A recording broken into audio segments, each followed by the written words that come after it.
Yesu le tala le file mu na longo mai angelu o ulu ai missionare na tala ina otina le tala le mo oe le tala le mo au vai no le tu mama wa noa wale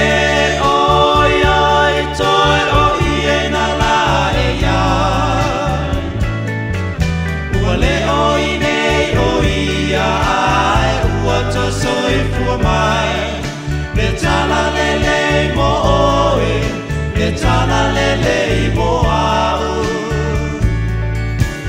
wai no le tu mama wa noa wale o ya toi o iena la eya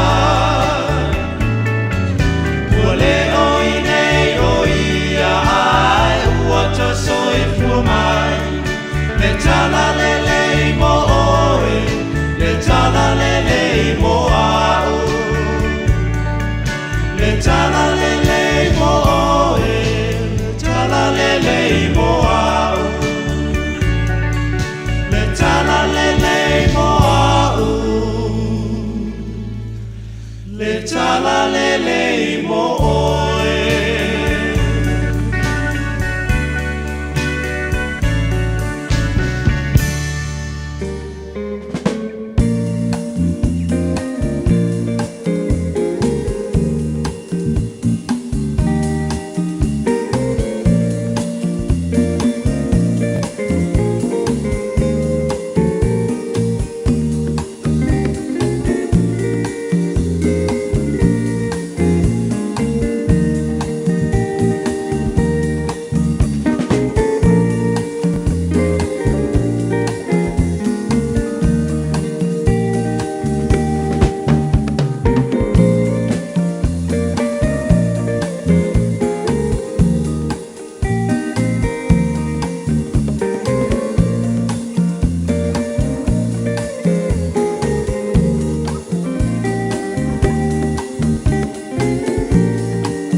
Na ole radio Samoa se furulima iwa toru amo e tautuaina oe I laungangana fitu aso le vai aso.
fonga le li e vai ai le mumu le afi. O le si fonga le li e te mu ai le vao. O le li e te mu ai le vao ka tesa. O le si fonga le li i whanau ai aila. Ua manunu ai fo i le vamatua. O te tono o lona malu fo i e te tasi. Matautala i lona malu. Mātou usu le Taeao seng-sengi. Taeao nino man Taeao de toa le aso fau. Mātou mole mawina ma mātou se paia. Au whaamanianga e ala le aso fau e amai. Ua whaasofia i moe ngā luanga o le loto Fiafia.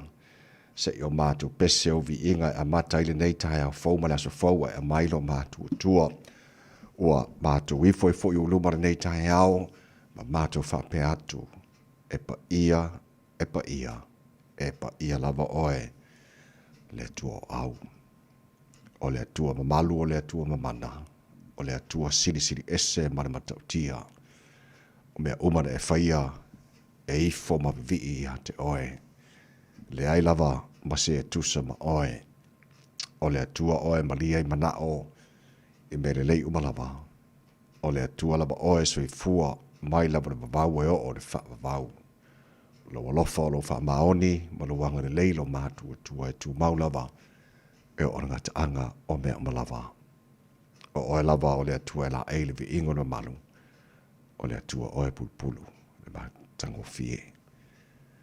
Ta mafa te tele lava i lau mea lofa, o lo la fau mātua maua le nei Taeao.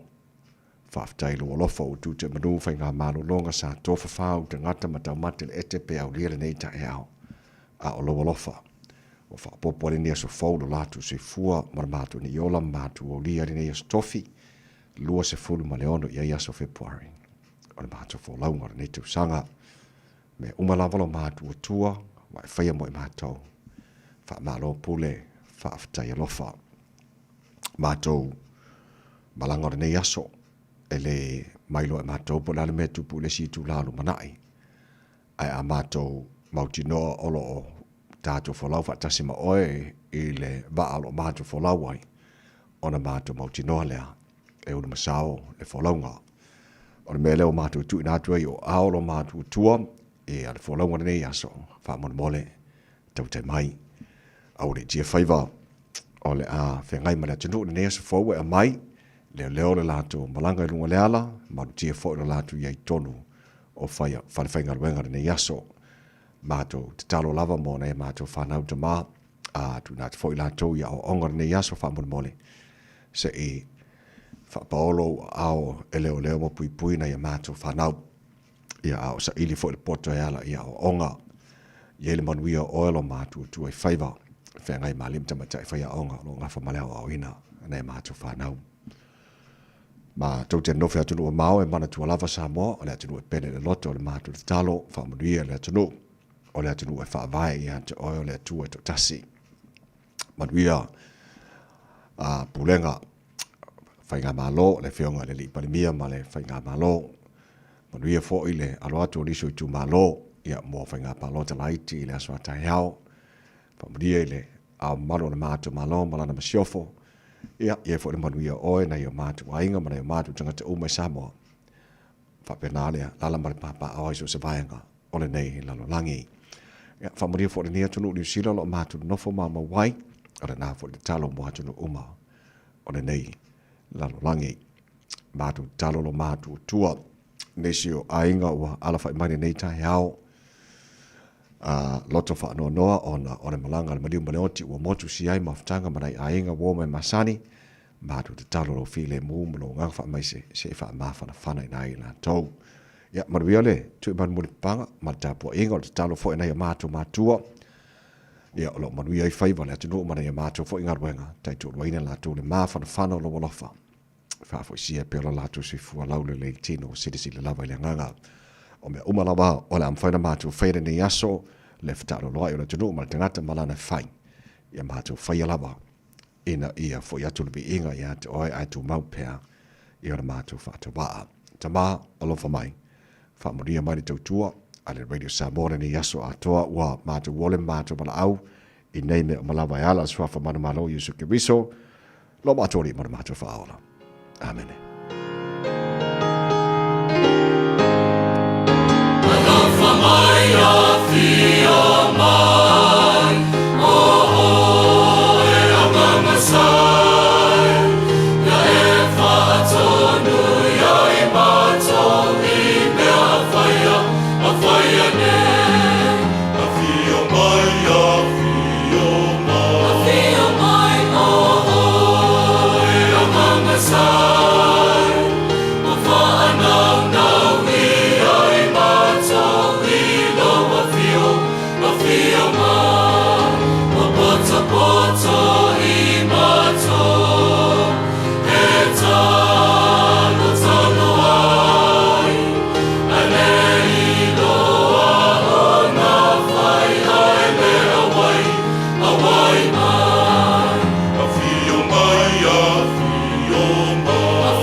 Alofa mai e fio mai o le vi inga se lau se fulu i le tu speciale whaka sa langi ina le vi inga le tua la fai pesere kare sia whapono patonga ki Rishano America Samoa pe te sauta. Tau tō mo arwena Samoa sifulima i patolu a mo tātonu le tulai ono.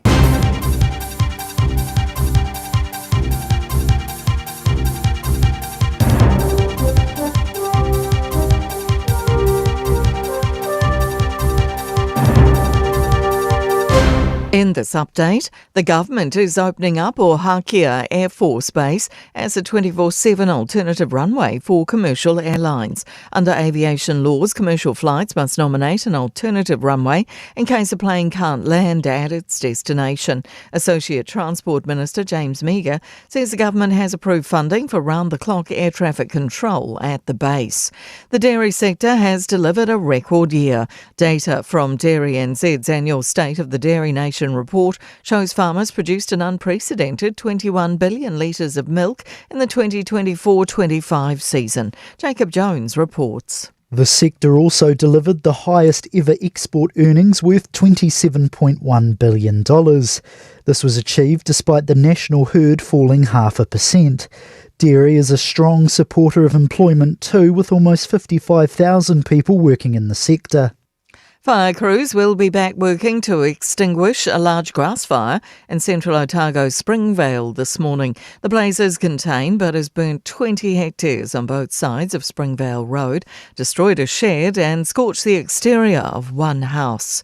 A banking expert's concerned the bill for what she deems an unnecessary Reserve Bank proposal could fall on the public. Public consultations opened on the bank's wish to require accessible cash services countrywide free of charge through more branches and ATMs. The Reserve Bank cited benefits such as access for small businesses and need during disasters. Massey University banking professor Claire Matthews suspects the public will be in favour but says banks may decide not to absorb set-up costs. So a lot of us are going to be paying for something potentially that we don't want or really need.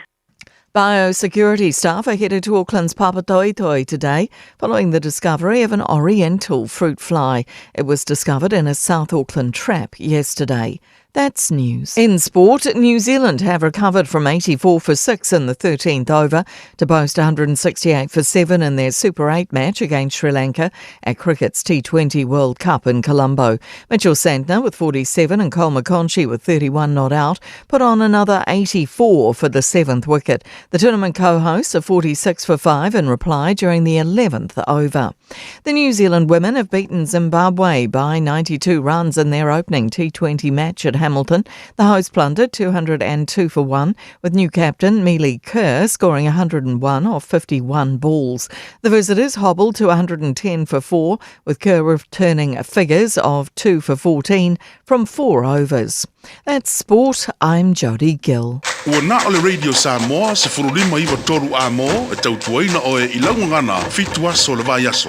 Mone Taeao o whaatalo wha whaawhiloa i le matele lava marimi ngā o te wai Samoa le tunu pele le pa ia ma le mamalo lau whaafonga angara nei Taeao sengi malo la mara sui fua maruia whaamalo fo le tunu u ia le folau o mai a tātu ave whaatasi ni vi inga ma le whaaftai i le tua.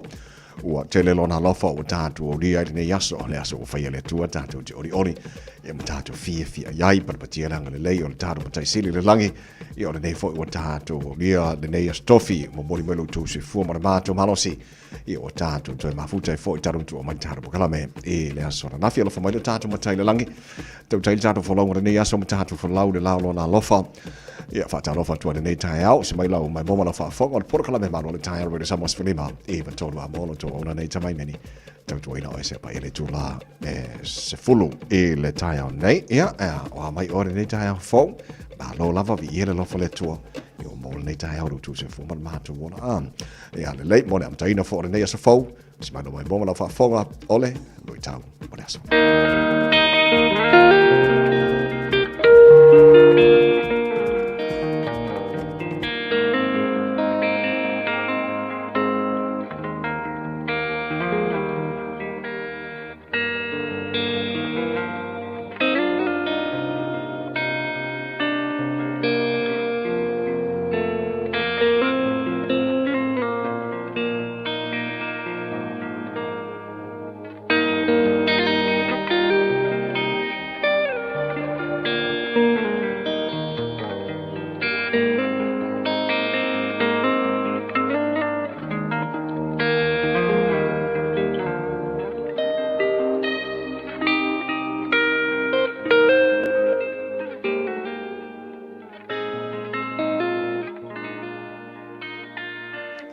Lui tau mō le aso.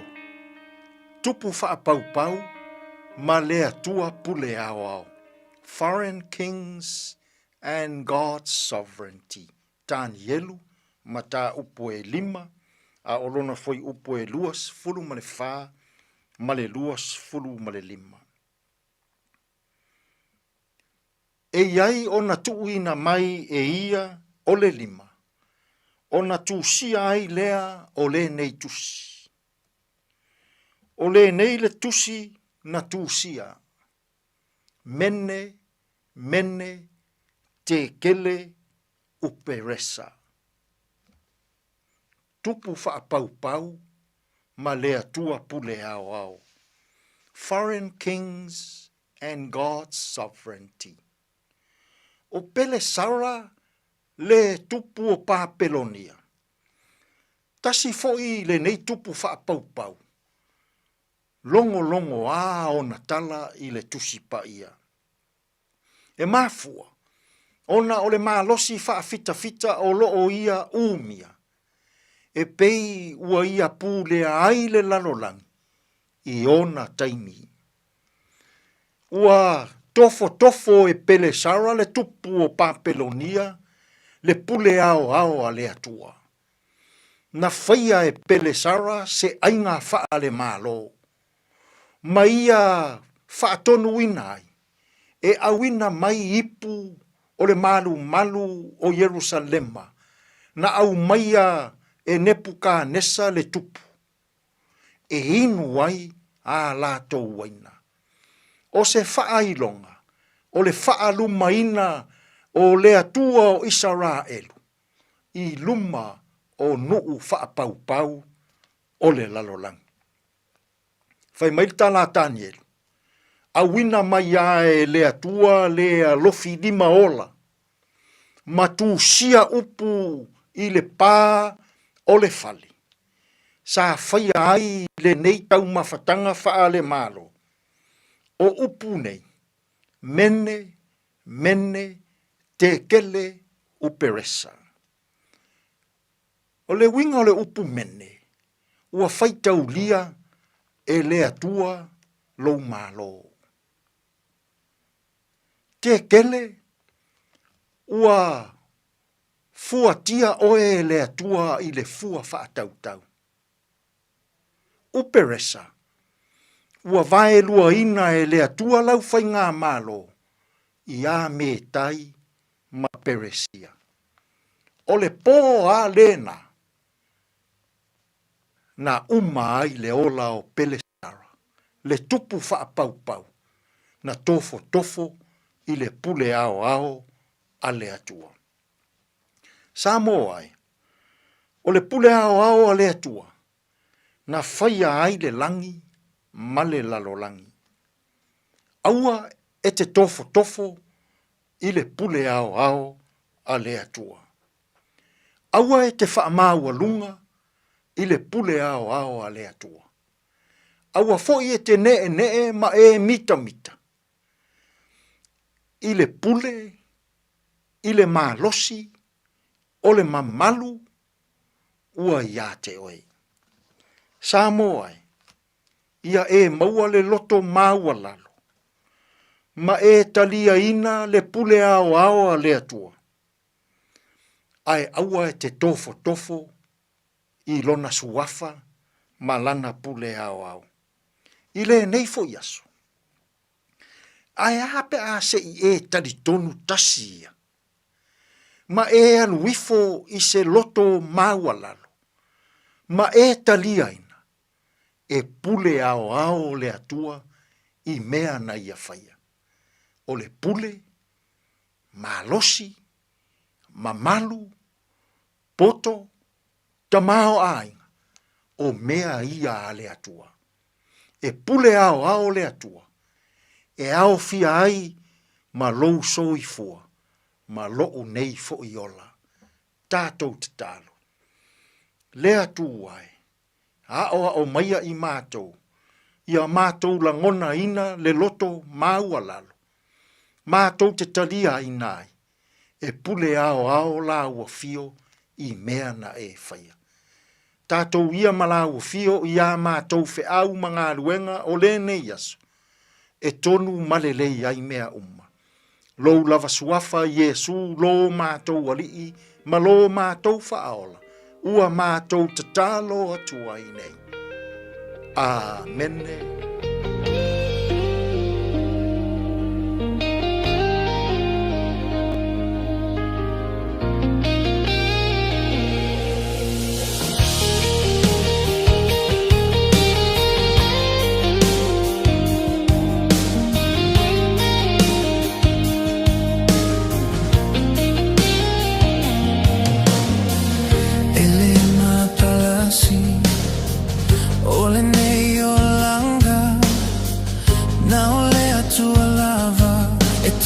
Sile fuanga fa opo ile vao uele pala aulona lofa na tela ia mea umalava au mai leoti ile le fauta uta pulea lea tu mea uma. Oh, my leo, leo.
Puleawa ole tu ole pese tu sia le tiama.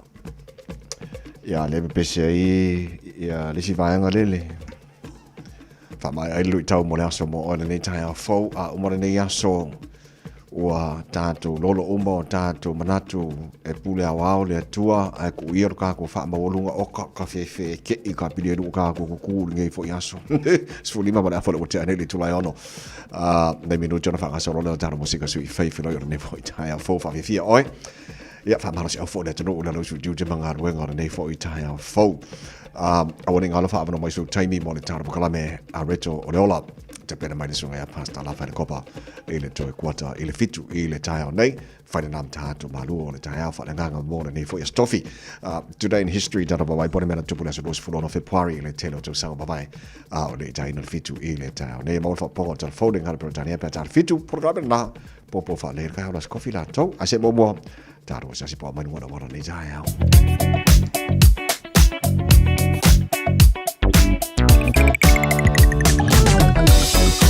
Lunga la wala nei vai ngona Taeao ma tātou ni poti mata o le Taeao fo ma ga ya ka minge de usu sole. E paura vai ngalo te va tu le mumu mai. Ma to fo yo tātou kala coach mumu longa winga o ko poloka o le noi sama winga la pisi ala flow wa ala me maka ai.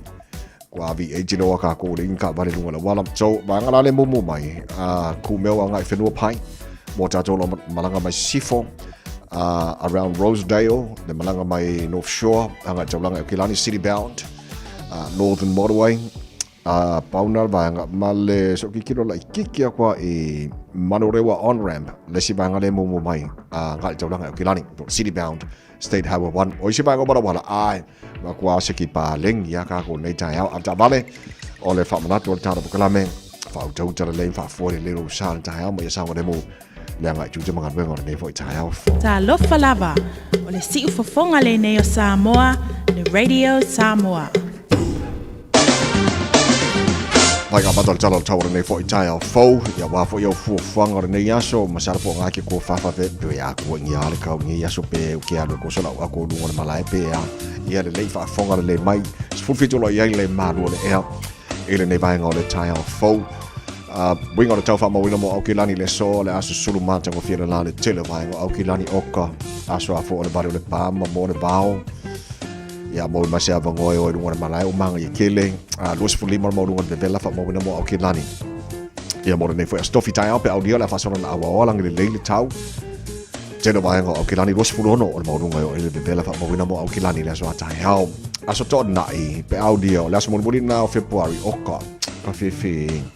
Se va ai le manga yo sulu mai le la o le sulu mai le la yaka ka mai la wa ka le mai ya fa maungi ya pe ma le fo mai na sko ya la sulu mai la le tua los fu lima mo no ve velo le fa mo wina mo kilani e la sto na e aso mo mati o le sana na la fa sona awa langi le lei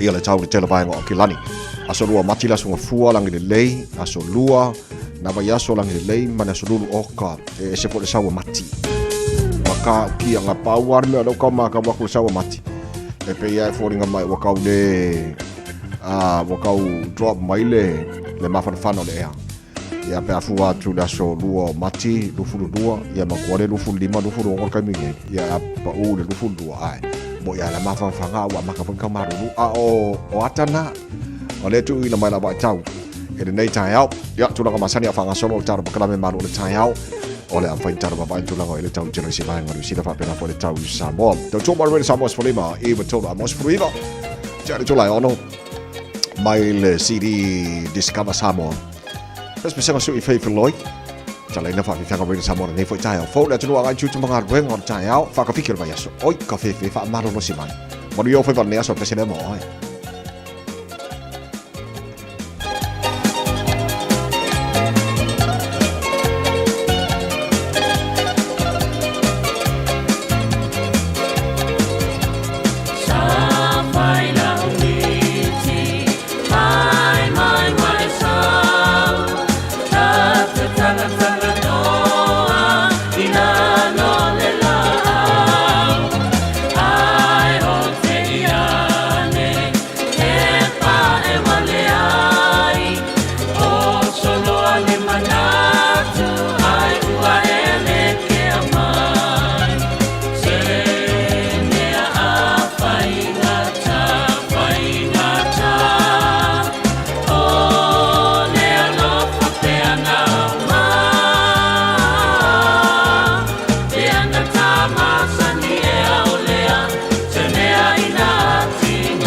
Okay. Hey. Ya, na mai le o sort musika kaya. Makaukia. Ya, le o le musika o le tele o lo na sao. O tele lo ya toi. Ue fa march au kele mengi o le pese ke lo kai. Ya, ma faranga ruenga. Ya ka le pese ai. Pe o mama a ko le fa ngor ngar wenga fai. Ia ma le tele vai nga fo le fa march a mo tanto. Ya mai ko se ko nga pese a. Ya ka fo le pese fa le nga. Ia ka ke whanonga ku ua makua I o lo ka hanganga I lumo le mofari o le tua. Mo mangai mo le pese. Mangai ke le pese. Ia ai ala ku fo ar pese o fio siva a siva le ia fa pe o ia pule mai le pule ka mare lo makua ia. Siva. Fa taro fai pa angal taro kalame o taro fe lo ile nei tai fo ma lo la bode so fo maria. Fa te fo ile fa taro fa mai ma fa te mai nei tai hao. Sunga ia fa fo wina tanielu. Good morning. Ma lo la bode fo maria se me ona suena. Malo fa taile fa te mai tar poklame le fo tai fo tapu o malo si fo maria maria fo ni yaso fa te fa malo si amal nei tai ao o te tau tai 3785 ya malo fa taile fa te mai nei fo tai ao tar poklame si fa pasa vili male o le fa tala fa mai nei tai ao ai tino papa Lupe Sililo, good morning. Malo la por sifua, nei tai au fou. Ala fa fou mai ole ba. Lupe, ala fatu. Fa taile fa tesmal tar kalame. Mantua a malanga Samoa. Ia mo to telefo tato le la le Samoa lo mai mai. Olo faiona mai mo ngol tato Facebook, mali YouTube ro Samoa. Ai olo fai fone fa fonga tar kalame lunga on FM 106.1. Ole sinaba ngalo fa lo tele tutua. Ale Radio Samoa, so le ingiau data o shoki data sakako Samoa. Ia ma kire o lau le tio I le FM 106.1. O por kalama ia te mai mo mai fa fonga I lunga tato Facebook ma le YouTube ro Samoa por kalama foi na le te fa fonga I lunga o le FM 106.1. I Samoa na. Ia au ba le fa fonga mai sunga ia Lupe Sililo, sunga ia li manga ma lo la posi fo monia. Le Taeao, Mayava Simone Talia. Good morning. Lord si fu nei tai fo to the four moti Lord si fu mo nei tai fa fo o mel pone ok e se dala popori o mel ponge le ari mi we fa mosa Lord si fu losa sa pau la we fa fo mai mel pone good morning Lord si fu nei tai fo ya malto telo tatu pa anga Rachel 7090 Lord si fu Maria le fa fo mai Point England East Auckland Lord si fu nei tai fo e oranga orkako au loku nga markako e kare sir ngi kaya lo fa te tele lava ia fa tala fa mai nei fo tai fo ya olo to fa tala fa mai mal fa marusi au mai fo ia wa bo fo ia fa sidinga marusi to to ile tu nei tai lo fa tai tatu a vervi inga de tu ke le ore lo fo le tu mo ma wa ka ko le fo nei tai fo sa tala noa tu por kalame le tele nei ba yas oi ole I tala noa I ba ngon homeless foi on nafia pre-polling mo tato by elections CFI Taeao singaro lua ma safatasi so on nafila pre-polling o lato umar faya lato palota ia le fai na nafi fato a fai loi o la safarele o la sorana by elections here mo le fia le no o le tau fo le radio Samoa mo le awinatu ia o fai ungo tato by elections mo tato tu malona lua ia wala vale fa fonga le no ia ai mantua talo mo le no ia lo fa le li o ia te tai fili mai tu si au ia fiu anga mai tu malo te tasi o te tai ia na ua fa pena na filia tau bidon fo la tu malo ia mo le tato parmene Samoa Tal no po kala me ile telo taimi tu la fono forward malo le we nei la ave le malo si anga leo ave sei na ia la tone o homeless po rough sleepers ele ngatel te blanga o kilani so se vaenga o kilani fa so poria foi New Zealand o te tili lo atu stasi tama o lona suafa Justin Crosswell te le lope te le fia nisi o tanto o le tangata nei wale vatele o na Moe i so se porkiko o fale le ngata i K Road. Ia o si foi vaenga. O lana te e lo te e ai. Po fea o ia i le malo si anga o leo atu ave se ia mai mea e moe ai. Mai mea fa motu ai. E le tai ona wese. So o lantala na o langa i opinion. E le lopo fe malo a fa pe o fa la watu leo e vese lato. O fe la me le a o fa motu ai. So tasila vai ngolan tala na fai fo le so olana la tala e le na tele tele ina le atu la fono malo ma ele fo se pule ya e pelo atu pa wala pole nga il vai ngale ma to fo elu su fa tu la le watu el malo ile leo pe ma fai ona ave se na ile tangata ta la to yo rough sleepers ma la to yo mo solo porque como va fa pena lo su fa tu la a le ustai e sala o la ua e le ngata sala tupe ai fai fo ona ele power ai fai ona fa pui ai o te lo power na mo fang tai la ti lo mo la to nei even though o la e lo la to watal to lunga ma la to ma no si ma la to opinion e fai ona fa to lu e pe ma fai me o lo la to mo solo ai i K Road mai si vai ngor to langa ai atu nei el malo ia le malo si anga por pule leo ala no vinga pe foringa mai e malo si dal pule malo ona le o fai leo na vesinga within lusu fai tu la what ono sta il tanga lea i leo otherwise ia la tu ia le fa salanga tu pe e por fa sala fa pui so e wi ala la tau fa ngolo atu lo te malo si le sunga ia Justin Crosswell ile tu la fono malo le wa matane on fanga solo ai lo tanto nunga e ai longa i se mano si anga o ia ma fai ona te ena ia le pura le la tu le o tu il mano e ma fai ona remove ai la to mai no fanga ro fa motu vai ta lo fai ce le lope inicio tanto Samoa o lo a fia il tu langa le ai ta lo sia ta te nau ia i se vaenga e toe tilo ia la to a fai ona la to le soi fuanga mai telo tu sanga mai tate te talo ia tilo sesi fa malama o lo o malama mai e toe ti matai lo pengam toe va ai anga luma wa uma fo ia sole moi por kiko la to a wanda pesi si vai anga le lei en fai ona bu la to le ngato se vai anga le lei o fale fa mo tu ia ai tilo fo sesi vai anga to es iai po wala vai ka usanga o boy solo por kiko ai que fo padding i ai nga fa mo tu ai fa koi fo ai o le tala na tanga tala Justin Crosswell ele Fiafia tu la fono mano mai le fo se pule le fa da se na ia so ka ke lo fala iai on malo si anga le tu e malo le ngale lu su fa tu la a ko do le fa ku ya oi a ko ku le within 24 hours la ke ia ia no ngala wa ia le fa marsi tu la fono la le tu el malo le marsi anga le en fa na la to wa a ve se ina la to nei ka lo fa eso ia a tu langa na o yai o tele o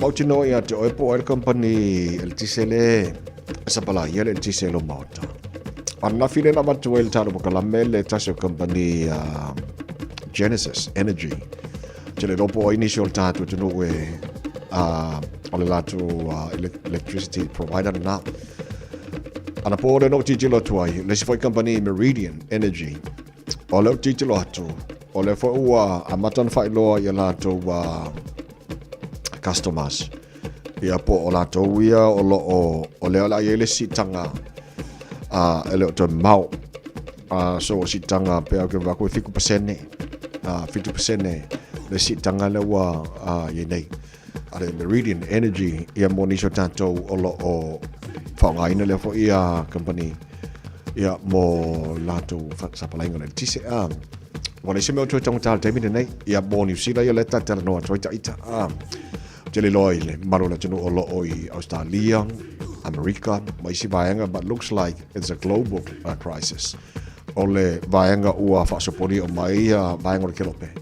Ia melo te watao si fuanga cost of living, ia male tulanga. Ole vaenga la le Meridian Energy. Leo whai lo mai le sia lato o le wa mataona tusi atu ala tu customers o si tangana le ole ai nei 50% kwa makakia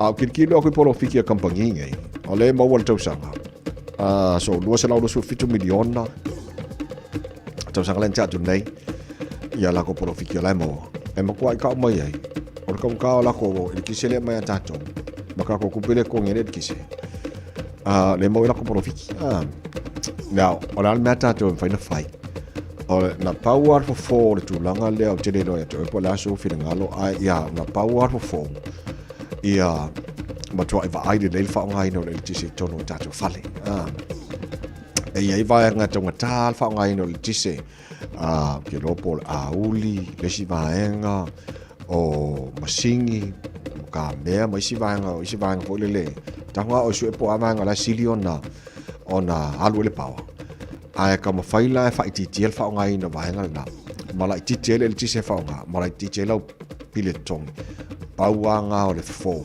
e foi tatu ele kai ka ko aku foi aku I directors ma pulenga o kampangi ngai oi fa ka ngo fi fo ko ka ka kere ko ele ai ma se me fa penga un kupulo langi nei ai o le me fai o le no fo tilo po a me ma fai na fa sa o nei le tisi e pauanga fo e ba ngai nga ia wa ala fa nga kere le kisor so nga fa nga so nga ki fu mori de po ai a ka sia mori ba ai maka wida la le fa mai la fa ba ka ngora fa ir kisela le ko kere ka ko fa ir kisela yai po fe ko nga maka wila se fe de pawa ka ba nga ma ngai ia ku sa pe ka sia mori mo mu de po ai ia nga se fe de pawa e ma ngai nga pe a fa ko foi wa fa pe le ma fa tia tele tanto le tonga talo ir kise ai e de ai la ka ulang fa ka ko se awalo ngaru dua ka ko wai de kai popole le ele kai popole kampangia Genesis Energy, Meridian Energy, Mercury Energy ya ele kai popole po nga pawal me ole pepe se Fiafia la ko porofikie mo ya ona vanga na ko ako mo nge kai fa mo le mole o tiltilo atu ile le sifu fanga Reserve Bank le na fa ali mai Whatever na kaulengi ku pe fole lo botele ana fa nga ko FPOS ma mai si vaenga ko ngai pili mai si vaenga ala tau titilo atu initial for fanga Reserve Bank ma fa tupe ala atu fa fo mai le tele o tupe fo ia cash e la to masindi pe fo nga mai tele demand o to tele tato e mana mi tupe o kele loya ki o pe si de o ele lo fe wa ma cash lo ka ia penga alau credit card amalau FPOS card ke feloi mo oi e fai no fa kau fai ko ngai o pili ia ma me fa pena no ko kikiro aku ole tala Reserve Bank ole ua nga luen faltu ina ia ko me fai on fa ngai FPOS machine ia ma ko ai cash fa nga tanga so ko fe di fa pe ka iga cash ole wale ko ari mai di ari e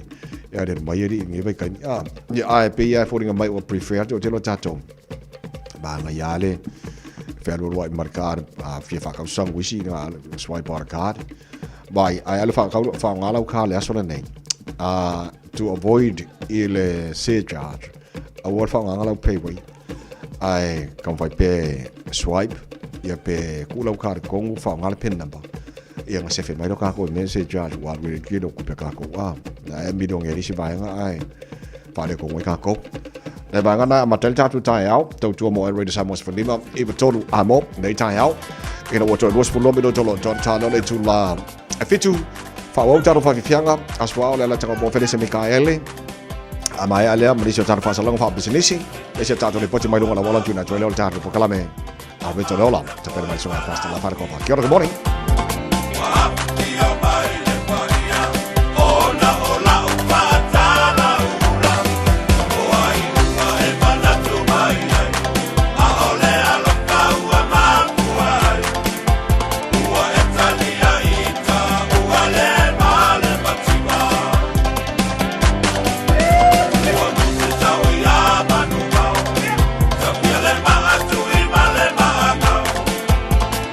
Hey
fa o tu finga le tau tala ma eselo Fiafia whanonga le breakfast le radio Samoa o te maa o nai. Tato te mana na o umalava ia sa o le whainga o loa tau whaonga. Ia mana tua, tau whaonga o loa uma tasi, lua malilima e puipui ai le tātou pāneta. Whaonga sa o loa tau whaonga. O le nā wai o lima, sa eliane i Auckland Council Recyclables, Tāmaki, Tūriki, All Together, Auckland.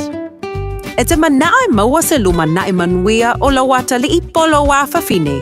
Ua se fulu nei tau sanga o whaatino le Pacific Advanced Secondary School lea au o nanga. Na whaawaile nei a onga e Sir Michael Jones.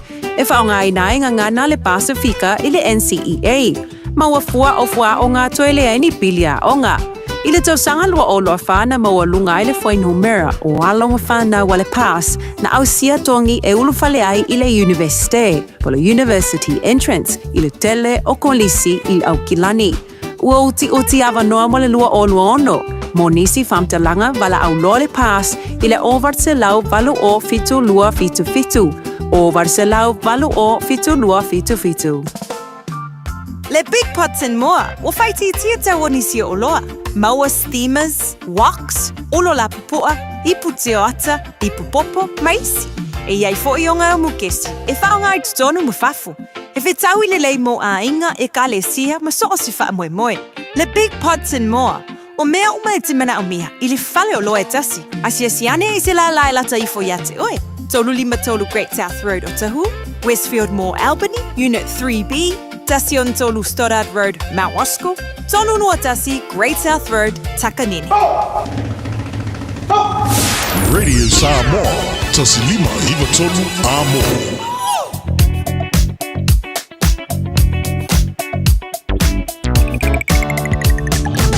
Mai alo tātou ni potile mai lunga o le awala o na tu ina tu lo leo le tātou Malu o le Taeao whananganga a reto o le ola o le nei fo i Taeao fau lunga la wala neba ngana Taeao so le ua venga pisisi mai ngana awala ni na o kirikira kuali live tu maua na poloka mai e ku mewa nga i whenua pai mo tātou na malanga mai sifo ia o na malanga mai le a whaua mai le highways fulo ono lai manga ia lai pisi a lai flow mai ia whako a mumbung mai ia le highways fulo ono around Western Springs Morningside later mo le Taeao le malanga na o kilari po city bound whaua fulu ono le taulanga e a whemai le luas fulu e le tano points media lai manga ia au kikiro aku ngā le wā o Dominion Road anga Hillsborough southbound lai mumu mai o Facebook local neva o le Taeao whaua mai le luas fulu lai manga ia le malanga na malai wale le luas fulu aka o pisi la kiki aka poroka la kiki a George Baldwin Memorial Drive Facebook local neva o le Taeao ia au le luas fulu lai flow de le ia se ia o le link o le luas fulanga southbound State Highway 1 city bound le vanga le Taeao faisi poloka la detail pasi mai o Drury le o mai papakura on ramp o loka na pena wita kanini nga i Manurewa on ramp o loka foi around Manukau Istamaki Road on ramp le poloka mai ke ako nga lodi le ya tato se ia fa il taunanga kilani arunga la wara ngi vanga le Taeao after valley o le lava le on sa mako arkai ia mai sa le bunanga i tute mga wenga ore de fo i Taeao fo tau tau moro le sa mos fulima i batola motos fulima e le fitu si mana fa fonga le tara pakala me a reto le ola ne fo i Taeao. Bread of life sent down from glory, many things you were on earth, a holy king, a carpenter, but you are the living word, say it now. Come on.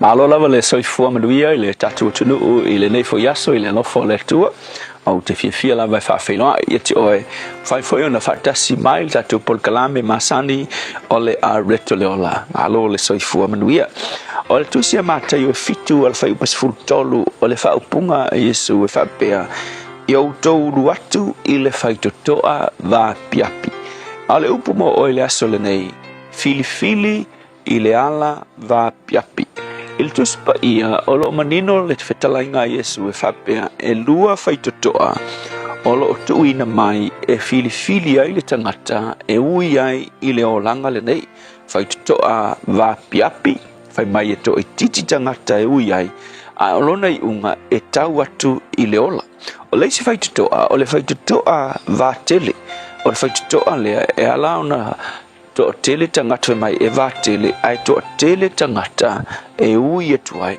al whanau noanga o lea faitotoa e tau atu ia ile malaya so e faila sino ngol faitotoa lea al vesili la o le ale faitotoa va piapi le ale wingo le faitotoa va piapi fetalainga Yesu o le faitotoa va piapi o Yesu awa ai le tuspai ale Yohane lo mtau pe sefuru fai upeiva o lo manino le tala Yesu fai mai wa unei o le faitotoa a fai e ui mai se tasi ia Taeao e fao laina o ia o le faitotoa va piapi a fai mai Yesu a e ui aku ia Yesu o le me ke iu ai e ui le fao laina oe mai ke iu i le ola male manuia ile Yohanes fulfafa i upe ono lo te ta ua e foi Yesu fai to fai mai Yesu o unei o le ala male upumoni male ola e le alu atu lava se tasi i le tama pe ale ui mai ia te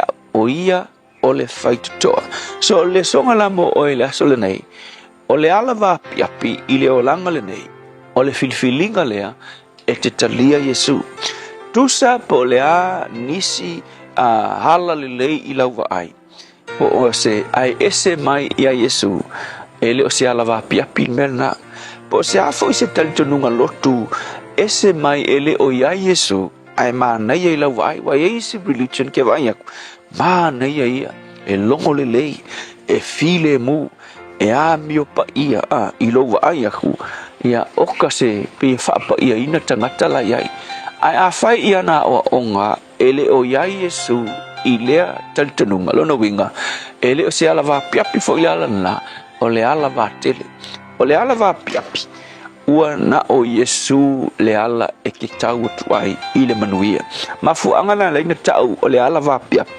awa o se ala ua ele fidi ai so o se ko inga au ala ke sao ko i le manuia po le amio le lei po ngā luenga le lei po ngisi lava mea po se talitonunga pa ia i lava ai o le talitonunga e kasi o lo filfili ina lea o le ala ua au maia le atua i le lalolangi e saufanga atua i le tangata i le langi o lo nalo lea o Yesu fai mai Yesu i au tau filifili le ala va piapi o le ala va piapi o le filfilinga lea tuto dasi e ke fidi ai na o Yesu e mawhai ona e mauai le manuia ma le ola e whaavavau. Whai mai tala whai lea Ioane, e ili tala Ioane lam tau petol, whai petol sfuluono. Mai o le oia te ia le alo le tua, oia te ia le ola e whaavavau. O se ele oia te ia le alo le tua, ele oia te ia le ola. A o le toa sa o le tua, o lo tu mau pea lea i ona lunga. So, you know, so se ala e ke filifili e au noa ma le alo le tua o Yesu, ke loa, e le o le ola ngai ulunga, a o le toa sa o le tua, o lo o ulunga. Le tua, whawhitai lava i le ala, we e saunia mo i mātou, ma fuanga le ua tau uai o le ala wapiapi, a wanga o le pāua le o le ala, le aise isi ala, le sau whanga tueli tangata, i le manuia e whaavavau. Whawhitai ono o Yesu, le ala wa saunia mo i mātou. Amen.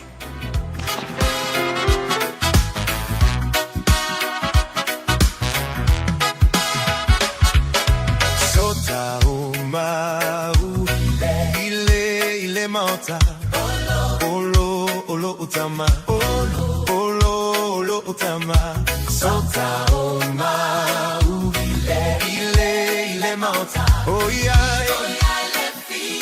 Fiafia, Fiafia, ile meuma, ile mauta. Olo utama.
mauta olo otama olo otama sota o mau ile mauta oh yeah le fia fia oh yeah le fia fia oh yeah le fia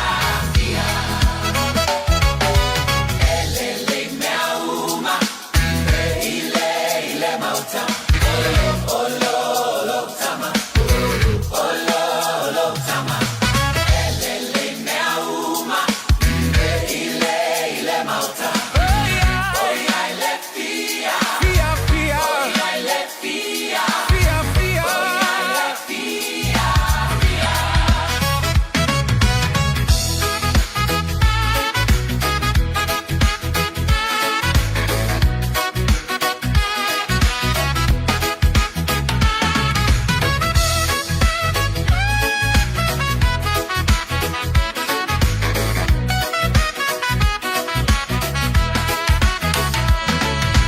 Come and go with me to my father's house. To my father's house. To my father's house. Come and go. Everything's alright in my father's house. Where there is joy. Where there is joy. There is joy. I was walking through the valley, shadows on my back, heart full of questions, faith under attack, bills stack high, friends act strange, storms in my life feel the wind and the rain, but I heard a voice say, child, don't you worry, peace in the middle of the rush and the hurry, door wide open, love never runs out, step through the word, that's what faith's about. Prodigal child, but he welcomed me home, put a ring on my hand, said you're never alone. Table set heavy with mercy and grace, tears wiped clean when I look at his face. Everything is alright in my father's house. No more fear, no doubt. We gon' sing it loud. Everything is alright in my father's house. Praise poured out. Let me hear you shout. Everything's alright in my father's house. In my father's house. In my father's house. Everything's alright in my father's house. Where there is joy. Where there is joy. Where there is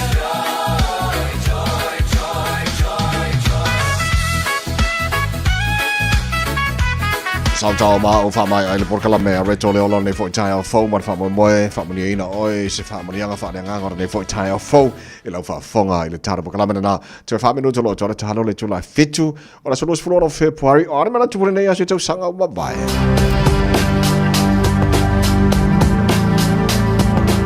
A so lua se funu ma le ono February o le tau sanga a FEB sa lau maras ma le tōnu wha mawina na numero tasi ai le pese a Michael Jackson Thriller. Tolu se funu fitu le leia wa yaso o tu mau pea le pese a Michael Jackson Thriller number 1 ile langa musika ale laulangi a toa o le tausanga a FEB se lau balu se funu ma le fitu e la wawa yatu na wha mawina ai whatuina i le tangata umia basketball Michael Jordan limbas fumbal baru points ile ta'alonga tasi ile ta'alonga Chicago Bulls dan ta'aloi limbas fumbal baru points ile ta'alonga tasi ile afeb sela baru se fulu malfitu ole tausanga afeb sela wiva se fulu male balu ole aso lo te baba yatu na fama mai nai ia le swafa Oprah Winfrey sa taulanga ina ono tulanga o ano manfasi ile tangi na mai ele au fai la famanu tono Texas e na ba famasinonga a lo te baba ato le sole a luas fulono February le afib se la wiva so marban na fa mai na idea ya maseme para ide ngo Oprah Winfrey ile na va hanga pe na mai au fai la famanu Texas Cattlemen ile aso luas fulono February o le tausanga a FEB se lau i wase fulu maleparu. Nisi na mea whama wina na tupu lea so luas kumalono Februari. I le telo tu sanga mabai, bora silfila tenu nefo Taeao fau. Ua te lua minuto lo join talo le July. Fitu, telefoni ngā brotania pia mai a tāru whasalonga whawisi nisi nei. Fire and Emergency New Zealand advises that paid firefighters will stop work for 1 hour from 12 p.m. to 1 p.m. tomorrow. During this hour, fire and emergencies response in some towns and cities will be delayed. Please be careful doing anything that could start a fire. Do not leave cooking unattended. Remember, if there is a fire, get out, stay out and call 111. For more information, visit fireandemergency.nz. Talofa Samoa. E mawhairap sosoani atu Dr. Chair ni ngasi o le maisuka, toto maulunga, ti ngā le tino, whapaui no pauna, maisela, mangyesa ma le kānesa. Maule tia whaamamai lo puta ma le paste mo nifo tinga ma le whaamalongi no lo fofonga. Whapea product po o loha e fisosoani e whaala ma le mole ma dark spots o fōlinga. Ua tele ungali i wa mawala tau pepe o nar sosoani a Dr. Chen. Ala au noi le lua fituono tolu fitu fitu, lua fituono tolu fitu fitu, pea fiuane i le lua ono, Great South Road i Otahuhu. Radio Samoa, tasilima i vatolu, amo. Radio Samoa, tasilima i vatolu, amo.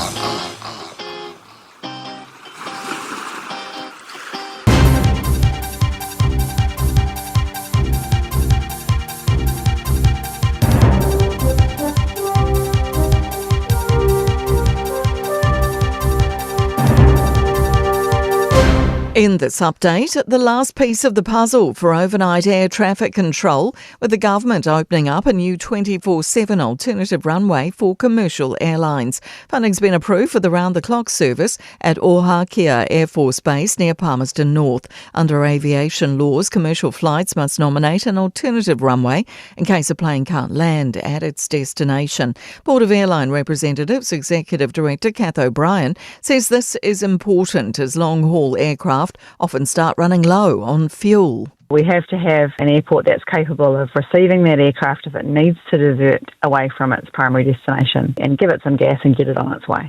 The North Island is starting to catch up to the South when it comes to economic growth. An Infometrics report for the December quarter shows the South Island still ahead, but the disparity isn't as high as previous quarters. An e-scooter sharing firm is backing the government's moves to update road rules. Transport Minister Chris Bishop announced the proposals yesterday, including allowing under 13s to ride bikes on footpaths and for e-scooters to use cycle lanes. Despite it being common practice, it's currently unlawful for scooters to use cycle lanes. Flamingo co-founder Jackson Love says clarity is needed. The rule clears up confusion and aligns the law with how riders are already naturally using the network. Businesses affected by the Mount Maunganui slip are asking for council support. A group of 16 hospitality business owners directly impacted by the cordon have sent a letter to the council asking for a year of rates relief. The businesses on Marine Parade say they've lost tens of thousands of dollars in revenue since January's landslide. Businesses have already been offered a small token of $4,000 through the Merrill Relief Fund. The work continues to tackle the large blaze in central Otago Springvale. The grass fire is contained but has burned 20 hectares on both sides of Springvale Road, destroyed a shed and scorched the exterior of one house. That's news. In sport, New Zealand have beaten Sri Lanka by 61 runs in their Super 8 cricket match at the Men's T20 World Cup in Colombo. The Black Caps recovered from 84 for 6 to post 168 for 7. The tournament co-host replied with 107 for 8. Player of the match, Rachin Ravindra, returned career best T20 figures of 4 for 27 on Sky Sport based on a simple rationale. Understanding that slower was better, under 85k, and the purchase you get from the surface, and no one better than Santa, the captain, to tell you to go slow. He's obviously a master in that craft. Representatives from World Cup hosting cities have expressed security concerns 3.5 months from the start of the men's football showpiece, given the current United States government shutdown. That's sport. I'm Jody Gill. Ua na ole Radio Samoa se furulima iwa toru amo e tautuaina oe I laungangana fitua so le vai aso.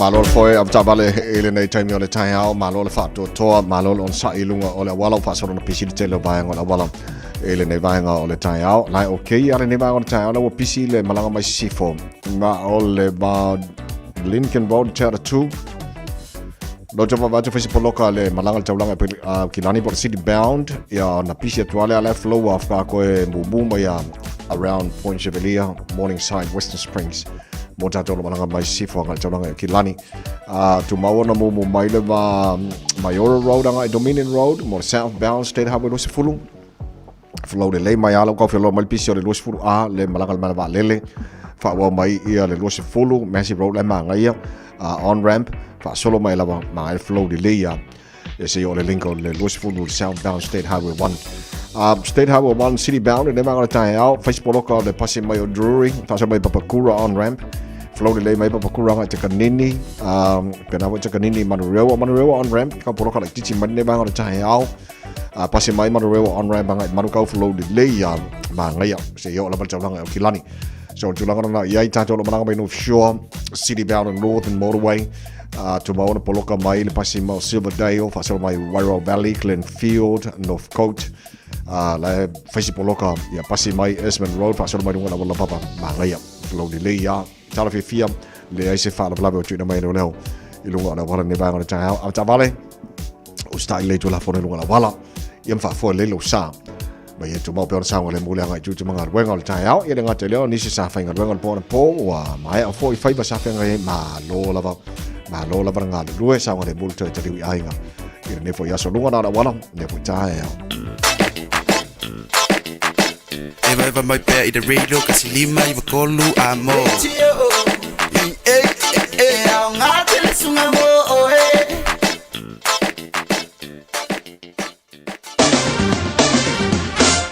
Whawhaina tono ule, tabi mai o te tua le rere Samoa i lo maota, whapena fo i tono ta vale matono whale whainga haru wenga le inga lata mai le nei le tala o le tau le tātua mata mai Samoa. Ka watu le mana i mai langi le mo le tau Samoa, nei Taeao o te ale fitu i Samoa, le taimi whatasi tātua New Zealand ma Samoa.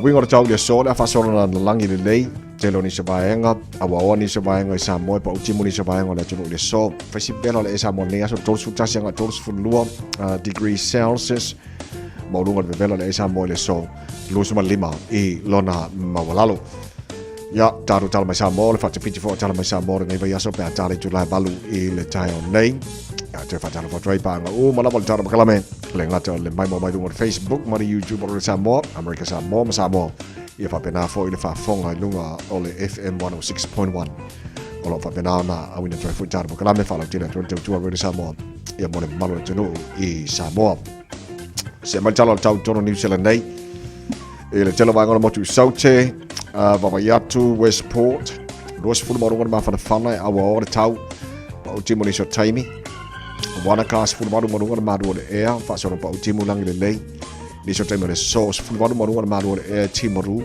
e pa o timo ma fa timo e ni so taimi o le fo yaso Queenstown sfulu no mo ma lo lu e pa o timo i ni so taimi le so ile telo vanga o mo pa o timo lang le lei le Fiafia na ni sfulu mo ma do le air Lusu fan mo nunga velo Nelson awa pa utimu langi de lele Fiafia na nei kai koram lusu fulima mo nunga vela awa pa utimu ni so taimi o le nei fo yaso in Chicago sfuloro mo nunga Malu lu pa utimu langi de lele so taimi o le nei fo yaso Greymouth lusu fulimo nunga ma fana pa utimu ma timu ni so taimi ma timu ni so taimi o le nei fo yaso il tele vaenga ye Blenheim awa pa utimu le so Los fulbaru oka wa bevelari oko wuri Alexandra batele na awole tau pa uji mo ni so taimi fitu mo ngona Malu daninen fa solo ina pa uji mo ni so taimi fulbaru mo ngona Malu le e kara tete Malu la prosi fu mo ria ile nei Taeao fo ola fa solo na awole pa uji mo ni so taimi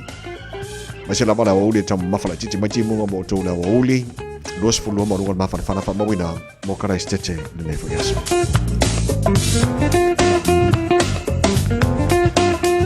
Le motu matu le pito la belunga le motu matu I kai taia o lo te Vavaiatu o le afa solo ina awa pa utimo ni so taimi lo su fa manu le vela fa talo fa le tano o lo mai mon fa fa mai le mo Wellington le Taeao good morning ma lo la pa se fo maria awa pa utimo ni so taimi Masi la wala uli hangi malo si masabili mai matu.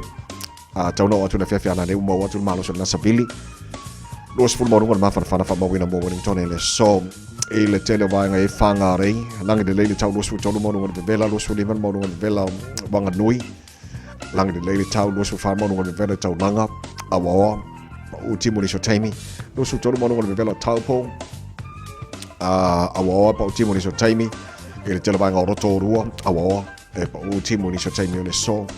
Mese la wala Fiafia na ne lusu tolu mo nunga le vela fa mo wina Palmerston North lusu tolu mo nunga le vela le so awa pa uti mo le so ni Plymouth awa pa uti mo ni so taimi lusu tasi mo nunga ma fa Napier pa so lang le pa uti mo ni so taimi lusu fitu fa si vela le emo to Napier le so Masterton lang le tau awa ni so taimi lusu lima mo nunga le vela le bin lusu do mo nunga ma fa awa pa uti mo le fo Yasso Hastings langi le tau los puriva de vela kele amo to so ko fe Gisborne langi le fo los fitu mo de vela kiri do ham langi le tau fa solo ina awa ni so taimi los puriva mo lunga fa mo ina mo kiri do adesso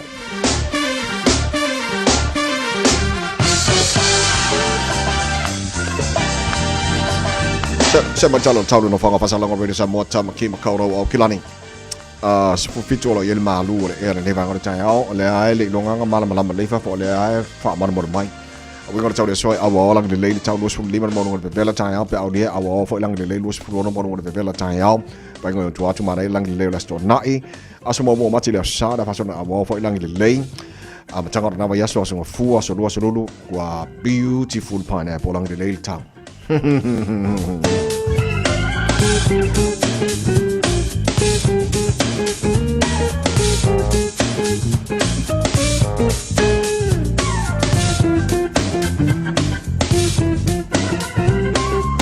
Pamabongo banau tuna mala ba tau le foi taimi o le Taeao le tunu o la papa au ni se vai ngor kelope ele manato lo manuia mai le tau mo tau ile nei foi ase fo wata to o lia le to mo le radio Samoa lima e batolu amo ina o se fulu o te ai nei ia le tu la efitu ya manato o solo le Taeao le lofa mala ngale le o tato mo tai le langi ile nei foi Taeao fa tenteli mai to tono lo botto tono ta vale tono fa fainga wenga ya fa bena fo mai mai lungo Facebook mai YouTube ro Samoa nei fo Taeao ska ko kima nga yor nge so to fi ma nga ska ko kima nga yor ka ya ai le leilo fo de yor ka ya so longo le fo mai asko fi la ko ya ya ma na ya ska ko ki a fa ko re sa ma nga ya pa ngi le vai mai le sa le ko ai peso vai ya au so fa lo ki le ki o venga lo ki fo I va venga e boer kai ori kai kai as kofi fa mo ya ma te pena fa nei fa na u le o ngal Taeao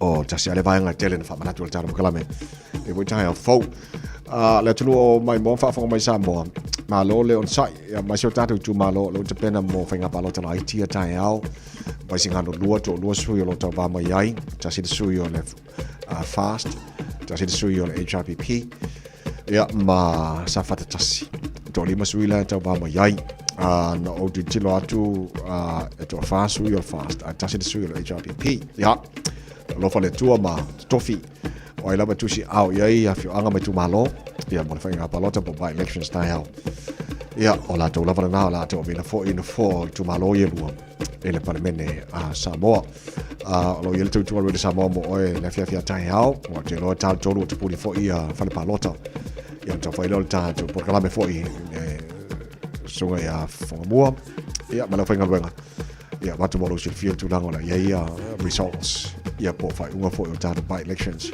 so Taeao fo lo o baba ai la wina fam sinonga ya o le fionga ile palmio tatu malo fionga la audia male to le utea pola te bao fosi shumet ya ma le sito lima to ono ilato le sa tolo mai na ya so mai o Taeao fo le fa moi la wina ia le fa unga o le fam sinonga na ya talo le tua o le tua ya me ton wala fam sinonga te no fo I ele o te mana fam sino ya maloia o esa ngafa male ilo do ina o le tulanga fo ia le fam sinonga sa fa solo tu la to mai male anga yo la to fa ungo ia fo I nga mota to ya ona va nga na fa na tu la to no le fo Taeao fo O e alala se vaengo au ki lani po New Zealand o kwa kele o me townhouses ngai au kafa.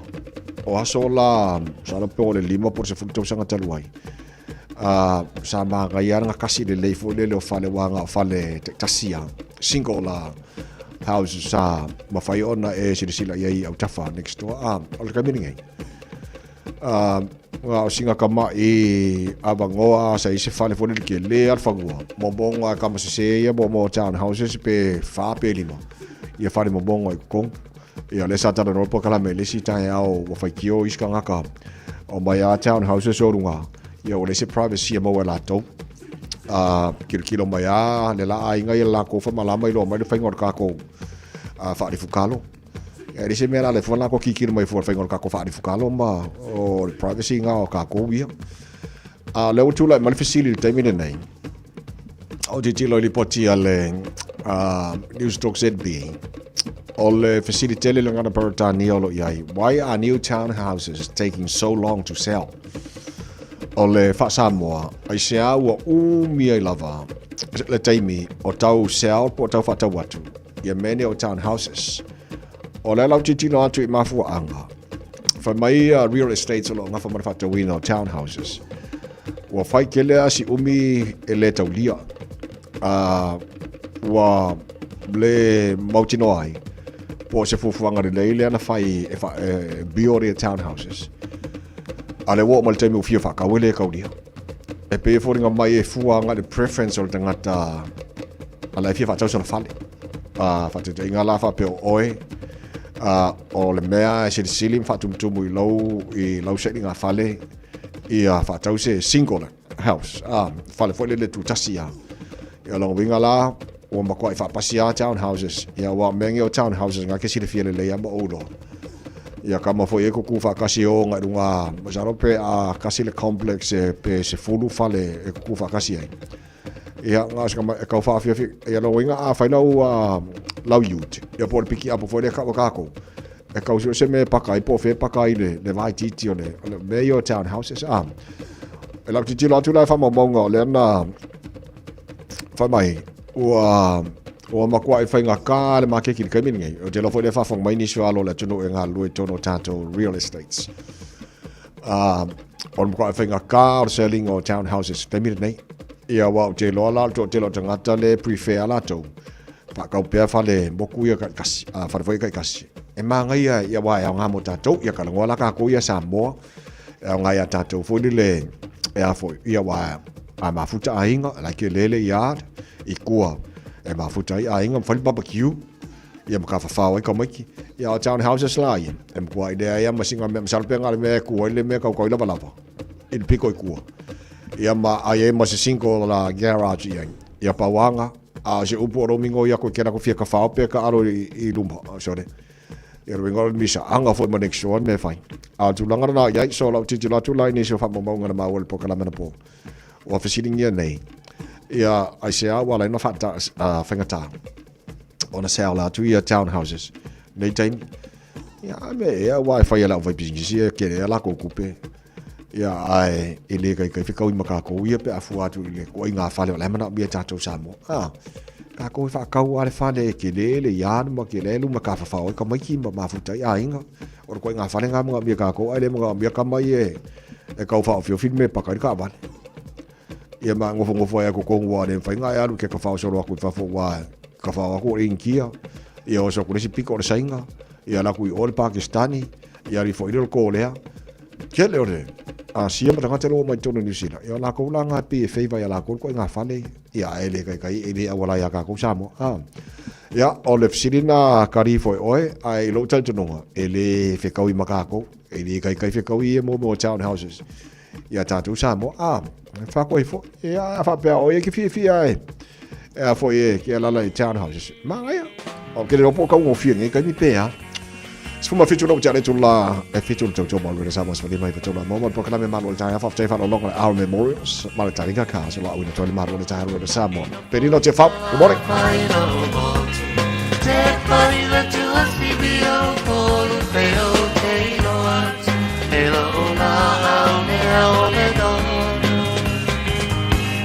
Hey,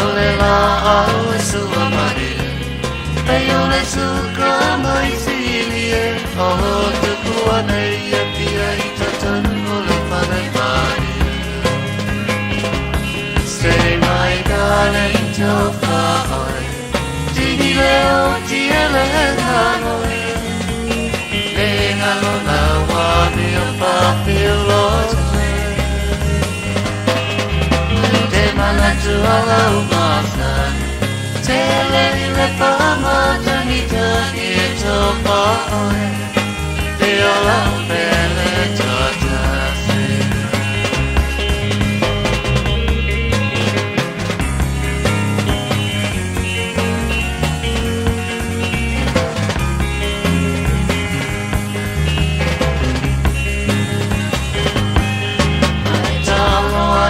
Security, they always say more pity. Say a bolo more, but say out for theatre. I see the noise, they say more little fito, see Malu, bye. They are named while say telephone. Say my darling, to my Dini leo tiele hanoi. Lenga lo la wani a papilo. Te manatu ala umasani. Te le pama tanita kito paoi. Te ala pele chotase.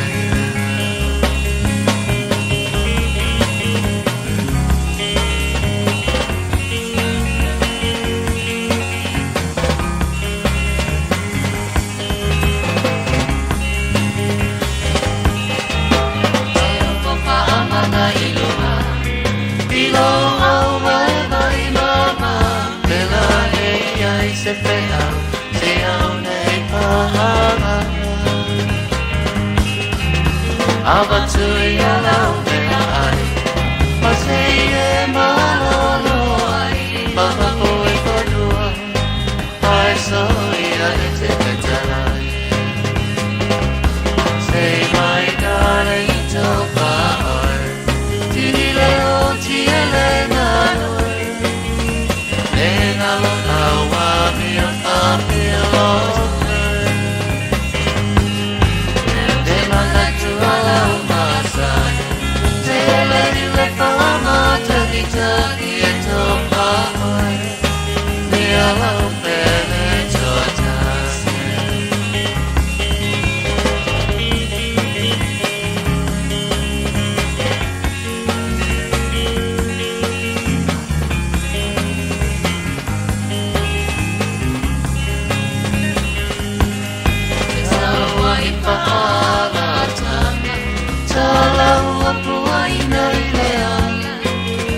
Vai solo vuoi le teine le manaui e tana.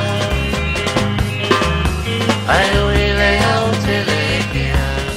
Maula te peco a matele si a chisa fala pena beni mana.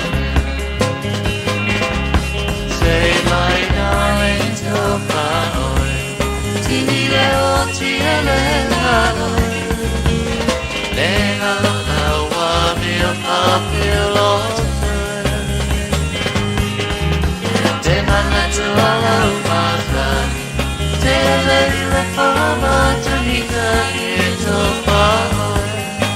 Te ala pele totasi.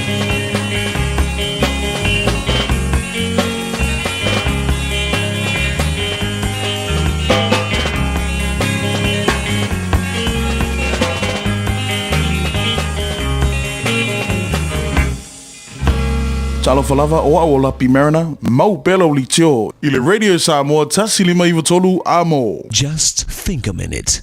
It could change everything.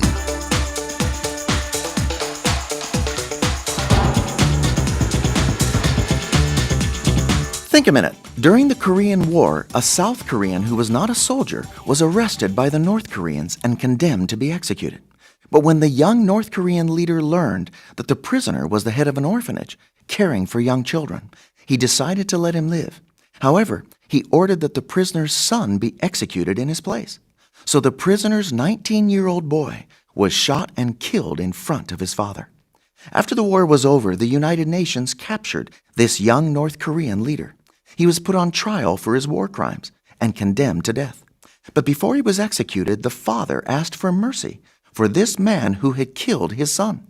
He said that this North Korean leader had been young when he ordered his son to be killed and did not fully understand what he was doing. "Give him to me," said the father, "and I will teach him." Well, the United Nations granted this unusual request so the father could take the murder of his son into his own home and care for him.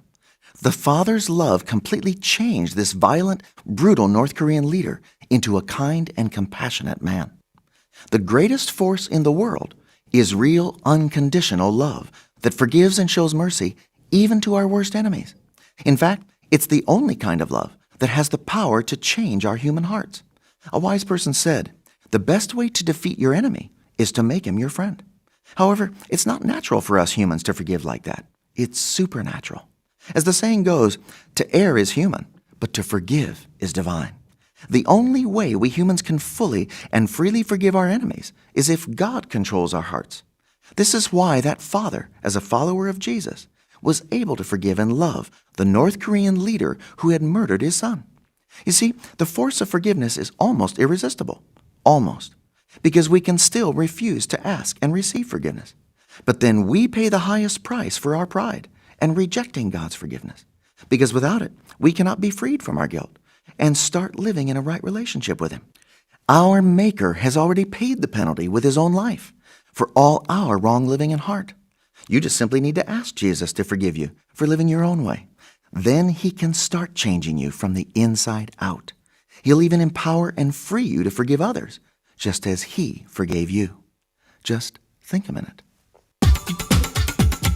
If you'd like a free CD of our top 40 programs, write to us on the internet at www.thinkaminute.com and catch us tomorrow at this same time when we stop and think a minute.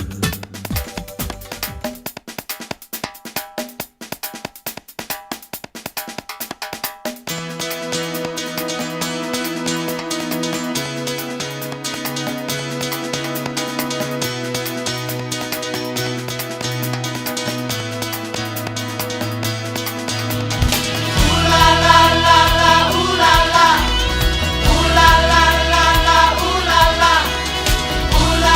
la la, ooh la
Afatonu le tula fitu whamania ngos whanau mō lea so tofine nei wa lose fulu ma le ono ia yaso February. Kua ia oe, a ore kere fongi na inga ua mkua i leba kakala kere fongi tonu fitu. Tasilima i vatolo mo whela mano lunga tanto emaili on air at radiosamoa.co.nz. A mawhaifone whanga ina na Facebook, mana YouTube on Samoa ma se lau pasengile na ore kua ia lau omi. A ngau makala umama ingana na mo e po whea le maenga babena o mena whamania ngos whanau kama umanga. Mo whamania ngos whanau rene fo i Taeao fau. Seo titilo atu. Le whamurianga leo te wabai atu. Olo dungal kako YouTube. Whamurianga o le asa whanau o le tali i taele yese. O le sotosu madero ne February atu e lona luosfu na tasi o tausanga. Mātou te whamia atu ai le tali i lo wasa whanau. Maria tele lava lo wasa whanau. God bless. So that's from Anne Lucy Miller. Maria tele lava ia lo wasa whanau i le so. Sei o te lotu pe se si whamurianga le nei Taeao. Ea fo i okay le lei whamurianga le nao lewa i kako officer. Se wawa aturunga le Facebook. Kako emaili. Le ai telefoni le ai. Se lau pusenge. Seki kako. Lo inisio whaafonga mai o the Garden City of Christchurch. Pamawainga sa wha i Malu la wasu fomari nei Taeao whaaftaile whaatese mai tātou pokalame. Nei Taeao, ia, le lei e o pauna tātou whamnianga ua taunu mai le nei Taeao, tātou telefoni, tātou wha. Sei kua maruia te vai, tātou whatui nau sunga nei Taeao. Ia. Ia, re si mori atu ia. Whamanianga mai a whanau tio o tali ia CJ. Nei a toa ilo na sifuru iwa tausanga ia. Ni ia mapa ia o le langi no nga rofa maunanga i tausanga i tele o ni foa ia. Ia o le talo ia mo pe uele a tali ila na whamaro longa pa ia a mesi an whamanianga. Tia ngai o e maonga. Ia mania tele foa ia stele man marosi ia. Ia tele nei aso. Mania tawai. Tai. Tai lava, ia, maria fo le nei Taeao, ia, God bless. Ia, le na, so tātou whamurianga na o le nei fo i Taeao fau. Ngā o koe si aki tasi le ailoa, ia longo ingo kākonga, fo i, okay, le lei. O tātou whamurianga na o nei Taeao, aso rosi funono o February. Mai la le pese, mai se pese. Whamuria tuari pūrenga mana whenga ruenga Radio Samoa. Maltara pakame Malu le Taeao. Ele pesele mo oe manuia tele lava. O te wasa whanau. A whau le viri mai sisi whamuia lo wasa whanau. Leo whamuia kura kako pakame ia te oe. Te lua se fulu ma leo no minu te loa John Talo le tūla. A Malu.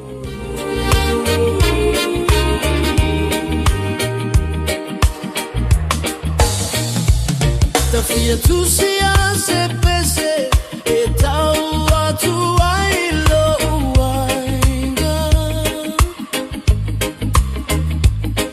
O so o se gangana ia tunu uma o le nei vasa. Le fa au la taga ua so o ai le lalo lagi uma. Ia fa amalolo si wala tamai le si tiaga. Feta la Yesu i auto tu mau i le fe alofani. Ina ia fa pei o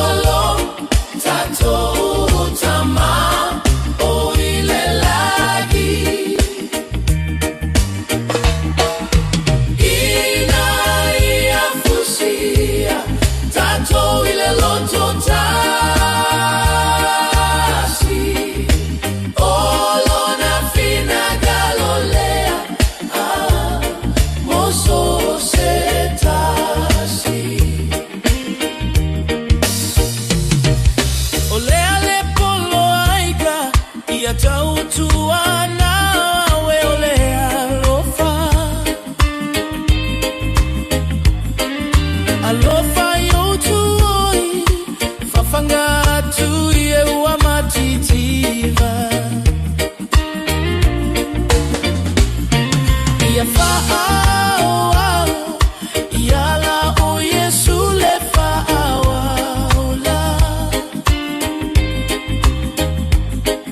Ole na mali utiga Mosota saulo toga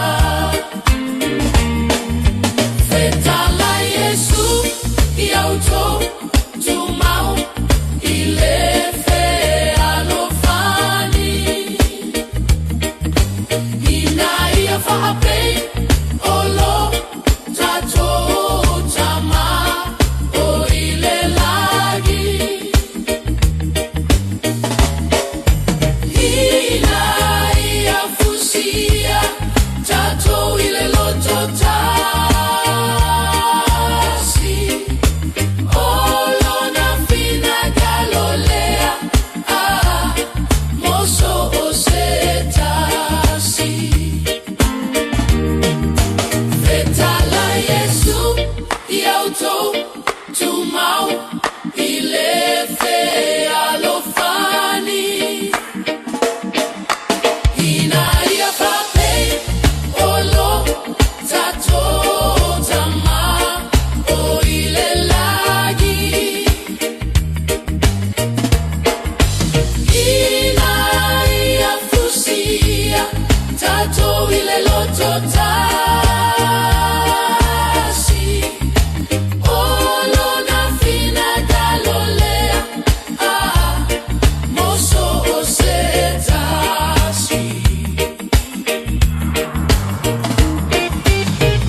Taeao for Samoa on Mr. Cowboy Lene. Fafafonga mamai mo mai pea ile Radio Samoa. Yeehaw!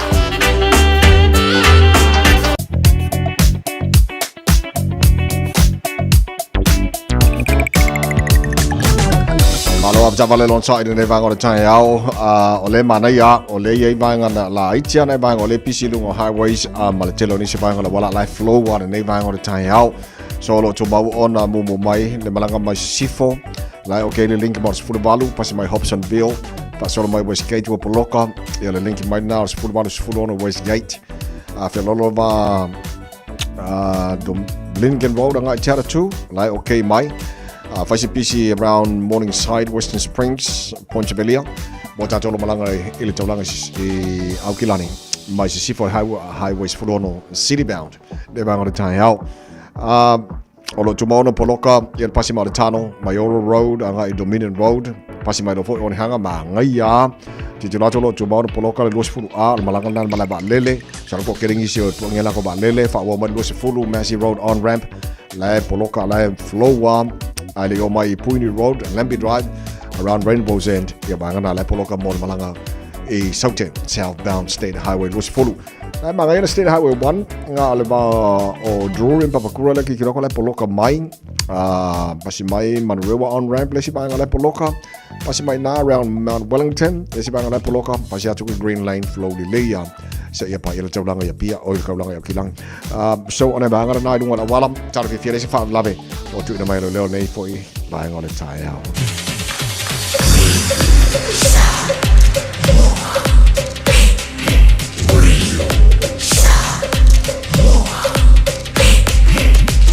Tasilimoy tu amo. Awana ye misiele fa pizzoa ale Moda Furniture. Maule iPhone 17 Pro Max, lua fatala ile vayaso. Samsung S25, male speaker ile na le lua tolu tala ile vayaso. Maule fa pizzoa muenga fa apea seti nufoa. A faiti fa ailoa ile Moda Furniture. O le Radio Samoa na mawaili nei fa salonga. Ole ama wasa umialofa. Le Moda Furniture, atu si tolu lua Sales Yard Road o tau, te tala leiva Taeao ngai le afo le lima, I le asunga fua ngai le asfaraile. Asu to na ima le asasa, se fulua ngai le afo le fa. Le Aro Memorials le awaunanga wa o vantu ma le tolu se fulu tausanga o tautua mo o e malo wainga o maafa amaratu e ngau sia I le maamora e pito siliona le lei. E mawhaiona lafo le maafa amaratu I Samoa. E tolu la e mawhaiona e asiasi a I e whai e lau filifilinga ma ngele manukau mani ulen. Pe te tanga iane le aromemorials.co.nz. Mori si whamtalanga wala au le lua fitu ono fitu valu fitu fitu. Lua fitu ono fitu valu fitu fitu. Le Aro Memorials ma whamaratu I se tautongo fie e ngā osi ma le whaamaoni mo e pele I a te oe. Talofa lava, mai le tanika kas. A fio mai e filifili sau piki apu, taporke, o komeki, pe suikia, to e leda ono nfoa. E lua se furu lea e mawa I le teminei, mai le lua se furu afe tala, iwa se lau iwa se furu mali, mai le tausanga lua afe se furu mali iwa, e o I le lua o lua tolu. Bahala au mai misa I le lua fitu o fa, pe fio mai I le tanika kas, I le fitu tasi fitu, Great South Road I Papa Toi. Wala au misa I le lua fitu o fa o. Faasililanga taua, awa noa whaingaluenga. Mana o mia ni tangata ua iaile to mai ka muta ma le valifale. Mo o mia le citizeni New Zealand o le visa whaingaluenga po le visa no fomau. Ia paasia le siaki o le soritula fono. O le ngaluenga le leile tutongi vaiaso, ma o le kiwi saver, sick leave ma le annual leave. Whaasota I mai le olua tasi, over tasi, valu ono iwa o tasi, po o le olua tasi, tasi iwa lima, olua lima valu. Mo mia le amata I le taimi lava le nei. Talofa Samoa o Jerome Gray le nei. Pe o e e lau ta vale po e whaafonga mai I lo maota. Ia tu upele ni lo lau le tio le sifuru lima iwa tolu a mo. Radio Samoa, numera tasi I New Zealand.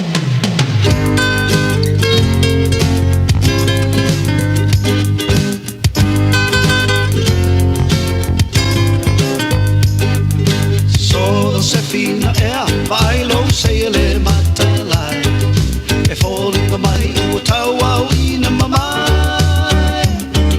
E moni ea la whaalonga lua te whetau nei mai a kopo. E o si lo lua a inga I whanatongo.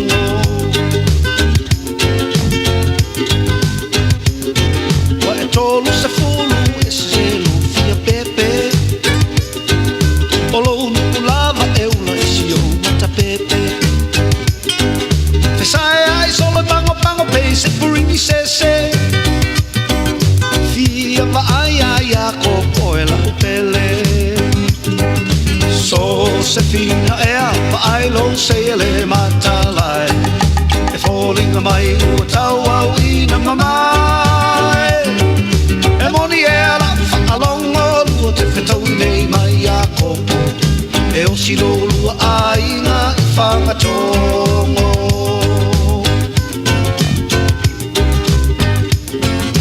E lai titi e mata utia le la le lei. E sili atu loko teine o ulei. O no fotane uma teine o si onu. Le masi o foe a nei le ai sona tupu. Se fina ea, ma ai lo se le matalai. E fōlinga mai ua tau au ina mamai. E moni ea lau whaalonga lua te whetau nei mai a kopo. E o si lo lua a inga I whanatongo.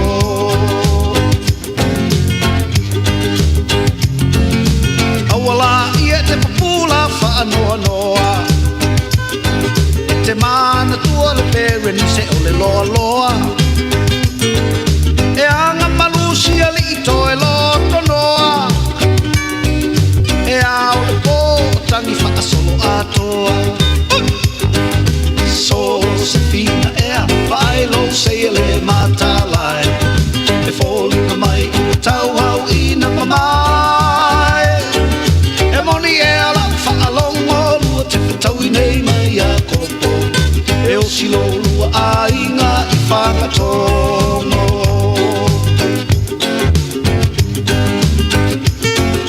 So se fina e musula whanau.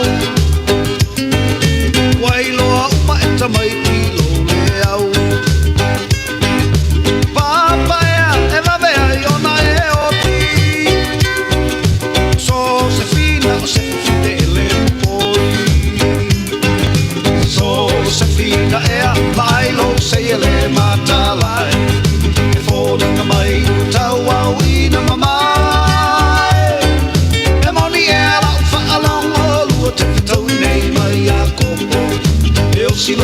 ainga I whakatōko So se pina ea Pai lo se le matalai Fōlu ka mai umutawa Wina mamai E moni e lau whaalongo Te pitau I nei mai a koko E o silo ua ainga I whakatōko Whanana, Jerome Gray, so se whina le tautua mo rewere Samoas Whalima I wa tolu a moe na wa Joseph Fulfamino tolo tōre tāro nei tu la balu o tāro tala mai Samoa pēr tala balu I le tāo nei. Maloi nei mātua whoino on sa. Te pēna nei whanau na onga I le nei fo I Taeao fau. Fiafia nei taimo le Taeao o whatis mai I le whionga le whipule o le tu malo au le lei ma te ngā tāta mai o mangele.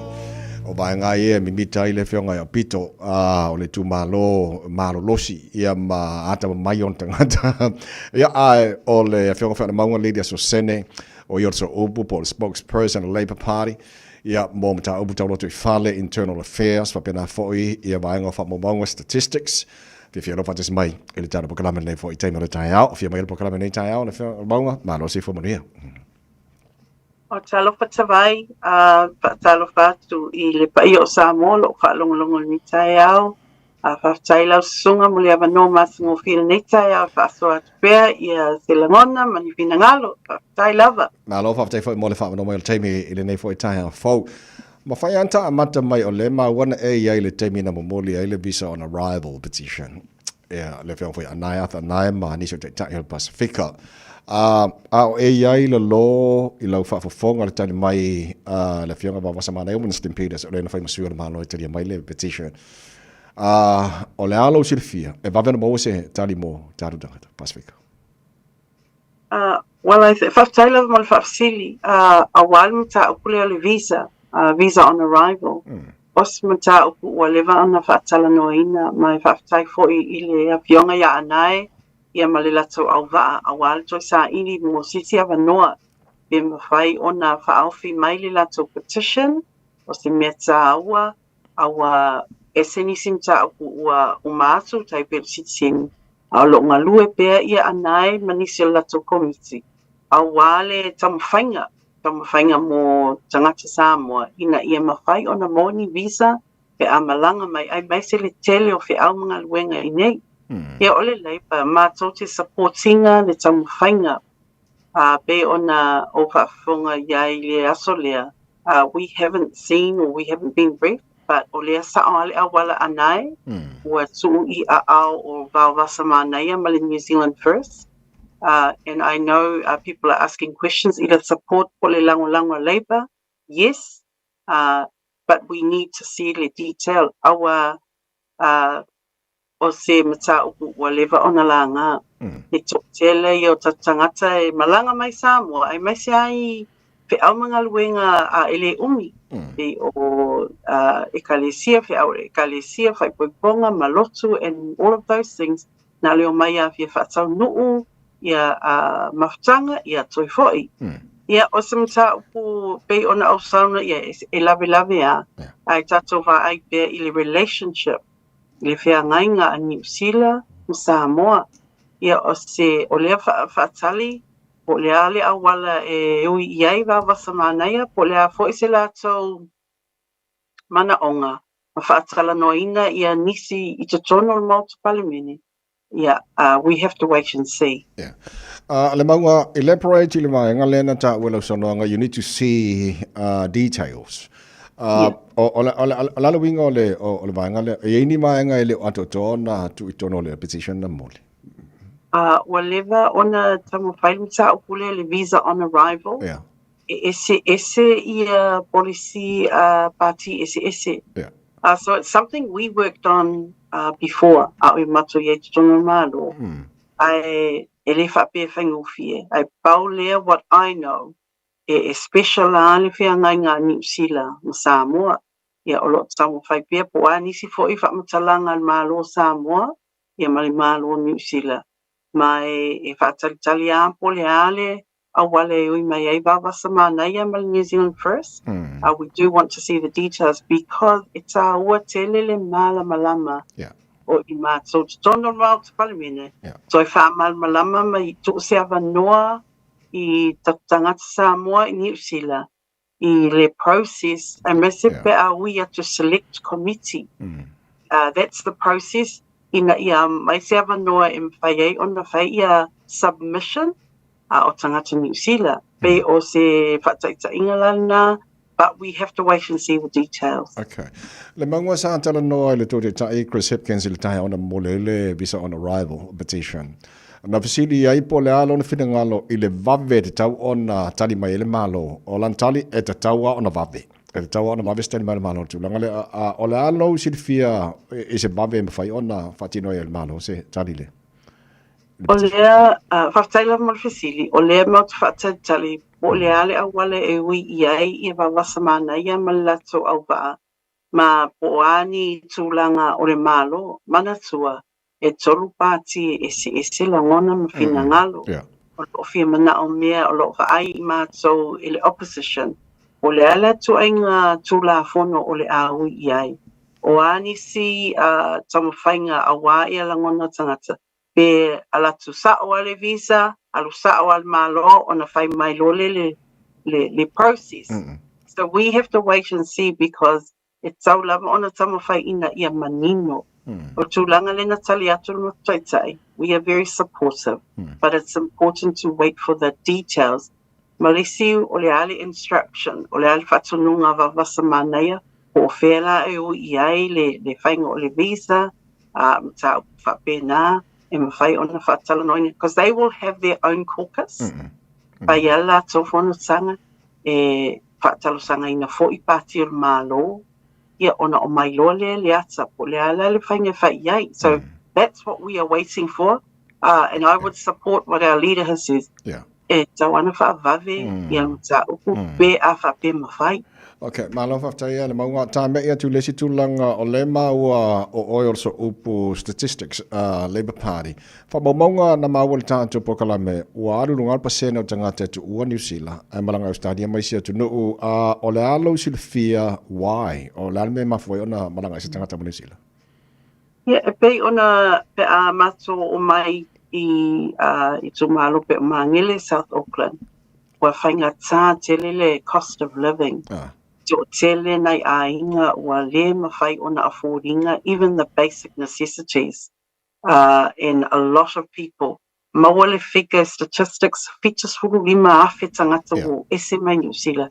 E to tele ua o atu Australia, ila to wa ainga ona ua le aininga luenga, ua lai titi tutongi, ua whainga tā tele le soifuanga a wai al whaingo ainga, ma le tausino ainga. So, people have gone offshore because they are looking at Australia. Taeao atu Australia. O ngā luenga la statistics. Whaitau, how many have left New Zealand? O le almafuaanga.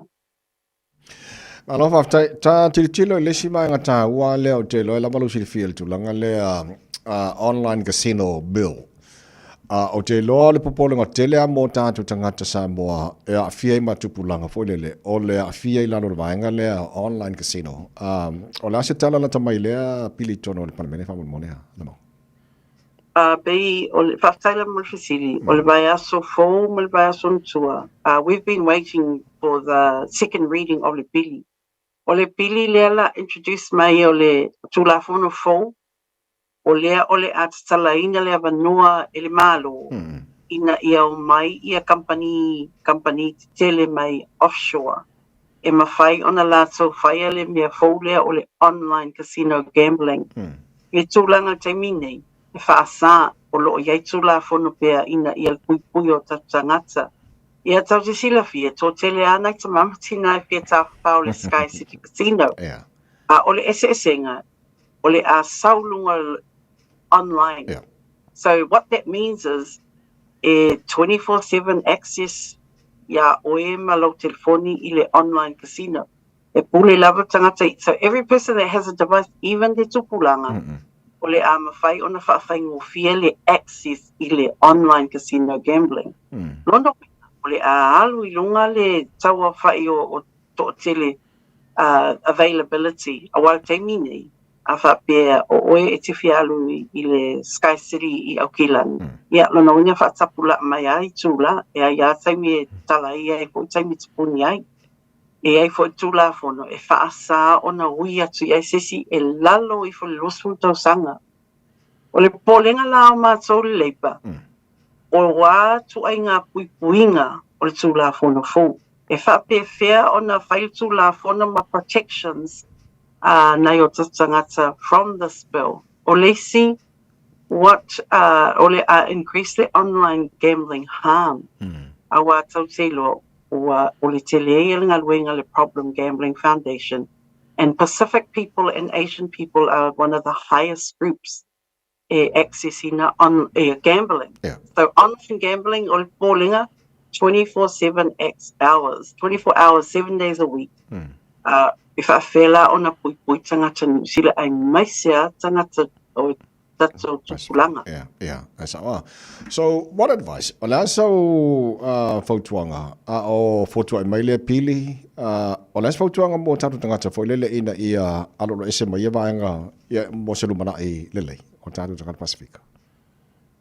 Mo le lumana I o tupulanga ia mataala ia pui. If you are going to go that way, o ani tula fono o ani processes money policy e mawhai ai a whapela o se ainga whataitainga o se ainga e peto lua peto tolu I tupulanga who are at high school and they are beginning. I mean, it's happening now. O le tala now o le tupulanga. So what others e manino tula fono e mawhai ona e pui pui, and if you need help, where do you go to help your gambling habits? Pe ofisili umana o lea yai sono le whaingal pili. We have to wait to see what the government is going to introduce. Awa a mai ia lono winga o lela whaatanga leo o mai o company te tele. O le ala le lato pasene o lato profiti. O le a mai totoni New Zealand. E whesosoani ma pui pui o tatu tangata, ai mai se pui pui ngā alam whanau. Pe os whakatalanga pupu na tawai. So, you say sila tu malama le tantou elele mo New Zealand business fo lele. Ia ai ele anga ile ele anga mo taru tangata fo male. O le kausa ni kupe whakawea se kanga pake kama. Malkongi e piria. Yeah. Okay, le maua o le manga muli to iwa masina on tatou o atuna le aso whainga pano te las 5 November. O ani vaenga e te sile fia te tau on whamanatu o tahatu tangata. A mesele tau o vaenga le restala.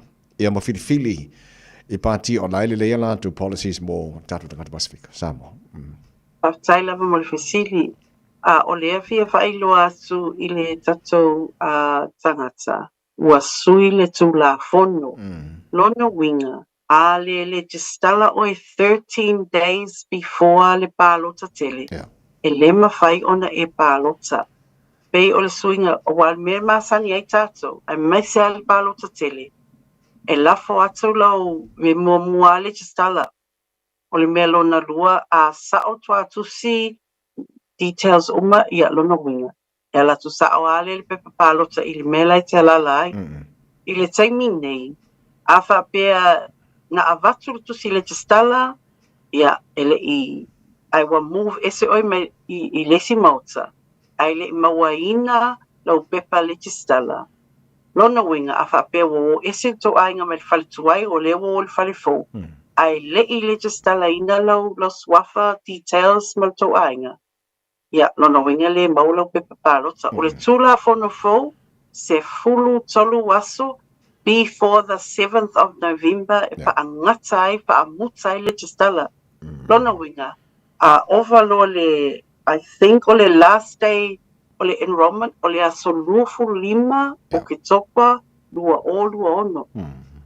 Pasi le aso na ai le legisla ina. Ia, mai le maulau pepa palota. Pei o lea whai ila atu ta ua tele o na legisla o tatangata. Because a lot of our people, they move house or move flat or move away. Ngalo le legisla. So that is the message that I will be saying all the time this year. Mana tua wha mole. E puli al tangata I lan palota. Al mele tam whai ina ia wha malmalama tawai. It's very, very important. E legisla tangata. That's the message loud and clear. Very nice. Ano, na fianga le faipule le maunga, le deso sene, fa mano fa tai matango fiele tala no ne fa Taeao, mo ni fa fa nei aso. Whaftai e manuia tele ia ngaluenga, ia e mesi fo nei vai aso whaftai mo lo ua whanua soifua. Tai lava, le fianga le faipule Labour mangele, le maunga le deso sene male tala no ne fa Taeao. Fo tu mo ro Samoa Solima e batolu a mo si mai no fa fonga o taru tala mai Samoa. Usi mai ala whaafofonga o le whaapoponga fo ele nei o talafau mai Samoa. Awina sa mai mo oe e lau leiti o whalongolongo le Radio Samoa. Tasilima iwa tolu amo. Fiafia fo e whātalofa no tātou o tunu o le whātawhiti ala ngā ruenga o le vāiaso, tātou whero ai foi, iau si mai alau whaafonga. O atunga lunga ua whaaleo e le teitai o le tātou malo i le pānemia. I le tele o tātou tangata talavou o malangatu i ngā ruenga whaavai teimi. Na whasiringi ai le minsta le wā i whafua Australia le tamai te i whaipule senatoa, ia Penny Wong, ma o le tali le minsta e whai mea whaalongolo na malo i atunu o le Pasifika, ma se lātou tu alalo. O le porkala me fau o visa malanga mo le atunu o lo talo sangai tangata mai le Pasifika, e au fia isa moa e fia ngā lulu e manofo mau i Australia, na a wailo tātou o tunu i le tausanga na te nei. O le porokalame o ngā luenga whaavai teimi a lea malo, lea e whaingoina o le Labour Mobility. Ai mai se ai le porokalame New Zealand, mō ngā luenga whaavai teimi ua toa tele o tātou tangata ua malanga mga lulu ai. O lea porokalame ua whaalia le pālemia le sunga la auria le maria toa le ua tea polata i wafosi. Ua toe whetu na ia le malo le numelo tangata e te tau, ona malanga ai. Well, we always want to listen to and work with governments from sending countries because we want these programs to work for you. Thank you.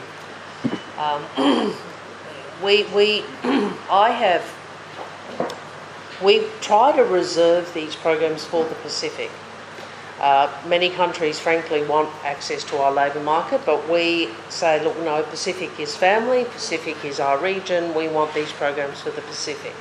But I have said to every country I've gone to, whether it's Tuvalu, Samoa, Tonga, pardon me, Fiji, I'm going to Niue later today, I've said the same thing. We want these programs to work for you, so you tell us how you want them to operate. So first with the Pacific Engagement Visa, we cap that. Samoa chose not to be part of the first ballot, that's fine, it's not required. You chose to be part of the second ballot. That will be worked through, and a number of Samoans will receive a Pacific Engagement Visa to Australia as a consequence. The Labour Mobility Program, you are in charge of how that is selected and the numbers. So if you say to us, we don't want any next year, that's fine. If you say to us, we want double, we'll see if we can place double. Do you see what I'm saying? And how you select them and how you want them supported through that process is something we will talk to you about. So I know how important the community structures are in Samoan culture. If that is how you want them selected, we will work with you to do that. For the issue of the RSC, Minister, I thank you, you said all. The control is on our side. Last week, Cabinet just passed new regulation and new policy to have that control. Because the original initiative was a great for our people in time of no hope. Everyone wants to get money, just get on a plane, get money and come back. Now we have our own priorities of funding our own people to get jobs and stay here. So last week, our Cabinet has already passed new policy and new regulation to have that control. So it will be in control. But yes, you are correct. It is us to allow how many people per year and also the quorum that needs to get out. Ni finangalo ngana peretania o le minsta le vai fafo Australia, ma le pāle mia o Samoa i le whailo inga matu stanga. O le taoto ai nei le pāle mene o New Zealand le tau mawhainga le fionga ia anai awha anai. Ma nisi o le mamalu o Samoa i Aotearoa. I le mata upo le visa tolu masina e fato a o omi le tuisi folau o tangata Samoa, e au noa ma se talo sanga e whaia. I la tau ia leo ni sitiseni New Zealand. Whapea tangata mai nisi o motu o le Pasifika pe a taunu uatu i New Zealand. Wa whaalia ni minsta le vai fafo Australia, O lona malo, mo iai lava lana por kalame mo visa asiasi, whapea visa te whao. O le anga le lei ma le ao mawholo le malo Australia mo Samoa, e le o wha ititia. A wa o wha ilo e le minsta le wa i whafo le malo a o iai Samoa e le nei wa i aso. I lana asia singa wha le malo, e lua se fulu miliona ta la Samoa, o le afe so soan iai au se talia, i poro kalame o suinga o le tau, i te tonu o nuu mafio anga ai maise lava no fuanga, e pito sili o na maa ale a fianga, mai suinga o le tau. O le masino i ulai o le tausanga nei pe a matalia le isi tausanga wha le tupe, a lea malo, o le a mata wha matu mai ai lea fesoa soani tupe, mo le umi e wha tausanga. O le asambi le whailunga ino le tātou tuto tasi o le atinu i le masino i uni o le tausanga nei, i le tatalaina aloa ia o le ofisa fau o le whailau tusi o le whono a ofu i tū la whono i buri nuu. Wa whailoa lea fuafuanga le teitai o le tātou malo le fionga i le pāle mia, i le asia si ai e le minsta o le wā i whafo Australia o le ngā luenga, ma mori mauina ai le mai a tutui o le urua i apa ato whane o lea maota tele. O se ngā luenga na amata fuafua mai le tausanga i luafes futasi, e peo na whailo ai e le pāle mia, ia mao lea ua tau nuu lona fausiaina, o se isi lea pine wha mau, o le malosi o le fsosani e lea malo i a Samoa. E luas fulfitu miliona tā la le tau o lea ngā luenga. I le lua afe skutasi, anga i lua afe sulima. O inana mata le tāpenanga o bloketi le nei o tāpenanga o fausia, whaleleia i pāre menu Samoa. Ina ua tala whamalosi i lalo le tātou wharifono momua, sa iai, talu tātou tutotasi. Awa mata fo ina mana e nai leisi e tātou wharifono o whai e pēa tātou whanu. I te mirina. E mirina sa tula i loa. E avel tau sanga mun malo Australia. Ina ia mai se fiso soani e fausia i loa. E tu lango le whare leo tātou mauta whanu. Ma le whare le leo tātou pe leo i le so. O ina ana matai le tau sanga na tu inatu. I lo taimi whaafonga white lai ma le whailau tusi o le whanu. E whionga i a whipulea i Ropati Atila. I nātu tāusanga i a Dr. Stevens, Henry Hand, o ia le nā, sa mapasa ai komsina o stadi o te mili. Māta mata i lona whātara noa le ploketi mei. A mai tau a narata sulima tausanga, talu na whau whamai moi mei. Mana malanga roa ia mai ai le kova na sili o Australia, whaira na launga i te tonu le mota. A mata ai le ofo le nei Australia, e whaile whale whono fau leo tātou vai i e, whaima le ofisa le nei. I e le tua lo na alofa marona ngelei. E ui whita na whaina tā, lui tau le nā taini ma mea uma sa whasoa. Ai vi ia le tua. O leo tātou tau mai whātau nuu te me kolo keti tau. Eo ina umi wana whausiina. Mas tātou patele mo na lo stari. Kala ka mamawina, tātou whalfono lea, ia elalata i le 2 miliona tā la Samoa. Tau le tātou kolo keti le nei, e 2 miliona tā la Samoa. Ulu nuinga atu whatasi, se tasi nei o poloketi te lea malo Australia. O whausia mo tātou. Ale me sili mara tā ua le Taeao nei. Ua tātou saungi i o sā i o whatau nuu. E whaelonga ai mo tātou malo tu tō tasi. Ia yunu i tau sanga nei. Muna i pele ngā mawhawhtai, ngā ruenga sa whauao whaupō, isi fo i taitai o le malo sa whenai mai i taimi. A wha ngā solo ai fo i tau le mango whiutana inga, tara noanga, wha vao malo ma le malo Australia. O leo tātou penei le so, ono le lofa, mananga le lei le tua. Le fionga i le pāle mia, sa sunga la audia le mali atoa leo watea polata i wafosi. O lo alu le ngā luenga o le ofisa o le fono I Murinoo, ma whaatino atuai ma le maonta e mapu I aisu I whaipule mō malolonga, pe a taua o fia fono tanga a le pāle mene. O le tāua le lava tāpena ma sauni uni o au nanga I lo tātu utinoo, ai mai se lava au nanga o lo ngā lulua I le ofo ina o fesoa soani, ma tali atu I teimi o puapua ngā ma mafutianga, pe atula I maini ngā lulolo po tsunami. O whanga solo ai le vāiaso a tōre nei, se fono tanga lo a wai tu tino whaavao malo e whea ngai ma tāpenanga I teimi o ngā lulolo. O lo a wai fo I ma ofisa sinia, o le ofisa lo tātu malo, o lo I aile pule o ngā luenga e tali atu ai, I teimi o whaavelame whaale natura.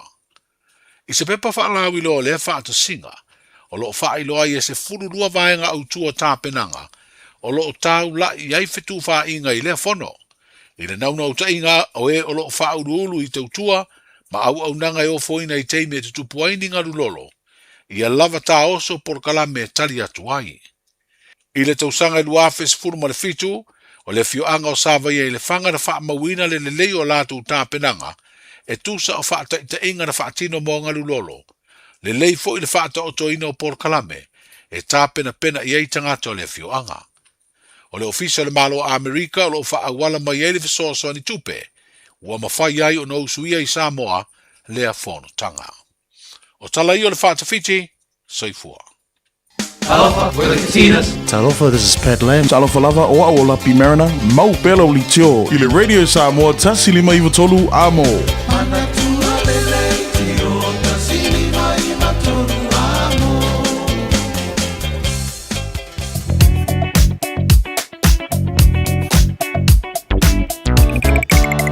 Whaatapiti o tātou tala mai Samoa nei wa asope on whaafonga le tino nei Taeao ai o inga lata mai nei lunga o le awala aptabale malole foi on sai whaisipisi o lunga la wala nei taimi o le Taeao esa mai lunga o highways Bavayatu East Tamaki Road East Tamaki Road around Otawa Shopping Centre ai le o le on-ramp southbound State Highway 1 for benefit on-ramp citybound State Highway 1 Poloka re nevanga o le Taeao.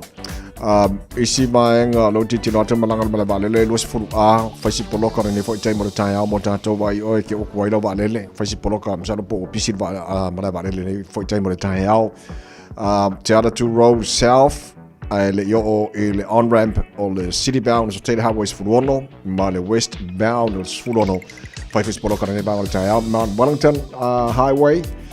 Mai lava pe miu fa solo mai Silver Park le yo for on-ramp on southbound State Highway 1 ma le citybound State Highway 1 poloka fo in leva on the Taeao lungo highways lai poloka mai lava highways fuluono malanga taulanga o ki lani poloka fo around Dominion Road mo le southbound State Highway Lusifulu fa pena fo around Lambie Drive ma le Lincoln Lusifulu southbound State Highway 1 poloka around Mount Wellington pasiako East Tamaki Road on-ramp mo le citybound State Highway 1 Mount Wellington, Ellerslie Penrose, Pasiak Green Lane, Mangaya, Papinafo Malanga Menu Shore, around Rosedale, Silverdale, Wairau Valley, Takapuna, Glenfield, North Coast, Polokaya, Leba on the Taeao. So after Valley, Manaya, the Lava Pion on Sai Family Mole, Yam Fau Jota, Len Fat for San, Nay Taeao, Famna Sunny Radio Samoa, Tabino, Morning Mighty La Onga, Famon Mole, Avin Fat Moy Fanam, Tamia Colosia, Wallamore, Song, and Bonne Fanam.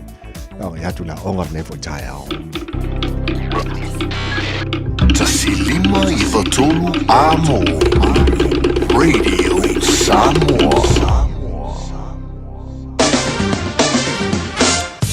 Paikalla tomare nei le talo nei vai ngole Taeao va tu los futolo ile ma fan le Samoa nei time le Taeao te le valu e tu mawinga langi le leo le tau Samoa awa e vai ngole Samoa pa o timo le so wa ba tu mau le tolu tasi nga tolu for lua degrees Celsius mo ngole bevelo le Samoa le nei stofi lua suma lima e lona mawalalo ya le malo le tunu o tato mafuta le ngate ngol Facebook ma YouTube o le Samoa pa pena foi e le FM 106.1 e Samoa malo la pasui fu mo ria pa pena foi le malo le tunu o tato fatasi ya America Samoa le nei time o le Taeao ala tato kolosi le vasa tasimeni Australia kurai mate malo se fu mo ria to te le yo pa angal tar kala me fa tala fa mai Australia ne bang o Taeao lo mo Canberra va just fu fitu O ele malu e le nei vainga o le Taeao, winga fa mo wino le tau le matele na awa o le tau le mua I Canberra, luas fu lor mo lunga na le bebela, sfur fala na mawala lo fa mo wino, mo le mua I Canberra le so. Fata lo fa malo le tunu, to tele tatu fata fa mai mel pone, sfur tolu ele malulu, nei vainga le tau ka malulu le kiki e o ko a. La fa solo point awa o le tau mo tau, e le nei aso a toa, luas fu lima mo lunga le bebela, sfur fala na mawala lo fa mo wino, mo le nei stofi o tahatu. Lia sini Australia, good morning.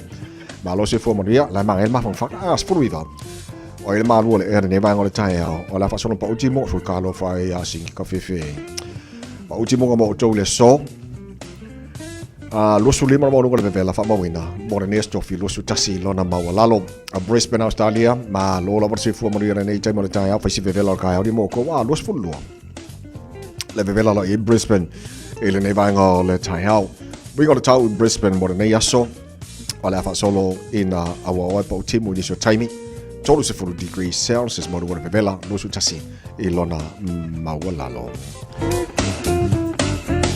wa vai training sina fa talo fa mai Perth Australia ma lo la se fo ka bebela fo ko ngi ya so di ya man ngi ke merka ya sa lo po wa la se kai mo yo ko ke ale lima pole wa se ka ko ke mia ai ko fa pe la ma ngai ya ai ala fa mai ala ma tele na awa ta mo to Iro nei aso ato los fulu ivar mo lunga bebela fa mo ina mo Perth Australia los fulu lona mo na. Tele na bang Australia mal tulanga ile tau nei foi stofi foi mal talo le tau no fanga fa salanga radio Samoa. Tama ki makaura wo kilani. Spun waru ile malu le air nei time yo le Taeao. Baba tu fafo ole awo mai le mane langi le mal tau nei bang ole Taeao winga na tau le so tu maura langi le lei. Awo ni so time lo sulima. Ole maulunga na ile bebela fa mo wina mo aukilani le sos fuli mai lona mau lalo Taeao pe au lia le fa solo in awa lang le fo tau los fulono maulunga le bebela fa mo wina mo aukilani le so Taeao va ngai to la sto nai ole aso muli na masina nei ole a ko fo ya so season sama mo tato ko ngai kai amala sko ngai ala mana e melangi le le sto nai aso mo macho la so mo autumn le season so at wai fa solo na awa lang le lei pa utimo ni so taimi lo su fa le bebela lona maulunga pa solo lang le leile aso fua aso lua male aso lulu na ba aso mana ya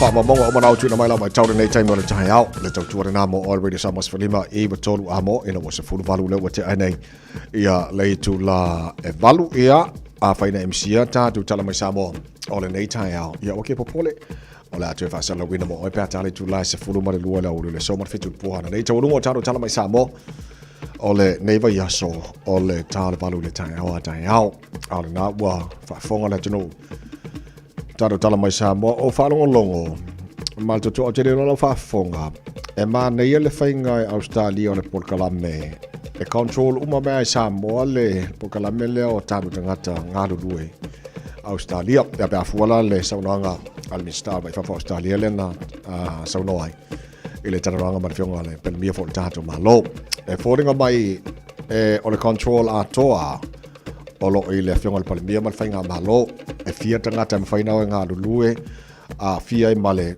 tu ai nga fati no nga lue nga ma nei pe a fia uma ile control lo ye pe ona maua ma ia la fainga vai nga le ia le lei tarsia ia mo fa murianga ia o tatu tangata Samoa ia foi ava no tala mai Australia elena o tatu Samoa la fia o mal Pasifika ia no fa e fa fongo fa longo o ia inga na o bano lo mo o tatu tangata Samoa ia lai le malo le control ato ia peto fia tangata o nga lue ia mai inga o mo nga lue ngalo Australia mana le foi fu fanga mantua ni ngalo na fili pre-polling mobile elections mai singalo luam sa fa tasi Taeao o aso fainga palota fai filfilinga tu malo ye lua ia po ai ole a tusi au ia fio anga mai tu malo ia tau wena la tu fo tono palmene Samoa Taeao lai lo ile unga le ata fai fo le Samoa ba tu molo silfia ia tatu by elections na lua ele aso Taeao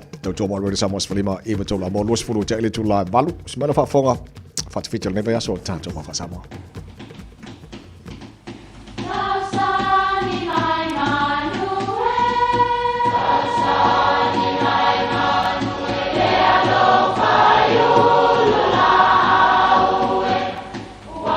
E o fanga manu i ululu o la au, awa e fafanga i funga o la au. A o le tangata e fafanga i upu matala. O le mafileo o alanga upu mamuanga ngana Samoa maona whaapongai e a fua ilo na sio mianga. O lona lea sao i le whaatufunganga o le iloa whaale aso mai le tautua se ia o ina pule. O alanga upu mamuanga ngana ua lanto mamanuina le tō whamanino a Samoa mana tua foi e tāo fitau muli le atunu. Ne iafe se atua o le ala. E whapea le talitonunga o Samoa na mua. Ma ua o mai lava i aso nei. E ai tua uma awala o le sami, awala o le fonga ele ma awala o le ea. So o se whaala lave tupu i whainga malanga e talitonu Samoa ua oso whaia e aitu o le ala. Whai mai Samoa o le whanua malona tapu a whanua. O aitu nā o a inga manu. O lo tātou whaalongo fo i la pata i ngā tangata whenua Māori. E ai fo i o lantou wa itu tausi. Aitu o le sami ma le whonga ele. E au fo i o na tātou whaalo iai. E whapea la o so se teimi lava e sauni aini malanga i lunga o le sami po le ea po le whonga ele foi. E masani o na iaile la pata inga le nei mai le au matitua. Ia, saunia i manuia lau tau whai ngā malanga. Tā losia ia aua ne iafe se atua o le ala i lau tau whai ngā malanga. E na ia whaataun uina ma le manuia. O le langona le nao le nei foi tau sanga fua lua afe sfunu ma le valu Samoa. Tau ina ia aua ne iafe se atua o le ala i le tātou fōlaunga i le nei tau sanga wa amata. Ia tau to luaina pea oe e le atua tai malanga le lei. Ne iafe se atua o le ala. Ia manuia lau whasaunga le nei aso.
fa Samoa wa ule nei o kasu tialo a wale sui ya ngila wa le kio a eva mai ina se fulu lima iva kolu amo Radio Samoa Vevela a o fa ilo mai lo official tine mo ma fa la te tupu fa for sei Fire and Emergency New Zealand o le a le ngā lulue mo le tasi le itu la sui tine mo mai le se fulu ruanga e le tasi le a woli i le a woli o le asoa Taeao. Ona o lea tūlanga o le awa ai le whaatuai o le taliantu o sui o le ofisa i ni wala awe o mai o le whautuanga mo le tōtele i a whae tete o na whaatino ni vaenga o no tūlai mai eini mu. Tautua nā ngā sesenga o mea taumawha i a awa le tūla fua ia mana tua a whai e tūlai mai se mu i a vave alu ese mai le fale ma vili le tasi. Asia siane le i tūlau o le Fire and Emergency.nz moni whaamatalanga e tūsai ma nei fuafuanga.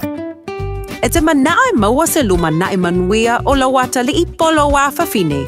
Ua se fulu nei tau sanga o whaatino le Pacific Advanced Secondary School lea au o nanga. Na whaavaile nei a onga e Sir Michael Jones. E whaonga inai ngana le Pasifika I le NCEA. Maua fua o fua o ngā toe lea ni pilia onga. I le tau sanga lua o loa whana maua lunga I le whainumera o alonga whana wale pass na au sia tongi e ulu whale ai I le universite, po le university entrance, I le tele o kolisi I au kilani. Ua uti awa noa mo le lua o lua ono, mo nisi whamtalanga wala au loa le pass I le ovart se lau valu o fitu lua fitu. Ovart se lau valu o fitu lua fitu. O tupe wha moni Samoa, mana tua loa le Pacific Easy. O loo wha awau pia le tātou papitoa nao le limatala tu tongi pia whaunga ina le Pacific Easy app e wha tino ai au tupe wha moni mai lau telefoni FEB ai. O loo awanofo le tātou direct transfer ti posi mai ai au tupe le tātou account ma wha mani aina fasili lupa le telefoni ma wha tino la whaina lau tupe ai na whapitoa. Mo le tutongi ina o pidio le bai, mo li te ngā tupe so se whare tupe Samoa, pe te tongi nino no ngā tupe le numpi wha Samoa Housing Corporation, UTOS, Samoa Land, ma so se au nanga Samoa, o lo mawhai na whatino umai tātou au nanga o le Easy Pay. Mo le Fiafia, o whasuponia so se vahenga New Zealand o tātou lala, o lo awano fo o tātou ofisa o taro mamangele, pe whaunga le Pacific Easy Mobile App, mo le Direct Transfer, whasawa I lo taimi, ai siri ato na whasawa ina au tupe wa taunga tāle penisini. Mo nisi whamtalanga wala au le telefoni o Barcelau o tasi ono, po numero masani au kilani o le lua fitu ono fitu iwa fitu wha, ma le lua fitu ono fitu iwa maru wha, Pacific Easy o lau paanga mo tupe wha mo boli Samoa. O mana o mie o e pose isi lo a inga se fisoso ani tau whi malanga inga mo New Zealand. Imata au pue peo le vaita mai no whanau po ngaluenga. A whaia lau tali o le ioi, wala au loa Ken Ferniho o le Fern Immigration Services e iaila na laisene, ma o silia ma le se funu lima tau sanga hola na tau tua. E toa tele tangata o fisoso ani iai Ken, imata upu tau whi malanga inga, e awhia imata upu na o atu le tribunal, ma apili le minister. Tanga iana le Facebook, ma le upenga te whailangi I molimau. Mo nisi whamtalanga, wala au mai le Fern Immigration Services. O luatasi, tasi lima tasi, o lima. Le Aro Memorials le awonanga wa ovantu ma le tolu se fulu tausanga o tautua mo o e malo inga. O maa whaamaratu e ngau sia I le maa mora e pito siliona le lei. E mawhaiona lafo le maa whaamaratu I Samoa. E tolu la e mawhaiona e asiasi a I e whai e lau filifilinga. Ma ngele manukau maniulen. Pe te tanga iane le aromemorials.co.nz. Morisi whamtalanga wala au le lua fitu ono fitu valu fitu. Lua fitu ono fitu valu fitu. Le Aro Memorials, ma whamaratu I se tautau ngau fie e ngā osi ma le whaamaoni mo e pele I a te oe. Whatana whalpurenga ma la whengaruenga le Aro Memorials, whapiana fo le tanika kāsa o lātou whalolonga au ina tuali po kalame Malu le Taeao. Ale Radio Samoa, ma le taimi ole. Tua ele.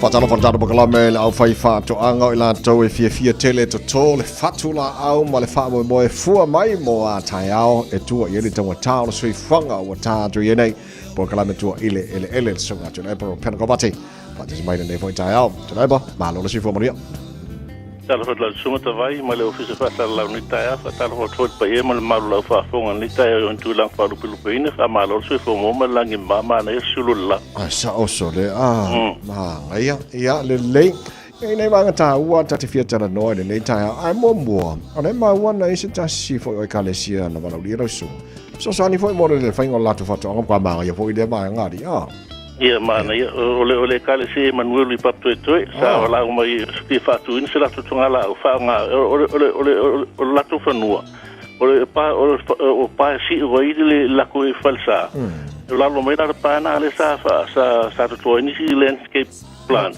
ia la mana fa nga tu fa la ole mela na le sa fa la sona sa su lunga fa malu pal pala ma mix compost na le sa Fiafia le kale sia wa ese fa long le tio ese fo ile va fa tiro ino ngalwen practical practical yes ia te la fa so ma Fiafia na fa so to i me ile tan no to ia ese alta no to telefoni ese le fa long no sa o mo le tele tan no to Fiafia tali Fiafia ma o le kale sia pa pelo la inicia la para potpotonga fi mossto so ia ava noma opai no to ia foi so ni le establishing o la tutunga la au punia onga foi pun me fa pena mana ia le so ni mai mo matou ia nga le la kuasungu ile ka pisi ma le ku ka mai lalo e au no ma se tape nanga alme ale le anta pena le palapala ia ma nga tutoi e le foi mo no le la wa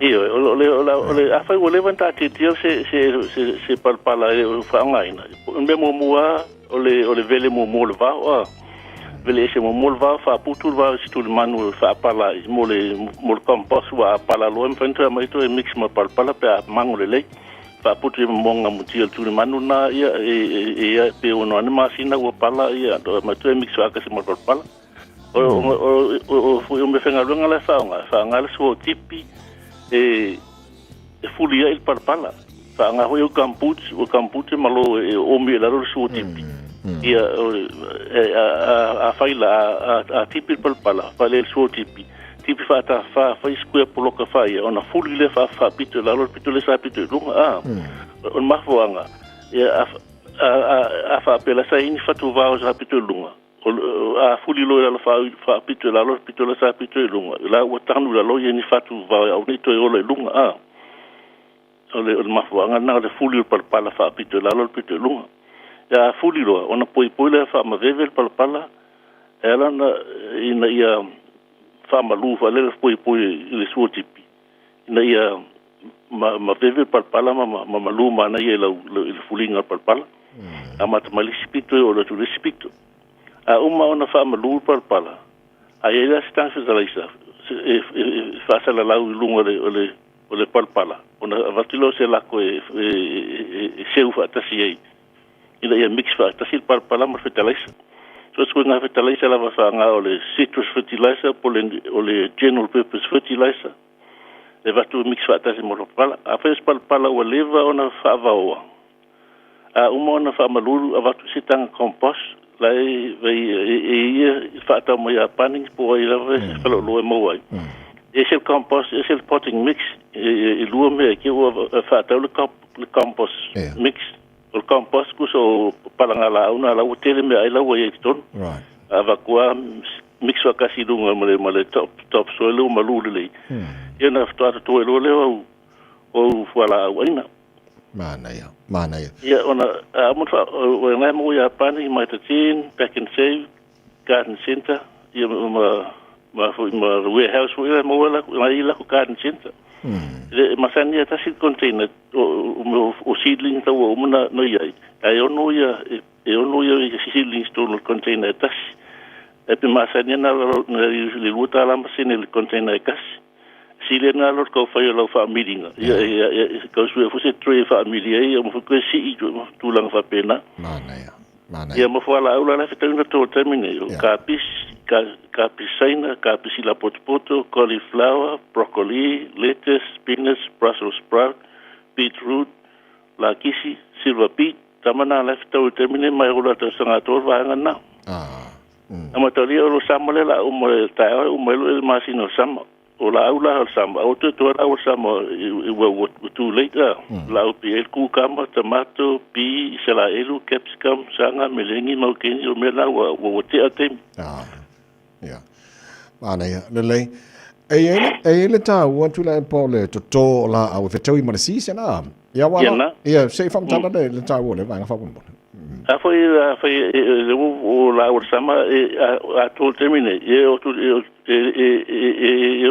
a matan marulu ane o struggle la ile marulu ile menale fitawite to tomato mal kama la una sama termine la una o kapisi so na kapisia o meu cauliflower broccoli lettuce spinach brussels sprout la una o la to sanga to mana ia le o le fa fo mele tunu se mo kwa ke le me ka ko mo ngi ka ori le Malaysia tuanga o termini a fai o lau e ni fruit trees fai la ni la mango to fai o ti se termini ya oni so solo le mango na ni la le okay ya Malaysia me tuanga vele la lo fruit tree na ya fai ngofina ava tu le compost o me lu compost la lo tonu le mele nga tel fala la o na foi e tu o compost na foi fuye na foi lulu le lenga foi lulu fitalesa o nga mo no pito o la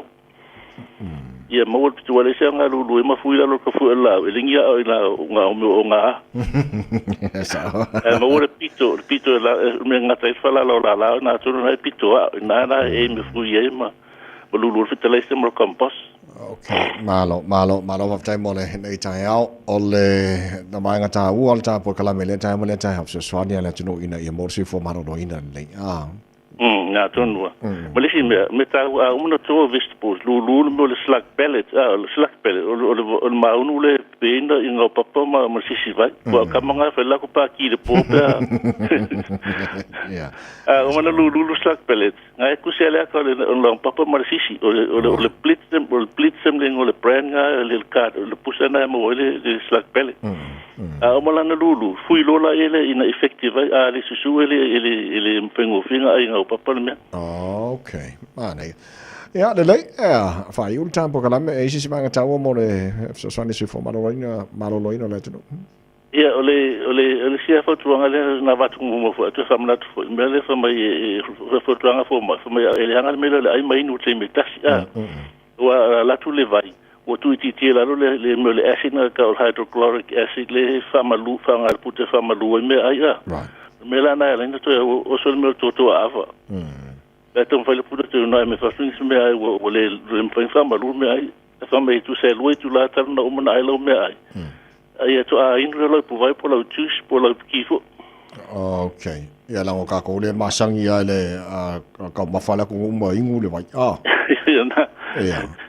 so tu la na mo so tu nga mo ta tu ni ta ia ma se ufa malo si mo ta tu ni ta na mo fa ta tu ta si fa upa to su fa mai o le fu la mi ton o le la au le o le ma le na te mo nga e poto ia ma wala se nga se sin ngia sum kwa ka mai ia nga o ta to la foi o tangata la foi su ta to la foi o tangata o mo se si o la ia o si le tu nga o nga lo was fa tempo por la mele ta te la fa maria ne yaso fa ta ia manuel lava ia ni vai fa pa so ga te la por pen ko vati mal tar por la meto ele ne ta o to se fluiva minuto lo ta le tu la eva tato uma lava matua sa ta pena nai whanau mo moni la onga nei tae o ka se kouli li. Pespesenga, string band le puni lava nei tae au. Good morning. Feel my best le sa ola tonga. Best Fiafia ola Malu ia le nofa. Best lunga ole ea. Best so oi so se mea. Best ole lo tu vi ngai le tu alea.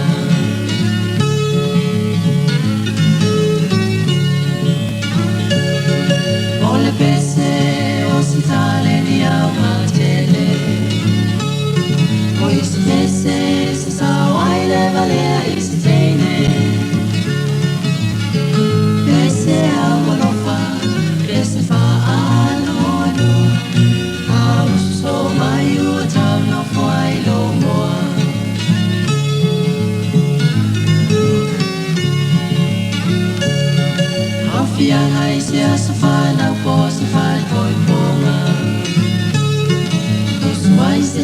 se mali e pei se ta alona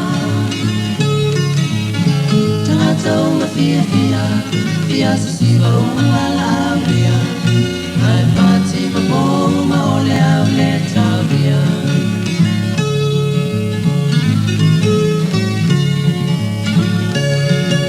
Afai e te malanga I lunga o se maa Ole sani pole e foi stau malanga Ua misia ele loto Le fau la pole tia fau E mali e la tope se tai le ma fau fau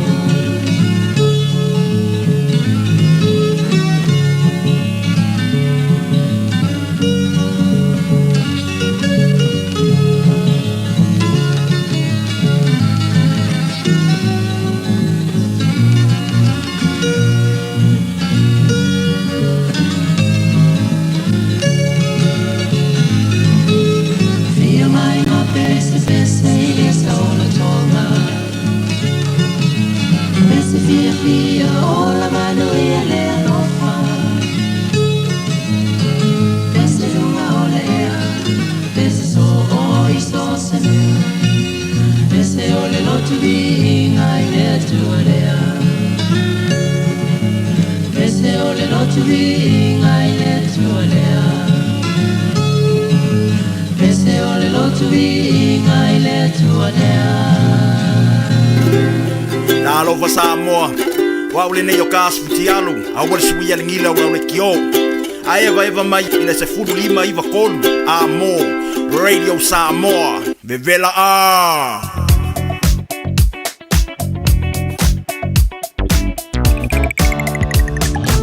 Le Spotify o mai lunga nei wala a lunga la wala nei fo I Taeao fo aveta vale ma lo la wale fo nei Taeao ya ele o tele vai ngo lo te va poloka nei time Taeao faisi poloka le link mars football us fulono around Westgate le va on Taeao floated le maiala e fuka ko poloka fulono city bound around Western Springs ma points of idea ko pauanga va ngale poloka nei time Taeao te pauanga le poloka ma State Highway 1 city bound around Mount Wellington ko pauanga pasiatu LSD Penrose floated le se ia pa il tauranga o kilan vaanga o poloka Perth Highway Luce Fulu va Mayoro Road and Dominion Road southbound va pena for around Lambie Drive around Rainbow's End ko pauanga vaanga la ko manga ia mai de mananga mana ba de lusu a lo nei time Taeao isi vaanga bala wala wa te atun pisi nei foi time Taeao ya ole ta to the Spotify ina mai no wala nei foi time Taeao fa mana tuma sani al porkalame mo le malo le tunu avta vale awala bane ngalo ya te or saunga le mu o oyo lo fa foina le tabale fa pena por saunga le mu ila tu umalava o tono le tabale o e fa foina mar saunga le mu tabale so se banga wala o lo fe malanga ingora ne yaso o lo o yo a au to se fut fa minuto o lo to tano le tuna ivo tano telefone ngara sa monta pena sunga se yuli mo laupe tala iva ile tayo nei ya kala pula ave tabale ave pasi ave lori ave kuria ave valele mara kala pula ave uma por pesere mo nei Taeao por kala be manual Taeao Radio Samoa spuli mai motoru a mo nei stofi o lua se fulu mare ono ya so fe pari o tana follow up o lua fe lua se fulu mare ono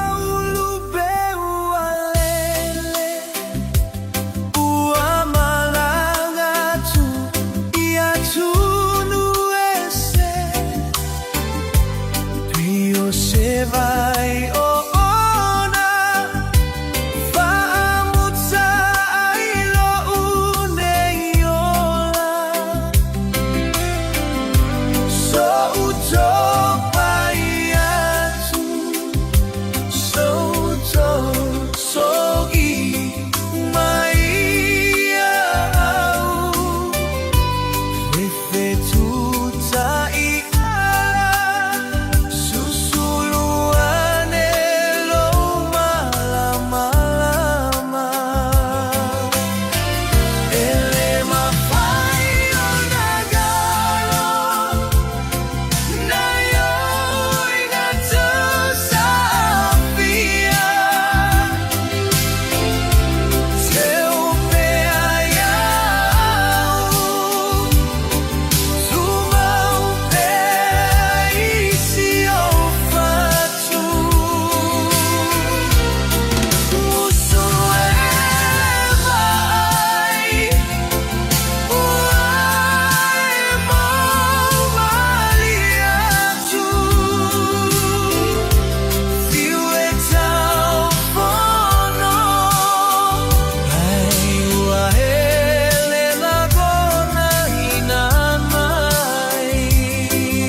ai la ka ko le pese mol kala pola ave sole ale vidi mai le au korean ma maole me la ka ba o ngai o ku me u sole sole wa ya fangelo nga fenua pai ngai malaka polo fa mai au ka mai sole o ke la vai no ka ba le malaka polo fa se so mo mon me fa kon fa la wa ka mai fa fia ka tati ana be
Kasi fai pelo ilo verde Samoa svoli me tola mo mal pokala me Malu le Taeao ina ua toi ono minu tolo tolo talo le tula iva taru tala fou te pena mai sunga ya se yuli malau pe ama en pesene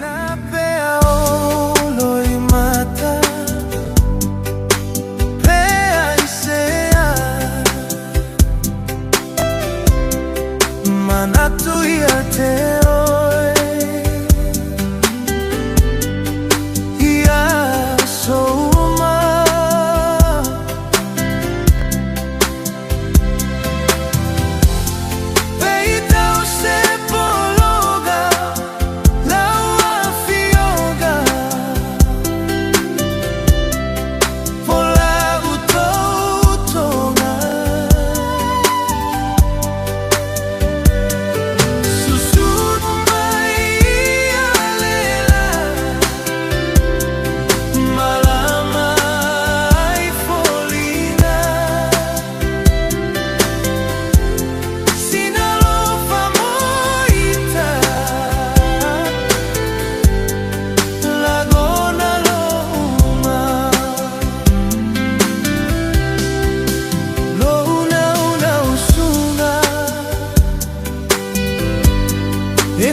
Talo falava o a o lapi merana, mau pelo li tio, i le Radio Samoa tasi lima iwa tolu amo.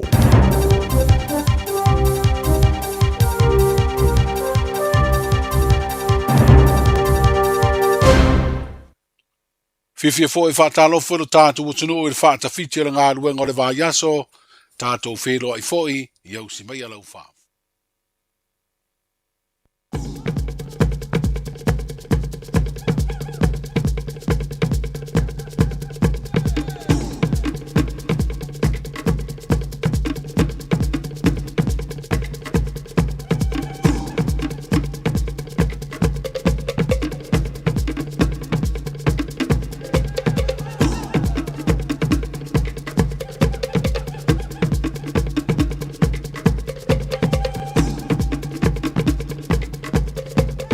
Taeao Malu, tala ni mai au te roni. Sila mo lau whaafunga mai. Whaafunga mai ang. Ele o toi mamao e maua sui official na matanga rua ngofe malanga inga New Zealand. Ia na maa sianga. E whisiri ni aitunga te masalomia e overstayer. Mo pepo ni o lato whaamao ni ngai tu tonu o whale o ainga ma tu tonu o whale whainga luenga. Whaari ele malo o lo lato te puni ia le vala o ia i usta inga i whaatinonga o tipo tinga ese o overstayer. Ai o lo finau ia i lato e whaitio ina lea whainga. O se stepu le anga ia tu unga i whemalanga inga. E whata ngai le vaenga whaapitoa o whaamaro singo vaenga o whemalanga inga matiuti pole Immigration and Customs Enforcement pole ICE. E whai eos whainga e peona ia i Amerika. Ia se te mon te santaluai sa wholofola i ramalo ni sila i ni swinga o ni whata o tonga e tala whea ngai whemalanga inga. E taula ia le whaamaro sia tilo tiputinga ese o overstayer. Au fia ili tu ina ofisa o whemaranga inga le power e whesininga i tangata i pepo o whamatalanga o whamauringa, ma i tangata te tō tasi masalomia solia tu unga o lato visa. Sa alongo ai ali tamata i minister o whemaranga inga Erica Stanford i le Johnny Sila. E masani ona iai ia ni tūlanga e lato te sa ilia i ni tangata patino, mailo ai o nei tangata o loo iai whawhinga ruenga, ai po whare no whaing. E iei fo tangata ale o le social ese, ai po le whaio ni ngā yoinga masalomia. O le mele nā ele o mawhaio na lato whaia iei se ngā yoinga, ai ua mana nao, e iei leila o whai ngā ruenga, ia delelei e mawhaio na whaia nei ngā yoinga. Whaia Stanford, o swing o le tūla whono wāfofo ina tupuni ai le vala o sta inga patino, i le tuina le ofisa o whemalanga inga mea whai ngā ruenga manawia, e whai ai a lato ngā ruenga. Ai o whinau ia le li lo ia whapitoi whemalanga inga Alistair McClement, o te ngata overstayer, ele o ieni whamamonga ai po i lato soria tu unga o lato visa. O se whawhi tauri la i titi tele i whaatinonga malanga inga. Ma ia ta wai o le tūla whono sa mua moatu tu inai se tūlanga o le le ai se whautautanga i sui ofisa o malanga inga. Ma le ti a polo le ai nei i le whapewhea lea o na tustu si swing o le tūla whono o le ai ai. Whaarea McClement o te ngata overstayer o se whawhi tauri matua i lai titi lava i New Zealand. Ma a whai ele manino na wha maoti e wha vai o mo wha mafo anga e mafo ai, o na whesiri ofisa whemalanga inga i se isi mo pepos wha mauninga o i la tau. E wha no lima taita ina i se tūlanga e whesiri nia e fwoi tinga sit senyo ni sila, i so se mea e iai e wha maunia po ai i la tau. O tua i ere ofisa o ambassador Iran i New Zealand le whaio wha amatalanga se sema whaio fuafuanga i le tāra whengai, wha tanga tola. Ina ua mai ase forflanga mai le minstau le vai fafo va wasa mane o Winston Peters i se tapu inicio minstau le atunu. I se whaamatalanga sa whaamatu ina Peters i le Taeao na nafi. Ua whaari ai, o le tapu o le ulfa le mai le onisio tangate fasi fulu. Sa la tau whaia ni sa wanga ia te tau o tangata Iran. Malisi nai se vaenga o minstau fia i le minstau mata upo le roto e fale. Iskandar Momeni, le minstau whaamatalanga whaari lolilo Ismail Katip, ma le loia sili Mohammed Movahedi Assad. O le tapu e mumuri mai i le mea peo na whaamatala ina Peters o se whasi o tinga sa wao le whaita wafe maafe o tangata te e Iran. Ma ia ta wai o le aia tangata Iran i te ai ma le sa o tonga e whailoi o la tulangona ma le sa o fia i whaamatalanga sa matua ia ina e unoa ma se lofa. O le tau whai ungo te semo o le tau sanga mawai ma le amatanga o Januari o le tau sanga nei sa amataina ai se te tele tono Iran o no whaafitau i tau tamau ainga. Ma le isi vanga fō te te, sa amataina le vās toluai e pēna te ia te maitia o ngai niso universite. Ma ua whaamatu ina nei le ampaso Iran se whaamatalanga e talia le mano ni sila i le whaalia. E la tau te ina le whai unga i le wha malasi o le tapu o le malanga mai o sui o la tu malo. Whali ai o lea fuafuanga sa wha oso fia ina whainga wha porkiki to e wha avai le ilungo wha amtalanga se sen. Ai o whali e Peters i le wha amtalanga te sia. Wa awa iatu ni sila isi tunua pe Australia i le wha malasi o tapu whamaranga inga le foia e pala isi tangata ese to tolo Iran. E beo na afia Iran i nei ngā yo inga leanga. O le tapu o le a le whaatanga i nei tangata e urwhale mai ai pe a whea malai vali le ni sina moni malo longa. O se tamai tite e peona sa tua ia lona tina e le mawhau na ai, sa tua ia ile wa ai o ia suaina ia toenga o mea ai pala lasi lungo le floor, i le teimo se te wafianga le ainga. O le tamai tite sa tua ia foile wa ai o ia ai se fasi mo se fata singa le tau langa. Ile no whanga sa whai e se wha se ngana matong fitinga i se tūranga whaale tonu o na tō tonga. O se sui o le ainga, sa whai e sana mōri mau e winga i le wha singa tuluai, sa ia non te tununga o le tamaitite le mawhai o na ai se mea ai. Sa whai e mōri mau o le sui o le ainga, wha masnonga maulunga i Nelson i le asona nafi. I le teimi o le wha masnonga o se whawhinge o lo tua ia i le leanga o le tau singa o le tama, i le teimi o tongo fitinga wha fo mai. O le tinai reo whai ro ina le ngoa sa i te ina le mōri o mōrianga e whai tau singa leanga e whai le tamaititi, mo mōrianga e tolu ilo na wha aafia ino le tamaititi i se wha mai. Nei tau singa leanga sa tua ia le ali le mai di siria marasfumariva ma sina ai li ave se le tamaititi ma li tau singa al tina, ina uri potia se foma ina masarumia o se wha tino ino sa wanga o le tamaititi ini tong fitinga. Whainga malo i lua sa moma ustari o saini e nei whenga inga tolu e taula i ainga luenga tau i leo leonga ma le pui puingo a wala so ta inga i lungo interneti ia pole policing and cyber security. E se whaamitalanga sa whaari ai e hai komisio Australia e Samoa. O le ri pāri mi o Samoa la auli na maari e tōle o te polata i wau Forces Smith. Ia mara tamata e ministaro vai whafo Australia Penny Wong. Sa sainia le maarienga mo le whaalele i ati le ainga luenga e whasoina i fitu whaai ai. Ma le ola ai o le Pasifika le moana po le Blue Pacific. O whaamitalanga te sio whemaranga inga po le Memorandum of Understanding, MOU.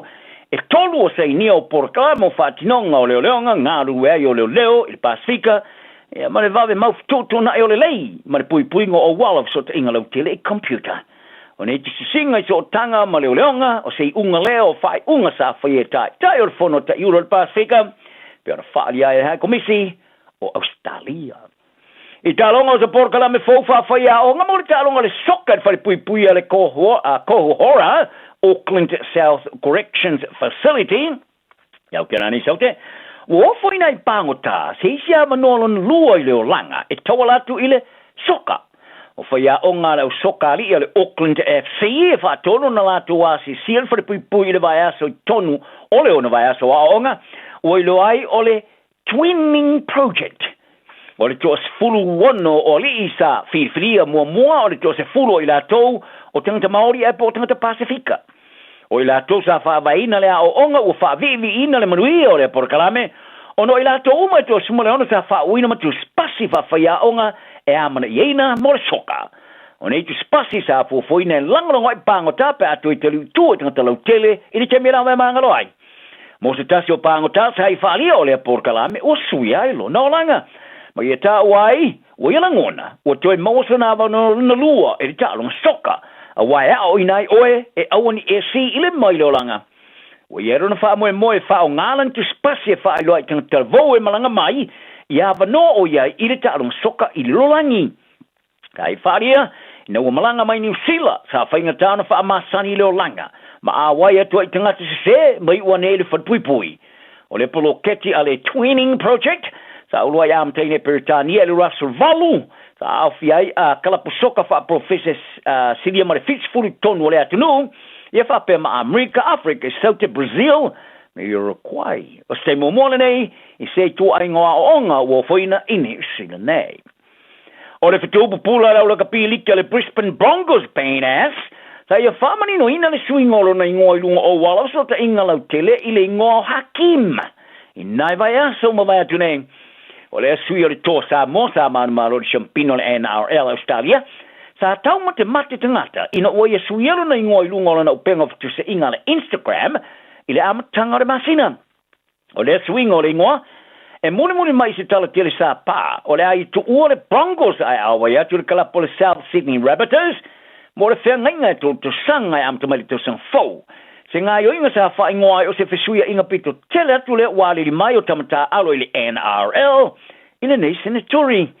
Le zona rafi sa whelo e mari por kalame ua iloi o le media scrum i Australia, mo se teimo mo telu mai o na pārea tala.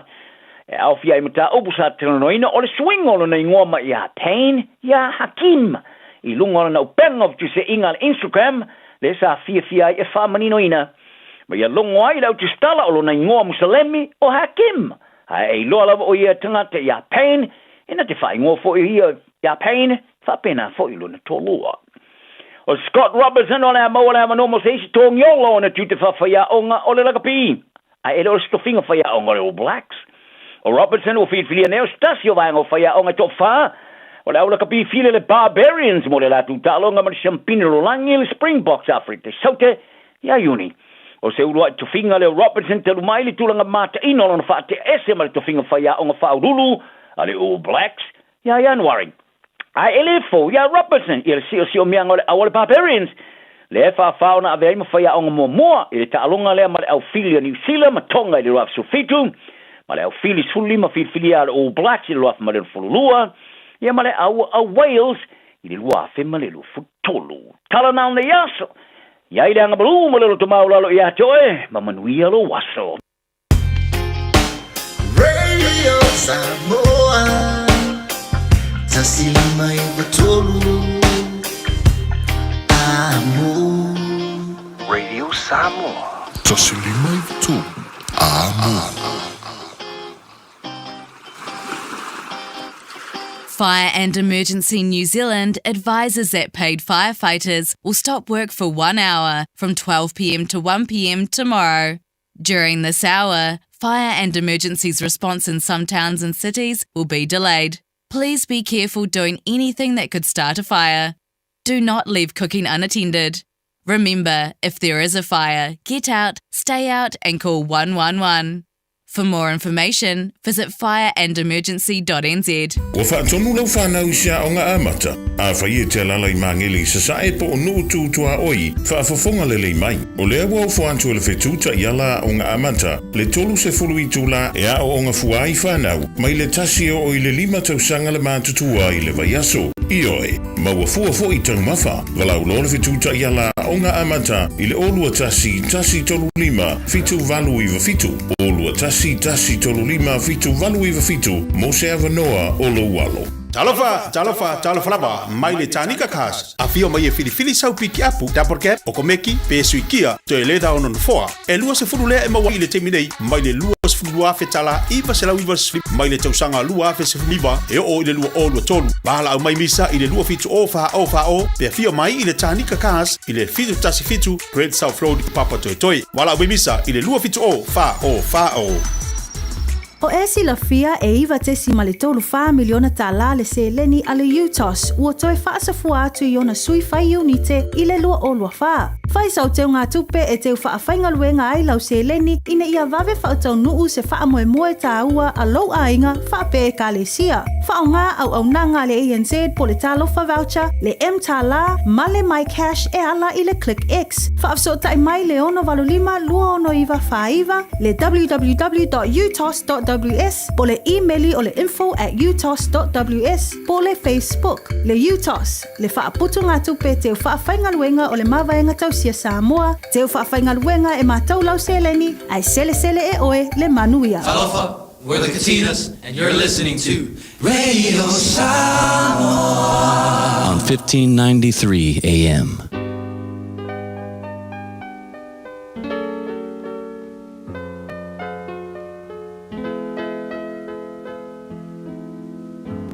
Faitauina le upo le poto no le tautua matavela linga Fusi and Sons Funeral Services i Mangele ma Samoa. I taimi o mawhatianga ma whaanoanoanga ona o le maliu.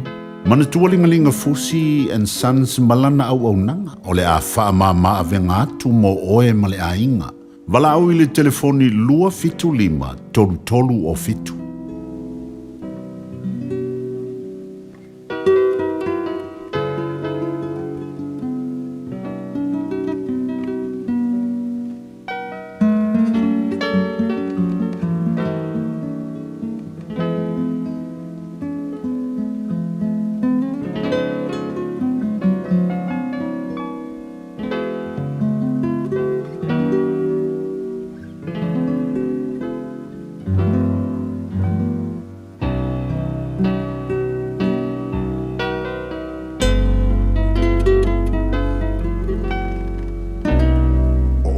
vale, ma le paie, ma le whaatua pua, o le autula le upere poto nei Taeao whaita wina, ma le mata upe luas fulu ono le tusi o whaata oto.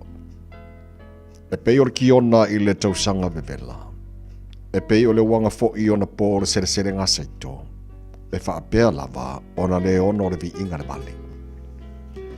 E pei o le manulele wa whaarua ma le pea wa whelele ai. E whaapea le whetu whaifua e le o. O le sasa mo le whanua, o le whaangutu mo le asini, ma le la au mo le tua o le vale. Awane e tari atu le vale tusa malona valea. Ina ne tusa oe maia. Ia tari atu le vale tusa malona valea. Ina ne ipoto o ia i lona lava manatu. Wa vavai e se vai, wa inu le meti ngā ai le ua tuu le wheau i le tangata valea. E whetoso vai o le pipili, e whaapea fo le whata oto i le ngutu o le vale. Ia tari atu le vale tusa malona valea. Ina ne poto o ia i lona lava manatu. E peo le tanga o maa tahaua i le whaupenga maa. E whapea leo a watu vi inga le vale. O le la au tala wa vea i le lima o leo wa ona. O le whata oto lava le ngutu le vale. O le ri tele na te whatinga ina te ngata umalava. Na te wha o loa le vale. Na te wha o loa fo i e son tu la fono. E pei o le uli ua fo i lona pua inga. E wha pia fo i le vale ua toi fo i atu lona valea. Wa e loa e stangata ua poto i lona lava manatu. E whai le wha moe moe tangata le vale. Ai le ia te ia. Wa whai ane le pai e olo i le ala le leona. Moi malai le leona. Wa whea lua lua i le pui pui i ona wha mau. E wha pere pai e on whiriu le wai lona moenga. O wha rilo le pai e lona lima le tānoa. E musu o i e wha fo i mai ai i lona lavangutu. E manatu le pai e ua sili lona poto i tangata to fitu. O e ua tali mai ma le mawhau whau. O le ua tango i talinga o le uli, o le tangata le waruane, ma o so vale le misa ese. E pei o le vale ua whana i u matao ma le oti. E wha pia fo le tangata, na te ole i le late tua oi.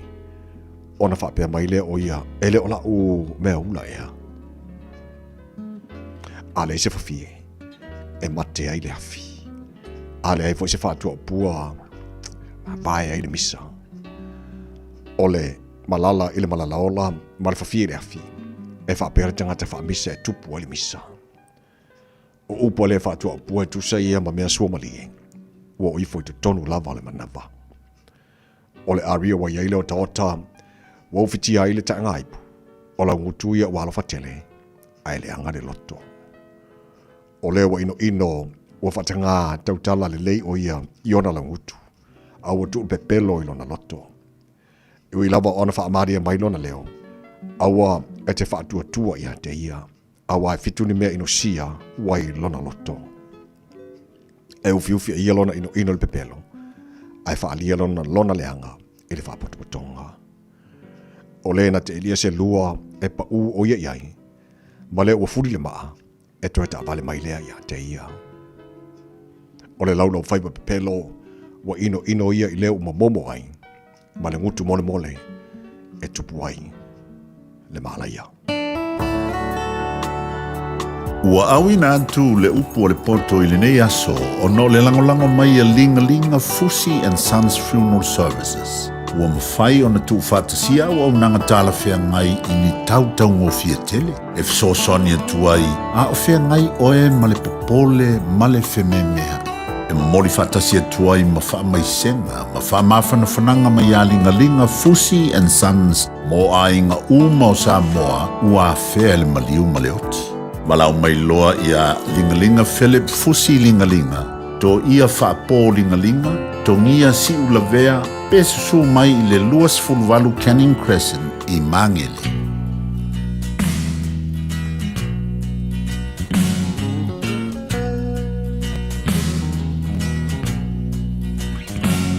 Tato te vi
Mātou te vi le tua le pese mai le sanga le sisters o wha mai ai le whaita wino le o poto nei Taeao.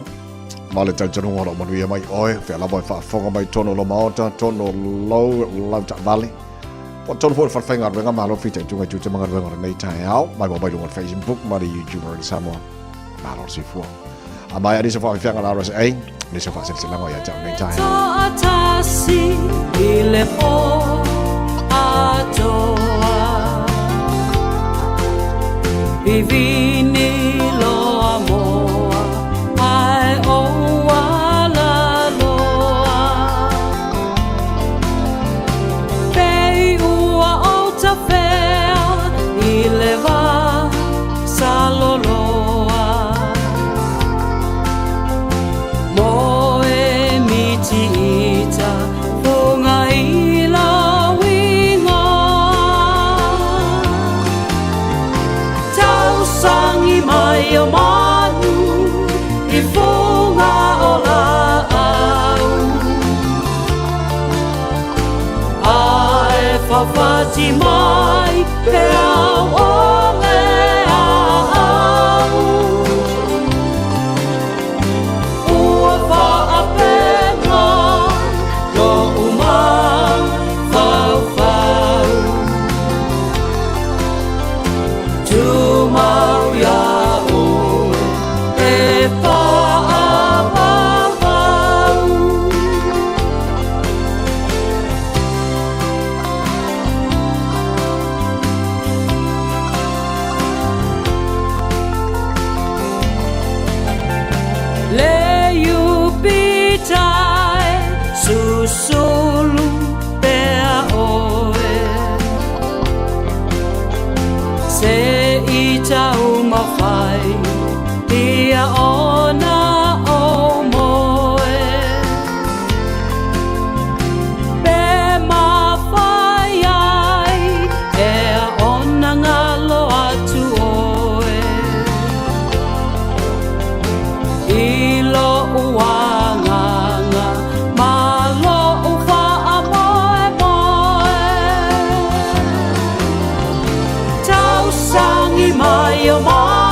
whawhati mai pe au ole au.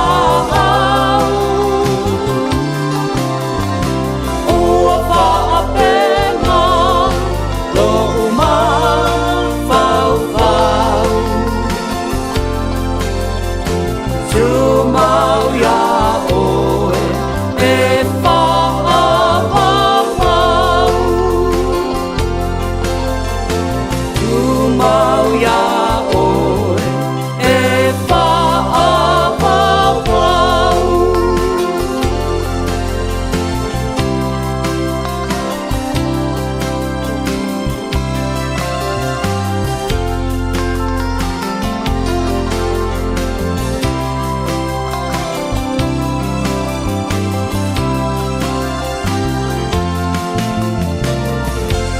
RSA moe to atasi. Ai sing moe ko kasi ang po. Ya, lele. Ya. Fadi ya moe ko kasi ya. Ya malo la ban le moe to atasi. Nisho tadu fasi silanga afatonu le tu live o nisho fasi silanga vai. Ele le lo suane filfilisa o piki up. Double cap. Fiafia loko meki, maua. Pesu I kia foi, maua. O le tele o piki apu nei, e leda o lantu na fua. So loka manga ia so le a. E te maua o mala tatu ta wale nei o le tanika kas, e suane whaatalo whasunga ia misa mana au whengaruenga. E te maua o mala tatu ta wale nei lo ki ki rauwha mai luas furu lai maua kaimiri ngei. Tausanga luafes furu iwa I le luafe lua tolu. La em faina maua le tau luas fulua feiva se lau iwa sulim. So kau ngō fieri, ya. Ya, e leilo tara noa ne a misa le lua fitu ofa o. Lua fitu ofa o. Ia pe le leilo wanga ia nei o le lantu tuatu si e te maua. E le fitu tasi fitu, a Great South Road in Papatotoi. O nala te maua i le tanika kas. Ia stasio company lo longa malo si tara pokalame. Malu le Taeao. Ia pei ona whaafonga mai le tunu asunga fua le asfo reile ia whaatarofa le sunga misa mana whainga ruenga malo labaranga lue whaftai mo tō whaanolonga alo whaina au ina tuani pakalame maru le Taeao e de Samoa le se taro company o longa malo si le pakalame maru le Taeao le Aro Memorials au nanga o watu ma le tōru se futu sanga tautua mo oe malu ainga o maa whamanatu e ngau sia maa mora pito sili ona le lei e mawhai ona la forma a whamanatu Samoa e le leilo tara noa I le au whainga ruenga a le Aro Memorials.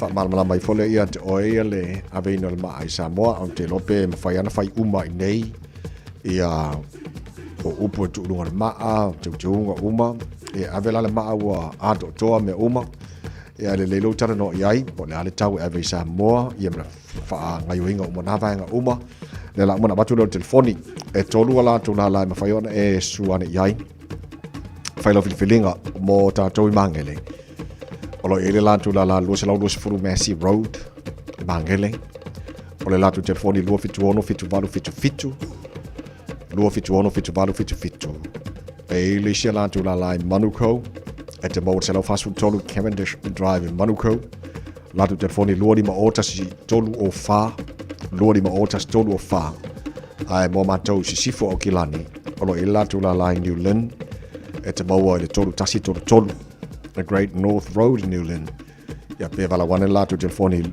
balu lua fitu lima tasi o balu lua fitu lima tasi o o le sia wale whaina asiasi ane iai e te asiasi nunga lako website arrowmemorials.co.nz sen moni sa whamtalanga ia pe wala wane latu telefoni lua fitu ono fitu valu fitu fitu lua fitu ono fitu valu fitu fitu le Aro Memorials ma whamanatu I se tau taungo fie a ngau si ma le whamaoni mo e pele I ha te oe ia whaftai fwoi purenga ma la whainga luenga le Aro Memorials whaftai o tō whalolonga lo pai ona au intoil po kalame maru le Taeao ale Radio Samoa tō nusu fitu minuto lo tōra tāle o le tūla e se furu tō pauna minuto lo tōra tāna po kalame maru le Taeao Radio Samoa aso dos fulona ne fe pari tar fulona ne foi sanga ta to sa pisi ar kai ole penga ingo ka mai nga wo mga moria wo relax ka ko fai la ele koko Samoa pe sere mo oi Tolo tolo ipa tautu le peninsula mai molino le tai tu pito ia pia si o utaula manaya e fe pula fi mai le sau o ata uma o fetu o le lani e sulungia ia umasia uhani a o masa vali vali le masina se i esu solo ia samo no uatulu se i fai mafia fianga ie mama atene matama olo sisi vai ma pepese matata lato tulele a umae mane ilano ole ni na o umasia ukele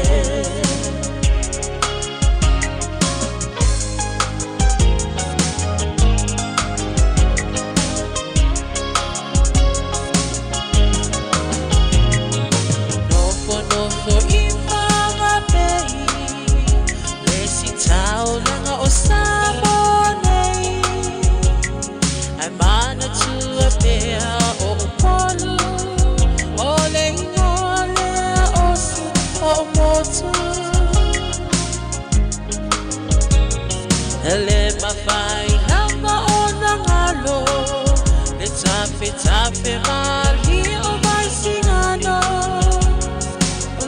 ono ai tine matama yo ngalona awala lau papa le pasina se i esu solo ia samo alo uatulu se i vai mafia fianga ie mama atene matama olo sisi vai ma pepese matata lato tulele a umae mane ilano ole ni na o umasia ukele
wafa apea ona lawiloa ile lalo langi atoa walai ona to atele le au mai mo ia Samoa le masina se i esu sulu ia Samoa lo uatulu se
Radio Samoa, tasilima iwa tonu amo.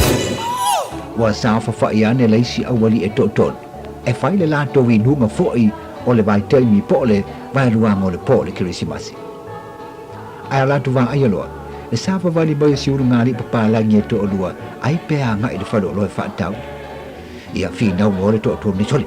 Ka kuawa ngō le leia nei, ai si o mwe le leila nga simili e whai papalangi le leo mai. Tatu winu mo mo sina tatu tu. Pala awa tu lo yo e fol papalangi ia e wha alo tele. Ia hawhia ne lo si te malo ma si uru ngāri. Ia o toso ane le whanga i lumo o le malai. Ia masawa whaia ne lo ma si uru ngāri.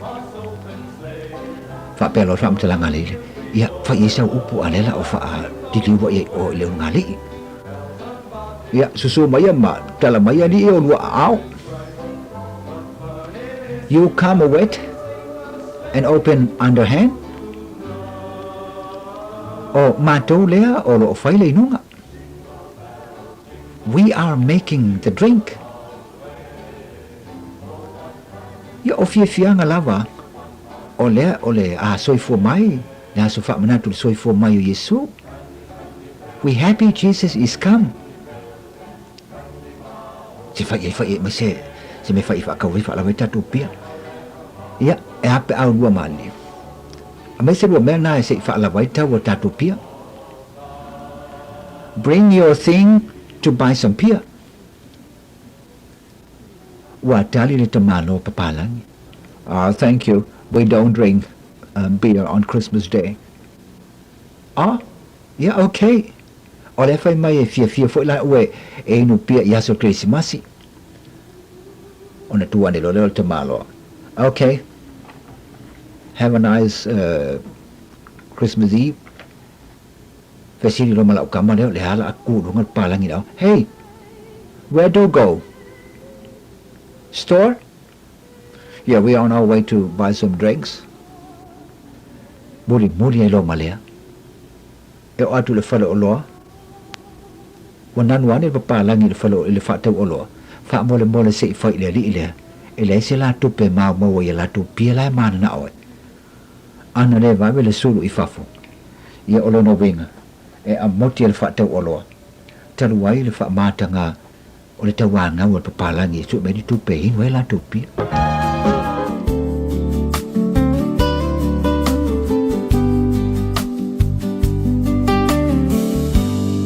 Samoa loa tunu Mana tua le upu Natu daliga mai E nai o tamatua Ua lago mau mai tia Male fiafia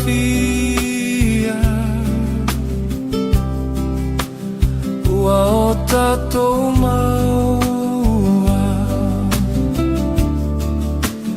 O maua nuia Sisi lau fua Ole manu malu Lota sa o lotoga Uata sa o loto Ole fato tua tua Ona iota matua Samoa e favale Ile atua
Alofa lava, o le si'u fofonga le nei o Samoa, le Radio Samoa. Tātou siasi le tautua le Taeao World and Auto Limited le nefoi Taeao Fou ai a whiara lanto o nanga o le a e tara no ialo Samoa so sani fo ia te oe ia le so sani mo le full service o lo Sam ia warrant of fitness fa whale le ia sa kim mo ka vale ia mapa mo ta vale ia pe fi fa ta fo sa ta vale ia pe ke fi si fia fo ka mo fia le pumping singi ma o mar so Victor lo fa te mai mo tato ni pote le tanga Victor pa no nga lu mo ne uso.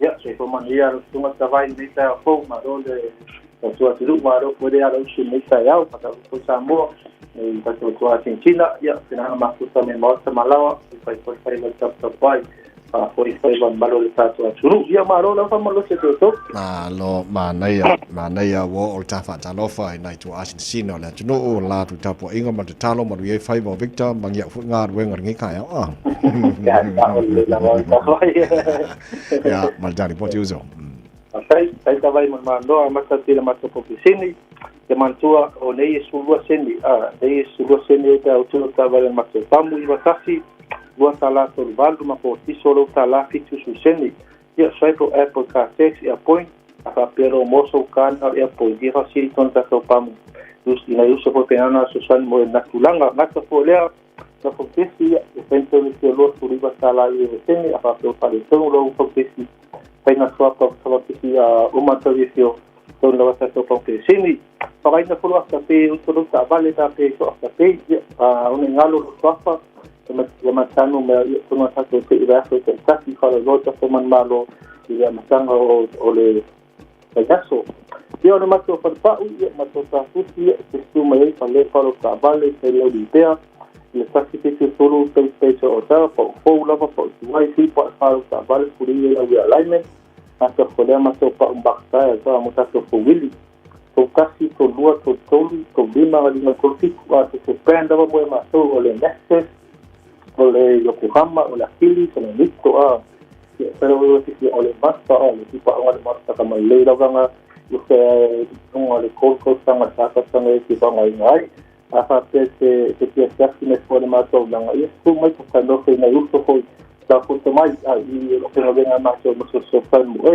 Apa yang aku tahu sekian, yo lo mau masuk sekian, aku tak balik nama, saya semua masuk, saya sulit nama sesuai, ya dengan saya selalu 10 malam 20 mau tak terpulih, terus tak balik nama, apa yang mau cino, ya 10 malam baru tak balik, tapi tahu sekian, saya masuk, anak lebuas kita lagi biasa, lu mau masuk finance, so ya jadi mana masuk nomor, oleh baru kita si tolu orang masuk Australia, saya masuk tak pasal.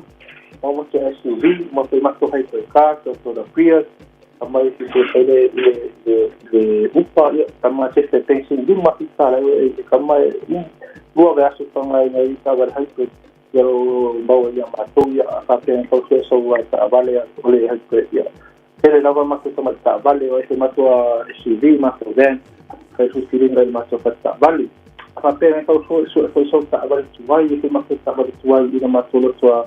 Saya feeling amat tua wheel oleh Provenza oleh Hilux uma na modify uma na disi pa mo lunga ko ka umaka kuma tu ya no ko puka ma hati lunga ma tu sa bal fa sa aga te yo sa sa vale te ma ko te ni tu la ma ko ere lunga tu ya se foku tu le fa do ma ko tu ma tu la ma ko le fa ka te ma ka si me ka pa pila sa fa sa Kai longa so piki ko la wala wo si ki ai ida maso pana media.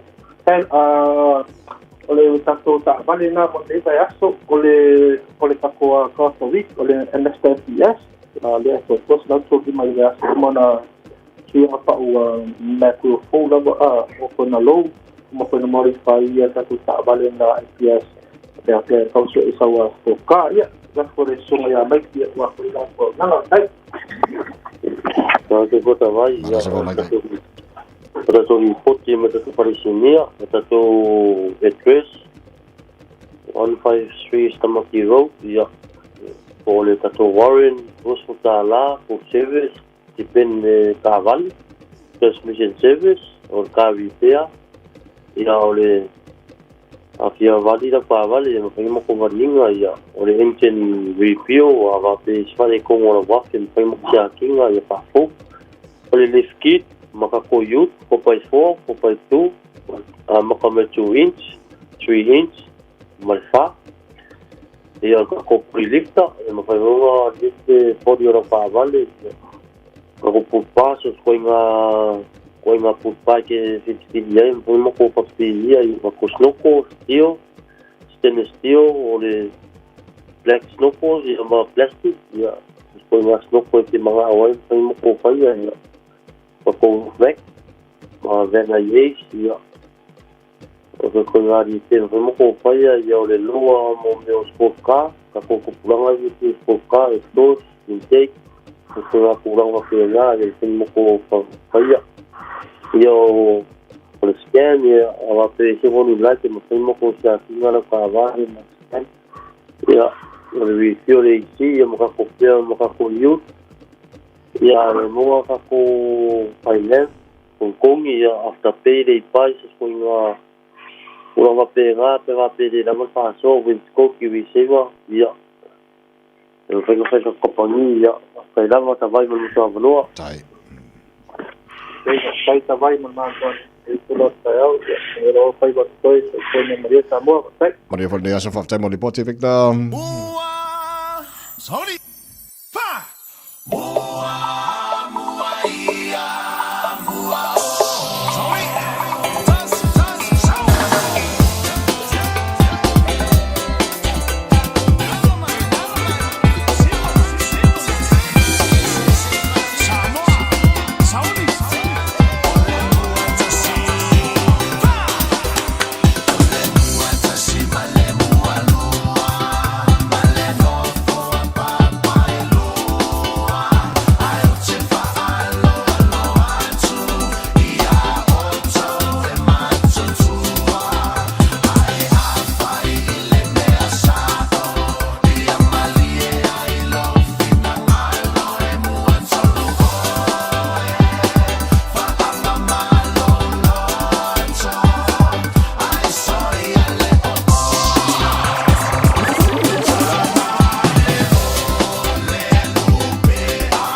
lelei Samoa le atu no pele.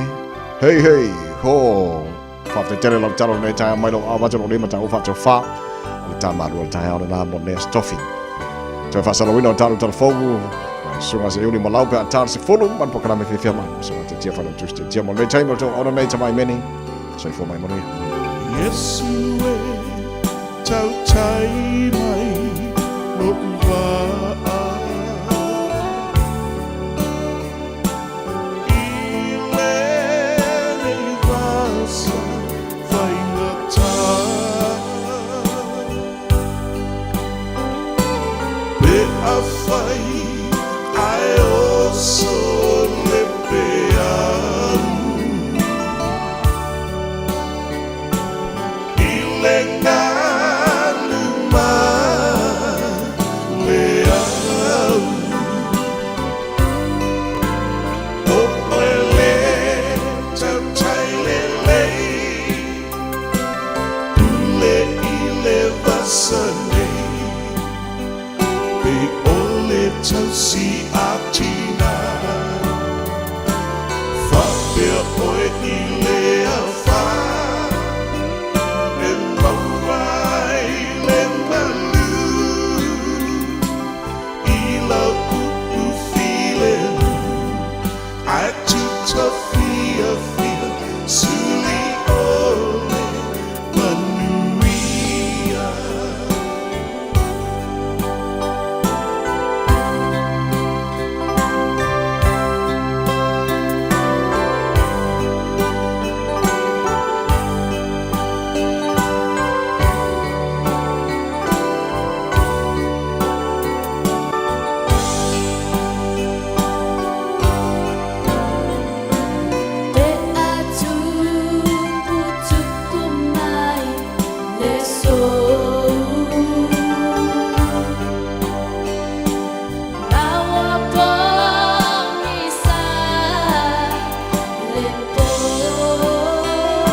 Fiafia, suli ole manuia.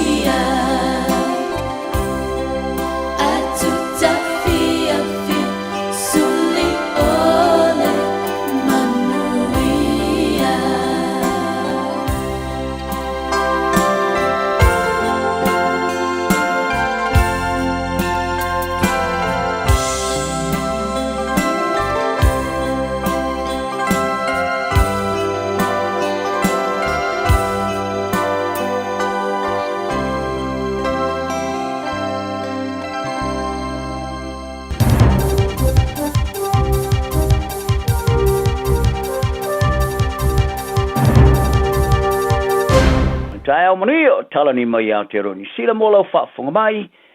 Whaafunga mai ang. Ele o toi mamao e maua sui official na matanga rua ngofe malanga inga New Zealand. Ia na maa sianga e whesiringi ai tanga te masalomia e overstayer. Mo pepo ni la to fa mauninga de tonu fale o ainga mo de tonu fale fainga luenga. Fali ale malo o la tu te puria le vala o ia eu stainga I fa tinongo tipo tinga ese o overstaya. Ai olo finau ia ila to e fa joina le fainga o se stepule le anga ia tu unga I fe malanga inga. E fata ngai le vaenga fa pito fa mar singo vaenga fe malanga inga matuti poli immigration and customs enforcement poli ICE e faios fa inga e pe ona ia America. Ya se te mon te santuai sa fola ia malo ni sila ini swinga oni fata o tonga tala fe ngai fe malanga inga e taula ia le fa malo sia tilo tipo ting esse o overstaya. Al fiele tu ina officio fe malanga inga le power e sini ai tanga te pepo fa matalanga o fa mauninga mai tanga te to tasi masolo mia solia tu ungola to visa. Sa longwai le tama ta minister fe malanga inga Erica Stanford ile le Johnny Sila. E masa ni ona iai ia ni tūlanga e la tu te sa ilia ai ni tangata patino, mai lo ai, o nei tangata o loo iai whanwhinga wenga, ai po whare no whai. E iai fo tangata ale o social ese, ai po le whai o ni ngā yoinga msalmia. O le mele nā ele o mawhai o na la tu whai iai se ngā yoinga, ai ua mana nao, e iai leila o whainga wenga, ia lelei, e mawhai o na whai nei ngā yoinga. Whali Stanford, o swing o le tūla whono wafo ina tupuni ai le valo sta inga patino, Ile tu ina le officio fe malanga inga mea fai ngā ruenga marawia e fai aia la tu ngā ruenga. Ai o finau ia le li lo ia fa pitoi fe malanga inga Alistair McClement. O te ngata overstaya ele o yeni fa mamonga ai po ila tu soria tu unga la tu visa. O se fa fitau li la ititi tele fa tinonga fe malanga inga. Ma ia ta wai o le tu la fono sa muamuatu tu ina se tu langa o le ai se fa autotanga. Isui officio fe malanga inga. Ma le ti a polo le ai nei, i le fa pefelea, o na tustu si swing o le tu la fono o le ai ai. Fa lea McClement, o tangata overstay o se fa fitau le matua I lai titi lava I New Zealand. Ma a fai ele manino na fa ma oti e fa vai o mo fa mafo anga e mafo ai, o na fesili ofisa fe malanga inga I se isi mo pepos fa mauninga o I la tou. E fa ono lima taita ina I se tūlanga e fesili nia e fo I tangata si senyo New Zealand, I so se mea e iai, e fa maunia po ai la to. O tua iera official ambassador Iran e New Zealand le faio fa amtanga se sema faio fuanga le tar fengai fa tanga tola. Ina o mai ase for flanga mai le minstall vai fafo va vasamane Winston Peters I se tapu inisio minstall le atunu. I se fa amtanga sa fa amtu ina Peters I le Taeao na nafi. O fa ai o le tapu le ulfa le mai le onisio tanga te fa se fulu. Sa la tu fa ni sa wanga ya tau tangata Iran. Malisi nai se vaenga o minstaya Fiafia le minstaya mata upole roto e fale. Iskandar Momeni le minstaya fa mtalanga fadi lolilo Ismail Katib maleloi o sili Mohammed Movahedi Assad. O le tapu e mun mai ile mea pe ona fa mtalanga Peters o se fasio tinga sa wa le fa tu wafe ma fe o tangata te Iran. Ma ia ta wai o le aia tangata Iran te ai ma le sa o tonga e whai loe o la tulangona ma le sa o fia I wha matalanga sa matua ia ina e unoa ma se lofa o le tau whai ungo te sema o le tau sanga mawai ma le amatanga Januari o le tau sanga nei sa amataina ai se te tele tono Iran o no wha fitau li tau tamau ainga ma le isi vanga fo te te sa amataina le vas toluai e peona te ia tamaitia o nga iniso universite. Ma ua wha matu ina nei le ampaso Iran se wha amtalanga talia le malo ni sila I wha lia. E la tauti te teina le whai unga I le wha malo si o le tapu o le malanga mai o sui o lato malo. Wha ai o le fuafuanga sa wha oso fia ina whainga wha porkiki to e wha avai le ilungo wha amtalanga se se. Ai ua wha lia Peters I le wha amtalanga te sia. Wa yatu ni sila isi tunua pe Australia I le wha malo si o tapu wha malanga inga le foia e pala isi tangata ese to tolo Iran. E beo na afia Iran I nei ngā yo inga leanga. O le tapu o le a le whaatanga I nei tangata e urufale mai, a e pe a whea malai vali le ni sina moni malo longa. O se tamai tite e peo na sa tua ia lona tina e le mawhai na ai, sa tua ia ai le wa ai o ia sueina ia toenga o mea ai pala lasi lungo le floor, I le teimo se te wafianga le ainga. O le tamai titi sa tua ia foi le wa ai o ia ai se fasi mo se fata singa le tau langa. Ile no whanga sa whai e se whaap se ngana matong fitinga I se tūranga whaale tonu o na tō tonga. O se sui o le ainga, sa whai e sana mōri mau e winga I le whaat singa tuluai, sa ia non te tununga o le tamaitite le mawhai o na ai se mea ai. Whaiere mo ni mau lea sui o le ainga whamasnonga maulunga i Nelson i lea sona nafi. I le teimi o le whamasnonga o se whawhingia lo tua ia i le leanga o le tau singa o le tama i le teimi o tongo fitinga whawha mai. O le tinai reo whai ro ina le ngoa sa i te ina le mori o morianga e whai tau singa leanga e whaia le tamaititi mo morianga e tolu ilo na wha awhia ina le tamaititi i se wha mai. Nei tau singa leanga sa tua ia le ali le mai di siria marasfumariva ma sina ai li ave se le tamaititi ma le tau singa al tina ina uri potia se foma ina masorumia o se whaatino ino sa wanga o le tamaititi ini tong fitinga. Whainga malo e lua sa moma ustari o saini e nei whenga inga tolu e taula i ainga luenga tau leo leonga ma le pui puingo a wala so ta inga ilungo interneti ia pole policing and cyber security. E se whaamitalanga sa whaari ai e hai komisio Australia e Samoa o le li pāri mi o Samoa la auli na maari e tole o te polata i vau Forces Smith. Ia mara tamata e minister vai whafo Australia Penny Wong. Sa sainia le maarienga mo le whaalele i ati le ainga luenga e whasoina i fitu whaai ai ma le ola ai o le Pasifika le moana po le Blue Pacific. O whaamitalanga te sio whemalanga inga po le Memorandum of Understanding MOU. E tolu o sainia o porklamo whaatinonga o leoleonga ngā ruea o leo i le Pasifika.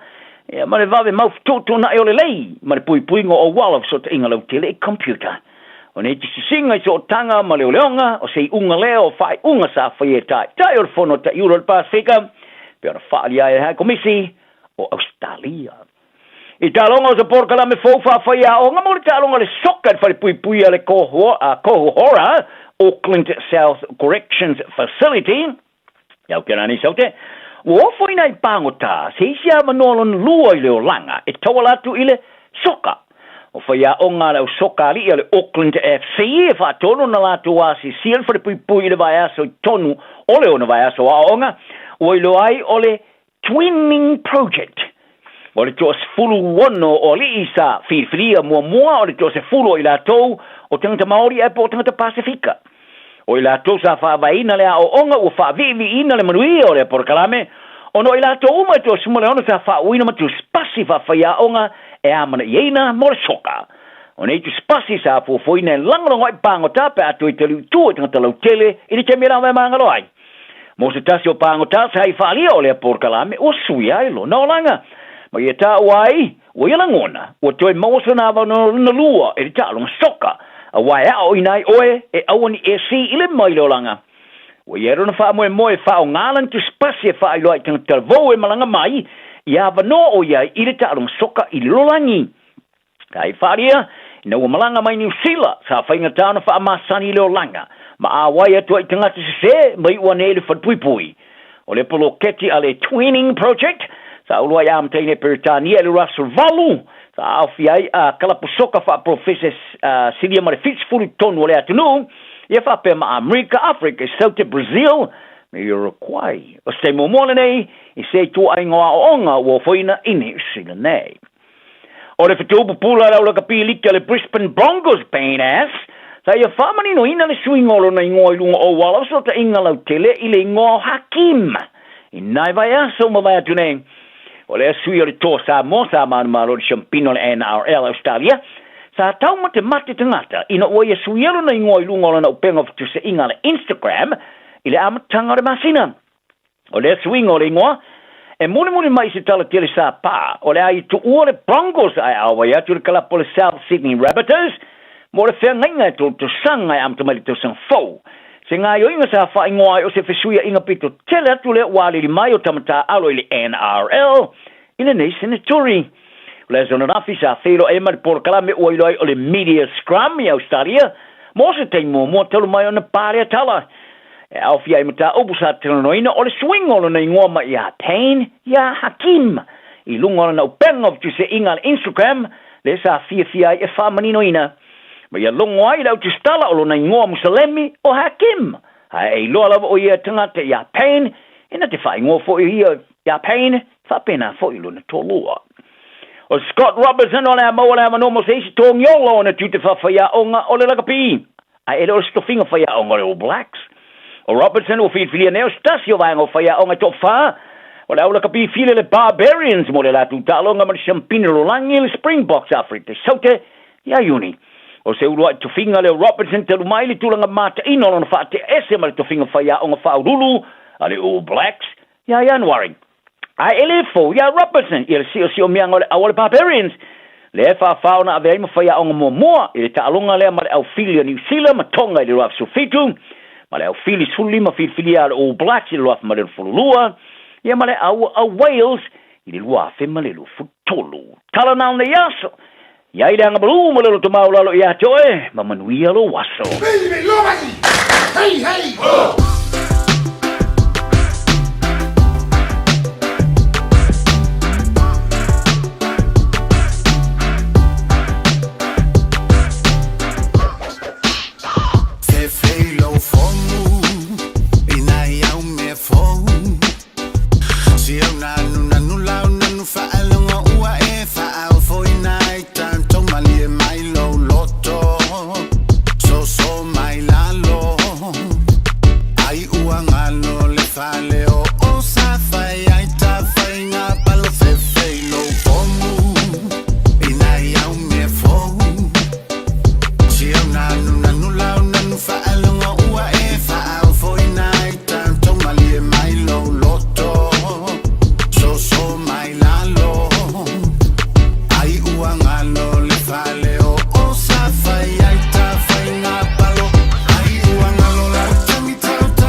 Lole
e tilo tilo iai e te wa i se episodo ai na me alu atu lea i se ainga o lo o fai se lotu ai fai esa tasa minga wa e mo le manaba na o si toia ina le vale ua mate la ina fai mesa palinga pasa fili filinga e moni e alaba ita e te talanoa e te leiloa mana tua tawalanga no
Nisi o tātou Fiafia ngā su whiloi o le Taeao ina o se mari te pale wati lo afternoon le tulas fulu.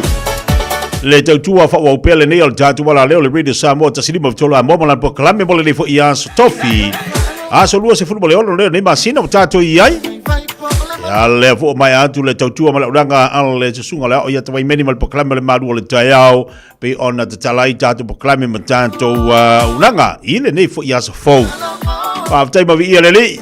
Wa tai le tu o le fai o tatu te fa tasi tatu te filo ile nei Taeao ma tongo fie le lo fo le tatu ma tai siro langi te mai elo to se fo ma so wala vai le fo tatu te mafuta ma tatu te filo ai i lunga le tautu al Fiafia mai le ana leo le Radio Samoa tasilima i vatolu amo mana tolo so lunga le leima manuel nei Taeao le lo fo le li i hail marifo mai nei tatu te mamti da ma tua i tonu fo ainga a be fo i le mafuta mai nei tatu ma tua i tonu mo tanga ngase o la tolo fa tasi mai mo tanga ma tua malo le sai malo fo fa malo sin nei Taeao e po kala me tanga ma tua te lo na fu to tele nei ma wanga ia tiai fa tasi tiai i ai le nei fo yaso ma ia tele le na e anga ia toi nei tatu te mamti da ia ta fao ma maua ta longa fellowship ia mai fu nei pe tau lima fu ia FEB ala tu langa ia masui ia tasina vai nga tau i poklame ia tanga matu te lola lo to tele tuai la to na ia tatu tu amantu le wanga ia tuai ia no fanga patala fatu la fenga lunga tofi le tu i sunga fa fenga nga mo to faltua ma lo si fu laudu lei fo ia so fo lo tanto ia fa talo fatu le nga fa lo wo pa nga uma la ba FEB mai mal to tu le Samoa pe na ile nei Taeao pe la ba le fata si mai fa talo fatu le tatu poklame ia ba le nga FEB so tofi le nei o tatu ile fata fiti mo le va ia so tiu ma faiva pena nga luel tatu watunu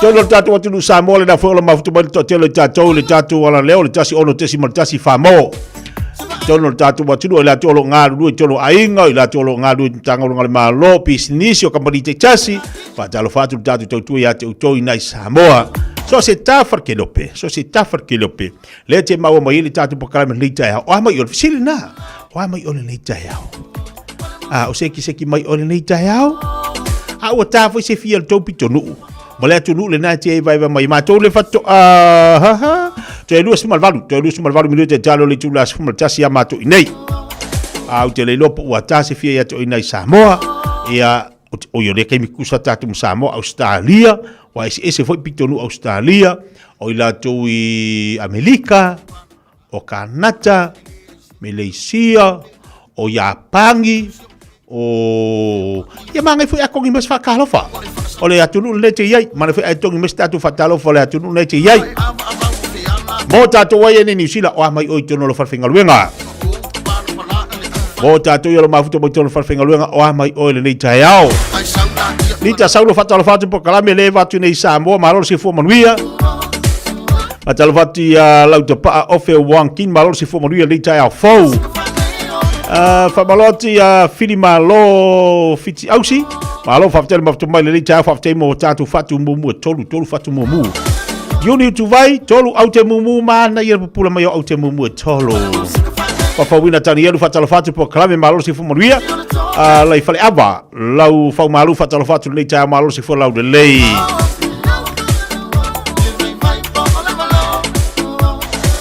fatalo fatu dot civil fa malo se fu monwia malo se fu la le Taeao fa talo fatu e ke wati tamati uso alo fatu malo se fu la le mafuto ba ina me pole Australia talo fatu tatu pokame fa tele mafuto mai lunga tatu tu brother ia fa le mo fa va dash fa talo fatu dash malo fa tele mafuto mai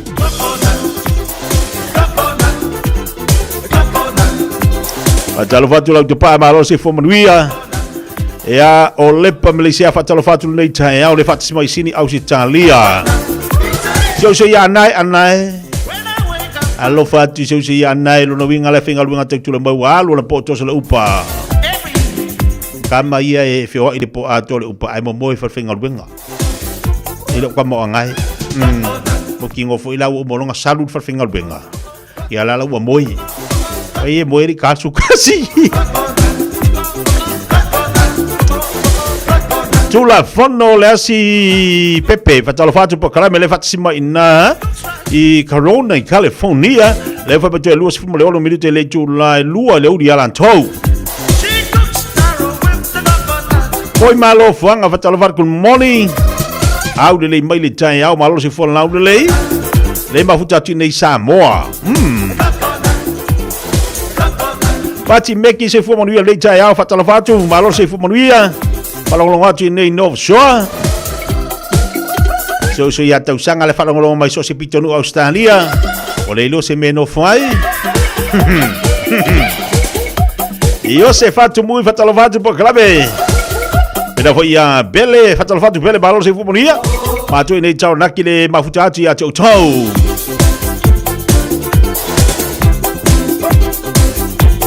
Fati sio malo fa se fu manuia fati sio. Taeao manuia ya tau tau nei mo le pone. Le foi mafuta mai nunga tatu tau tua. Pa malo atu ya peti mani leti. Se fu lau de lei fa tele mafuta mai lunga le tatu au nanga. Lau te pa ofe wang ging brother lo fatu manuia falongo atu nei vai yala.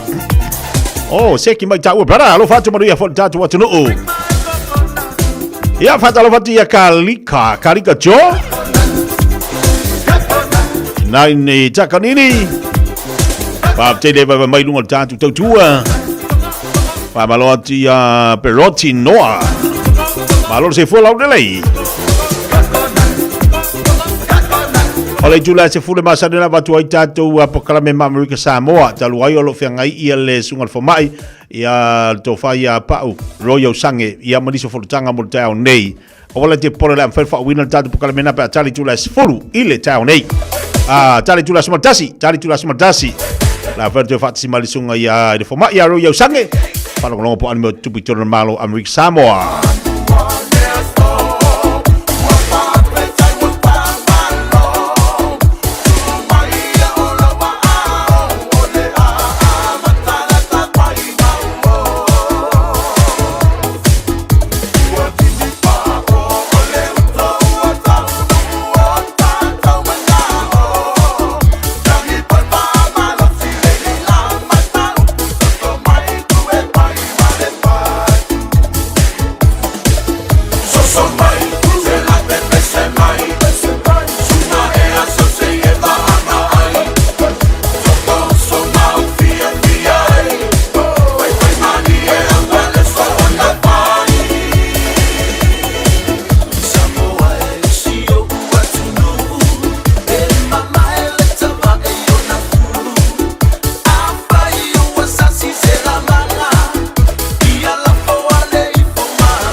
E ale lei zo mai. Fai le mo, fai mali la stofi. Jalo 10 minuto jalo le July se formal das. A jalo fati le tufia fatu. Jalo fati tia le falongolonga ti nei vai telefone. Le la fai matu ulu ti munga. Malo se foporia. Kabaloti MN Agyang. Mangiang alwenga lo fengai mau chau mafuta ti nei Wellington le faftele mafuta mai. Pa jalo fati Elena Jolo wono malo si fo laude le fa jalo fatu le mafuta ti nei I Samoa I vai lo palauli masio tinama tua ya me ni me Jolo wono ya lo fatu manuia fo ile tatu wa tru ai me si tatu lo mafuta bai nei palauli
Balot le tatu pokal le Taeao fa file ati le afta vale ubala badungu la tele.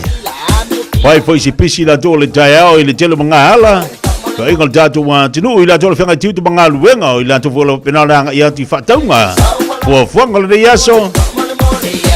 Ia fa maloti ante auto. Fai malu auto faiva. Ma tala lunga le awala. Tau na ma o saunga le mo to ti lo sawa. Te sanga le mulo fa utauta. Bele le fi fata lo fatu po klabe le fata sia tu nei ni mangele fa pena fo ia Francis te vanga malo si fo manuia fata sia tu nei e pa fatu nei la uva. Melo fo ia sa fata lo fatu po klabe malo fo lo sa inga ruenga le Taeao. Ben fa malo te me lo fo ia sa good morning. Lu manda ia usange pepe fata lo fatu malo si fo la le. Fata lo fatu le usia o sele brother. Ya o amali Taeao. Kasi le fa fiki po o ile si saale ese de makwa makau kia. Maria ka lu ka fe kai malu so. Ajalo fatia me alo fianza. Lene si ava talo fa ku moni malo si fo poria.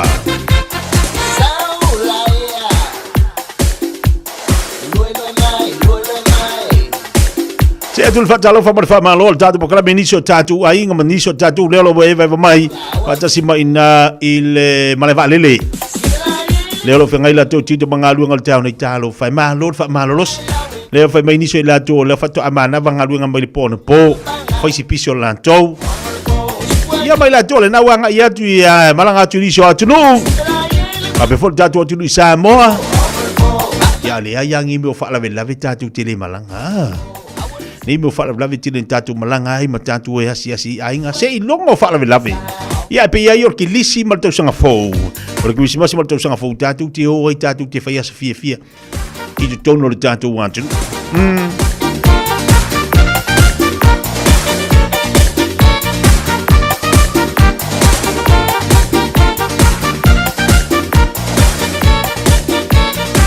Matalofatia o Tilia Sao Malo se Fomonia.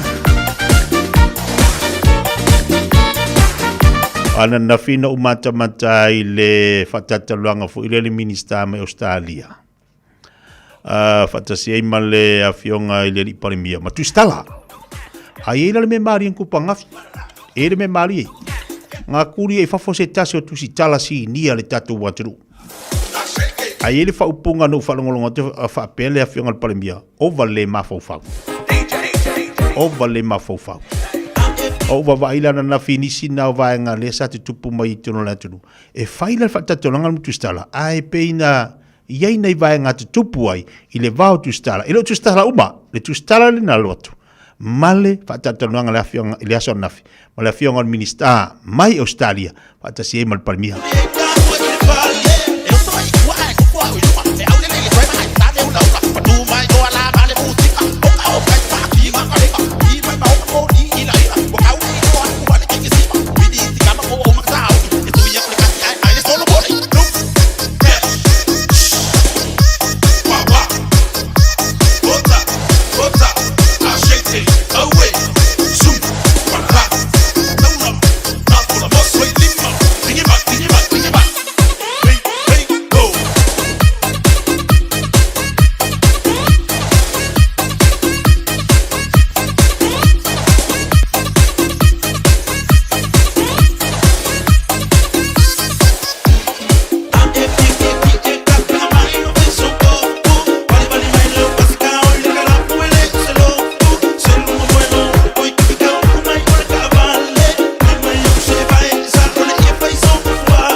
Dos full baltasi minute jalan jula baltasi.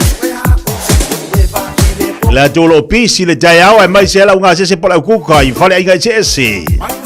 Padalo fatia te utong. Fai le mo. Se u fale le kuka. Abe fai la tolo ba futa pai tono mo te malawa. Padalo fatia tilia sa ba lo se foporia.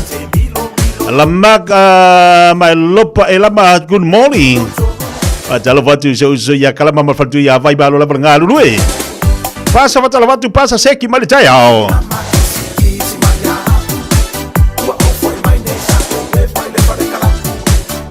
Abaloti a Sarah Abesua. Pamuri foi le tu tu bangalu ngal Taeao. Elena tol wono.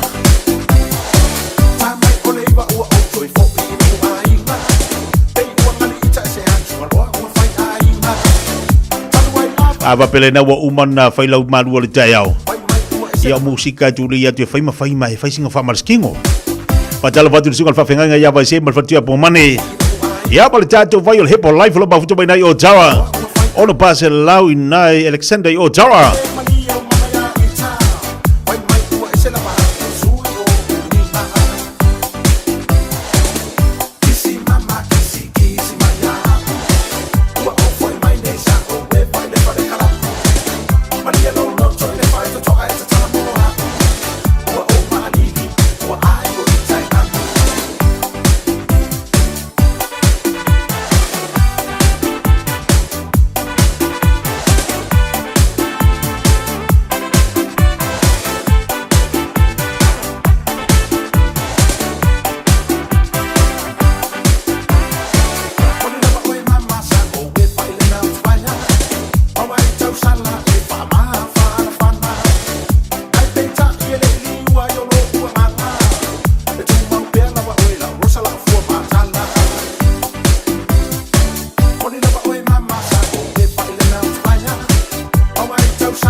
Amana tu fabria tu la se fua zo se ia le singal fafenga ya fai.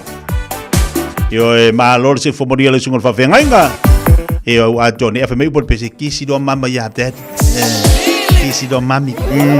Ta mangia kwela se fua ko inga kisa ya te olfatua ya ilona se fua ya le ya si be si do la taua. Ongi ele a ko longo limor singal fafenga ya fai. Ya fai mai lo por pese kis lo mama kis maya kia Dale tu la sebaltasi tali mai tato por clave tato telefone ngal petania. Awal vat people tato want to know. Por clave Fiafia mai. Te fa talo fatia to na fa to mai mal tato to tua.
tolu minuta talo le tula suma tasi. Talo fatu iso si ano numalo tasi vai na swafa. Ia bal fatu alo to bala ngalo ba futa bala le vai ngalo Taeao ngai ben miwa. Alo fatu bala so. Malu fo fuanga le Taeao. Mai tatou whalinga nei na se mai leo tatou foi tatou telefone ngana Britania tatou so ta ia tule Amerika Samoa si tatou tatou no po ame tu tupu I Amerika Samoa pera masa dia tatou ia stofio vasta itansi Talofa Samoa la tumpele o leo to amtaria le unanga le tatou tui Samoa Manhattan Function Center o wale tau tuaino le Malu so tatou watunu ile nei tau sanga mo so se fa moi vai ponga Malu aso fanau reunion company functions ma tau te keitei da fo I tau maftanga mo so se fa moi tui Samoa catering tui Samoa band olo ye fo ye tui Samoa bakery and Island Food Limited I le tasi valwan o Great North Road I Avondale nga se sei falawa panivide ma le telo tau mafa SS awale fonga tau mafa mo liso fam talanga bala wane loa I lease and wakite o ile olo tasi oiva tasi o fitu o valu olo tasi oiva tasi o fitu o valu Ua mawhaina I o na whaatau wantu top up ale Digicel I lunga o le upenga ta whailangi ale ClickX Pacific. E mawhai fo I o na lafo aise leni I le MyCash ale Digicel I Samoa, Tonga, Fiji, Mavaruatu I le na o le 5 ta la. E le leile reiti aso taitasi ma e whaingo fie fo I o na e listalai. Asisiane I le ClickX.com e lafo aisau top up ale Digicel. Pe lafo I fo I sau tupe I le MyCash ale Digicel Samoa, Tonga, Fiji, Mavaruatu. Morisi whamtalanga vla au le Olua tasi 5 tolu fafa. Olua tasi 5 tolu fafa. O fia maua sau ta vale po sau piki apu. Ai tongi ta iwa yaso, lua va yaso. Pe ta imasina. O le sleek cars o le a maua ai le fsoswani. Ua ta pena le au whainga ruenga a le sleek cars mo oe malo a inga. Aua e te popole I se mea e tasi. Te tala fitu aso, mai le sfulu I le Taeao, angai le afo le ono le afiafi. Tele la lai au kilani I saute. Vili mai loa, I le o lua tasi fa, fitu lua selau. Po le o lua o, fa 5 tasi 5 tasi. E te manae maua se luma nae manuia o la wata li I polo wa fafine. Ua se fulu nei tau sanga o faatino le Pacific Advanced Secondary School lea au o nanga. Na faavaile nei a onga e Sir Michael Jones. E faonga I nae ngana le Pasifika I le NCEA. Maua fua o ngā toe lea ni pilia onga. I le tau sanga lua o loa whana maua lunga I le whainumera o alonga whana wale pass na au sia tongi e ulufale ai I le universite. Polo university entrance I le tele o kolisi I au kilani. Ua uti ava noa mo le lua o lua ono. Mo nisi whamtalanga wala au loa le pass I le ovart se lau valu o fitu lua fitu. Ovart se lau valu o fitu lua fitu.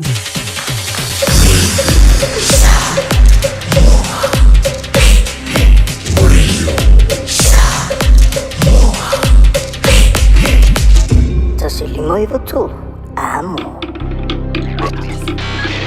Tasilima Ivatolu Amo Radio Samoa.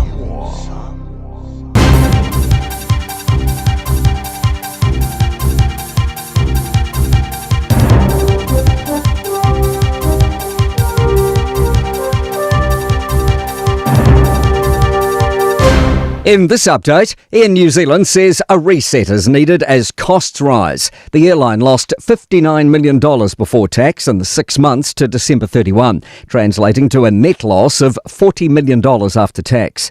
It cited engine maintenance delays, sluggish domestic demand, increasing aviation system costs, and a weaker New Zealand dollar. The airline stated this morning a strategic review is happening now to reset the business amid soaring costs across the aviation system. The coach of a 25-year-old MMA fighter killed in an unprovoked attack wants minimum sentences for similar coward punch attacks. Fo Vake died in hospital in 2021 after he and his brother were attacked by 4 strangers on Simon Street in Auckland. His assailant was released from jail after 11 months. City kickboxing founder Eugene Beerman says the current law changes making their way through Parliament don't go far enough. We are particularly advocating for like a minimum, if the crime's fatal, minimum of 8 years non-parole. And we think that firstly takes someone very dangerous off the street.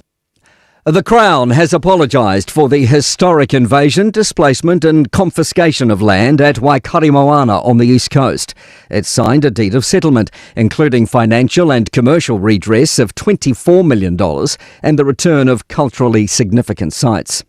The settlement acknowledges the Crown's breaches, including its armed attacks on Te Kopani in 1866.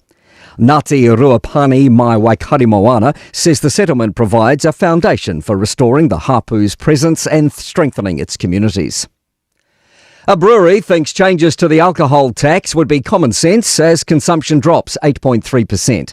Stats NZ data shows beer consumption fell 10%, wine down 11%, with spirits rising by 1.3%.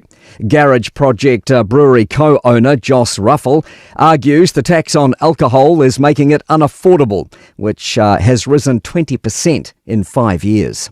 That's news. In sport, the New Zealand Golf Open has just teed off after a delay of 3 hours. Mike Thorpe reports from Millbrook. Green staff have been busy clearing surface water from 36 greens across 2 courses after heavy night rain waterlogged the putting surfaces. The final groups will tee off late this afternoon and play as long as light allows. Michael Hendry was the last local to lift the trophy in 2017. Italian football club Atalanta have staged a comeback to make the Champions League round of 16. They trailed the German side Borussia Dortmund by 2 goals heading into the second leg, but a stoppage time penalty earned a 4-1 win at home and a 4-3 triumph on aggregate. That's sport. I'm Malcolm Jordan. O whaeloa mai ala official tine mu ma whalawalawe tutupu whaafosei, Fire and Emergency New Zealand, o le a le ngā lulue mo le tasi le itu la sui tine mu, mai le se fuluruanga e le tasi le awoli, i le awoli o le asoa Taeao. Ona o lea tūlanga, o le awa ai ai le whaatuai o na taliantu o sui o le ofisa i ni wala awe o mai, o le whautuanga mo le tōtele i a whae tete, o na whaatino ni vaenga o no tūlai mai ei ni mu, tautua nā, ngā sesenga o mea taumawha, i a awa le tūlafua ia, mana tua a whai e tūlai mai se mu, i a vave alu ese mai le whale, ma vili le tasi. Asia jane le i tūlau o le Fire and Emergency.nz, moni whaamatalanga e tūsai ma nei fuafuanga. Le Big Pots and More, o whaiti tia tau onisi o loa. Maua steamers, woks, olo la pupua, ipu teo ata, ipu popo, maisi. E iai fo i o ngā mukesi, e whao ngā i tutonu mu whafu. E whetau i le lei mo a inga e ka le sia ma soo si wha moe moe.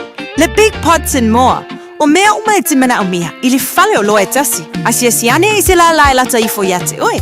Tolu lima tolu Great South Road o Tahu, Westfield Mall Albany, Unit 3B, Tasi on Tolu Stoddard Road, Mount Roscoe, Tolu Noa Tasi, Great South Road, Takanini. O tau sa ili se sa mo lo ainga, po o tau sa ili sa umasini tutua pe o le Hilux ma le Ford Ranger, o le au nanga ale kaseti, e whaafai mo fie mea uma, e te alu ma lau ta avale, ua e malie atu atoa, talia le te tongi vaiaso, lua vaiaso, pe maasina foi, tu atoa lo whaatu atuanga i le kaseti, te tala fitu aso, tu atu si fitu tasi, East Tamaki Road, Papatoetoe. Telefoni lua fitu fitu, ono fitu lima fitu, lua fitu fitu, ono fitu lima fitu. O e silafia e iwa tesi ma le tolu wha miliona tala le se leni ale UTOS ua toe whaasafua atu i ona sui whai unite i le lua o lua wha. Whai sau teo ngā tupe e teo wha whainga luenga ai lau se leni ina ia vave wha tau nuu se wha moe moe tā ua a lau ainga wha pe e ka le sia. Wha o ngā au nanga le ANZ po le talofa voucher, le M tala, ma le My Cash e ala i le Click X. Wha afso tai mai le ono valolima lua ono iwa wha iwa, le www.utos.ws, po le emaili o le info@utos.ws, po le Facebook, le UTOS, le whaaputu ngā tupe teo whaawhainga luenga o le mawaenga tausia Samoa, teo whaawhainga luenga e mātou lau seleni, ai sele e oe le manuia.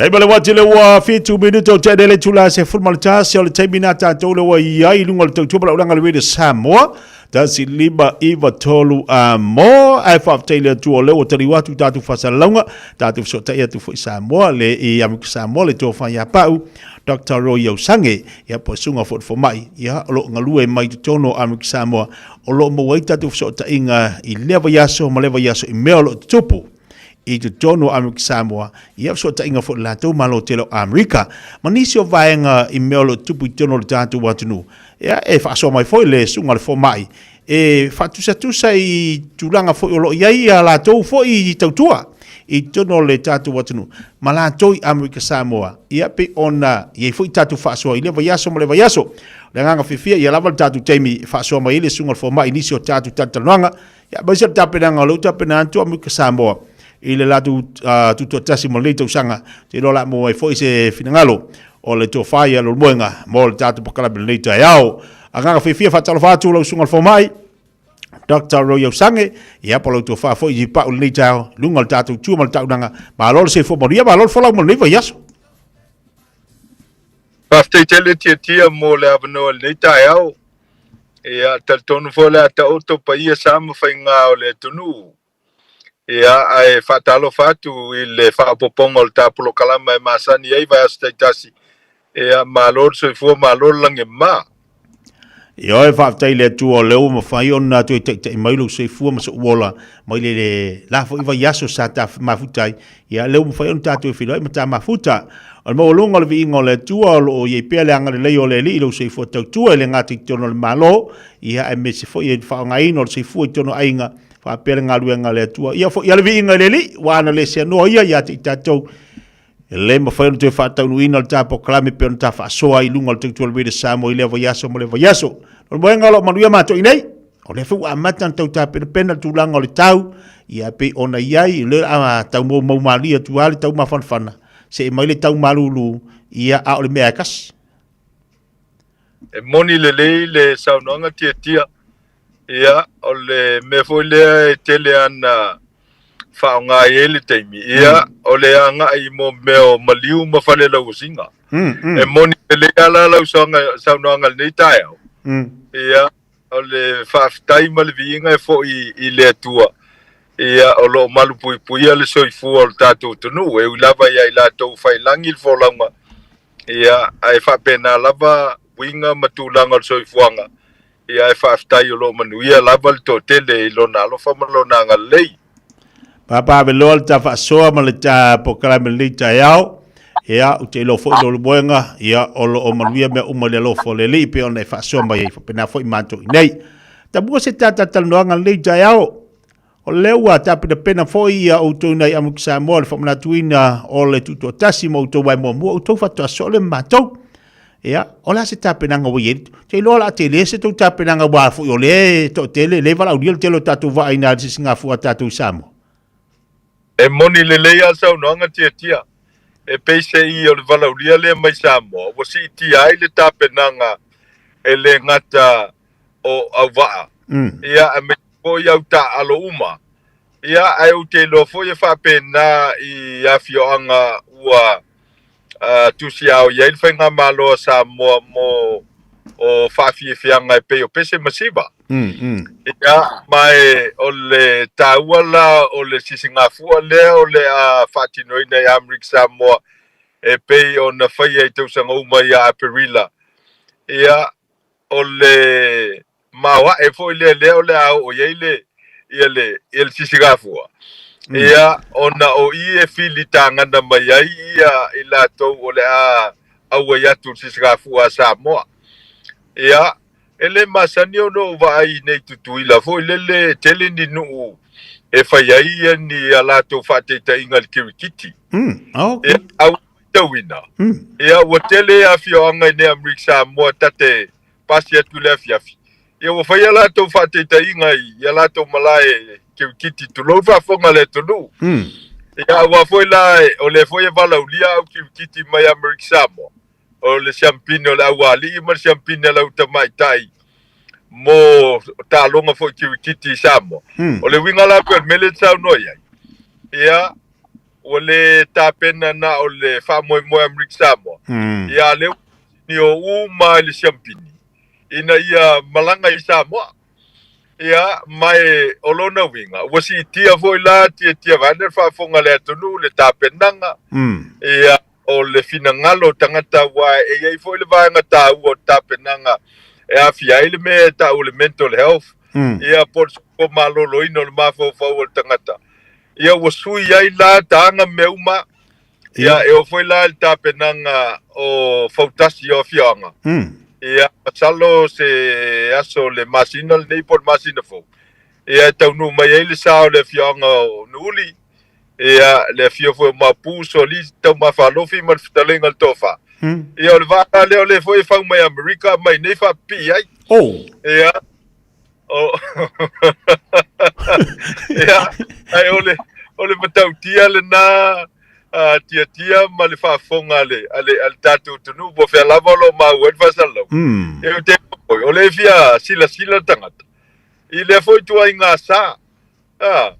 Ia awa e foi le sā le fia angau o awa na whau I Amerika na mai atoa le o le sā tu I lalo.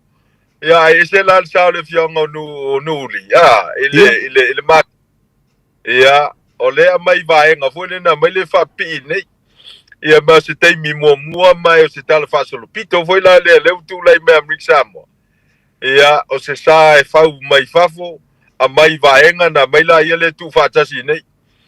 Ia mai ia te ilo ia I te ua mao se whamtalanga. Ia ai whatoa ai loa lava I teimi e ilo ai ia le auno le afi. Ia ma le teimi I whainga mea I le tai. Ia ona I loa ai lea. Ia le tūlanga o whausanga o vaa. Tu lout whafonga le tunu o tapenanga au vaa. Ia me se foi o tiu te aliva. Ia le tapo inga foi a fioanga ma la alfanga. Ia mai o le foi lai tu matai ia le matou foi a tunu mana o matou tangata. Ia wa o tele lava o Fiafia ia o Fiafia e fatino e le tele o matou wa o nga maulunga ni Amerika Samoa. Ai o la fatu mulia foi le tunu ia ila to malanga mai valaulia. E me se lava ia tulanga I polokalama tau talonga. Ia awa e pela fateteinga o le talonga o le voli. Ia vaene whafonga le tunu. Ia malanga mai foi la o le matou nu sa matau e o mai e foi lele e a mai le ipu wha malo. Ia e te tau foi la o na tapena iai isi foi au mai Samoa fatasi ai ma Amerika Samoa. Ia ina ia se ina le ipu. Ia pea na masani e tūlanga o talonga. E le ngata o le voli, o le paskeki. Ia maisi tūlanga o talonga wha malo e masani ai Amerika Samoa tali malo. Ia ile teimi o lana sisi ngā fua. Ia mai e le o le titi tapenanga o lo whaia nei. Ia e whakatari ma malu le tunu. Ia wape se I a whaile le sisi ngā fua ai le ini mea Fiafia. Ia pe e whale ta oto le lei ia whasolo nasi ngā fua. Ia ai pe se I o le vaenga o lo tau lai e tangata po le highlight o sisi ngā fua. Ia o le tūma whautasi. Ia mai o lo matou tul matai. Ia ina ia sao mauli mfatau nu e le ali ina ia mau foi se taulilei. Apa o le mea na mata ina tia vaene alfa fonga le tonu. E o lo ila sol tu ngā va. Aso spun fitu apelila. Ia. E ke ia o sou. Ia. Ia o lona winga. E tu la fo el komiti o sisi ngā fua ma le komiti o fautas. Ia e fua le lei le aso tu ngā. Ia ile aso le le tau. Ia mamalu ai ia le ngata I fale. Ia mor saunga le mu au va mali va. Ia me se foi ia o meto tino e whaonga ina. Ia mai o lui tau ana tu lai me Amerika Samoa. Ia a fai foi silsila no whanga whatau nu ai ia tunga vai Amerika Samoa. Ia moana lo loto le no whanga I whai ai le peo tātou le I Samoa mai whale ula tau mai le ngata i o mataut. O le alo e whai ai le. Ioi. Ia le tunga va mai le loto pe o le no whanga le ai le. ile taulanga I pangu. Ia e masani ona whenga iei ma whainga meltai ia I mātou I Amerika Samoa. Moenga o te loa, o le tāpenanga komiti le o tāpena I motu ngā whautasi o tau. E leo se tama I tāpenanga ina ia mawhai o na whaamari e ina uma au wa atektasi. Wafo I o leo te loa, o leo wa tāpena ia au wa. Ma le whaamoe ele muta ia Amerika Samoa le tuunga. O la au whaamoe malanga I Samoa. Te loa la o tāpenanga komiti mo tuunga wa au taua. O lo fe tu nai ina ia fatau no o le leile tu nga va la nga ile ngata ina uma tu nga va auto ato ya nga ifo tatu se Singapore e mo le le saunanga ia awa a fai e tu matau va ia fautasi e tolu wala fionga nuli ia au te lola wala tal sfulu tolu sfulu fa ia va atu fatasi ia ai o le whaiunga lena momoli melfina ngalo le li parimia. E fōringa mai o le top 5 e malanga I Samoa. Ia o lona winga, o le ala tau wā uma fionga. Ia ona e tailo i se whaiunga al komiti se I uma le tunga wā. Ia I te wā fia uma wā I e tolo nuuli le top 5 wā. Ia o lona winga. E na o le fionga la o nuuli maisia fionga e lua. Ia e whaatoi wa e lima, ia e fuala wal komiti. Ia ina ia au fia ni a fionga se lima. Ia malato fautasi. Ia I whainga mea I tai I Samoa. Ia te lola vai maual tonu pe a umale. Le mato whamoe moe ia perila. Ia o nei loa e lolea, wai o te lo foi ia ia fionga. I foi lele ia au fia il top 5 lea. Ia ai whapea mai ia ua le tala whenga ili malanga I Samoa no mafuanga le malufia ia pe atu atu le whakasi na so mai ai ia e whata ailoa la le whatulanganga ia pe a uma le mātou fua ia perila so sfufitu ia ma le tape nanga a fioanga ia ona le whaingofia foi nei meo o tape nanga tia welo foi tape nanga al falsefulu mal motsa ia ale au le lima sala wafe fo le Amerika le tupe o mal no ia olona winga ile fa ele o se malanga na me o ka masangi al telo te usanga masi ia masi ia fionga mala la fangai ia Amerika Samoa ia e awai le Singapore Samoa ia ele la titi tapenanga wa fa Italy e fio anga mai tu malo Samoa ia wa si le fio foil tu langa o feilo inga fa sa fa inga fionga ia ele mama ia mai tawon ta pena lele ia al telefo yo alu mafana I Amerika Samoa ia o tangata fo e masani le melol malanga ia malanga mai ele tupe fo ile tu tanga ia mai o le tāua foi la le na o le finangalo le palmia. Awa o le la sa umai. O le sa umai sa molta ma inga le anga ia tu ma Amerika Samoa. Ia maati li ai ona le le tāvili o le tātou foi ta ma inga I Samoa. Ai le temila foi le tas.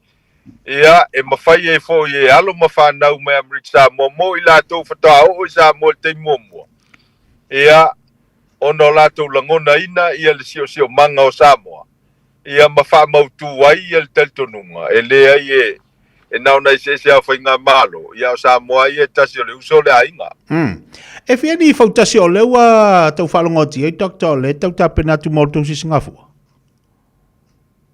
ia a whaia fautasi nei Amerika Samoa e peia walata le sefululua sefulutolu va ai nei tuila ia mai ele la titil ta penanga ele mele wo vai ai nei wa matana mo fatasi tu lo wal fa fonga le tonu mo fatasi o va wo kolenil Taeao kolenil Fiafia ia mai matau tial ta penanga wa si le fia foi ia le mele ta uta to fa Samoa o le tau le leia o se afia anga po le bridal nu. Mm. E le fia toi lalo le si au vai, le si au va. Sao. Ia mai e pea na failo atu. E ese le mawa e le la o ia le tapena. Awa e fole nu na o maua i lau so sana po. Ia wa vatu le fua e fua ai pauna. Lona winga fai ova le lua se lau au pauna i te le alo le va. Ioe, oi ngā mel nā leo fai nei. Ia, awa fai o vaa ia mai fafo. Ia o vana. Wa umana fua mai ele tufunga le mamafa o tangata. Tauna la tau fafo ina. Ia.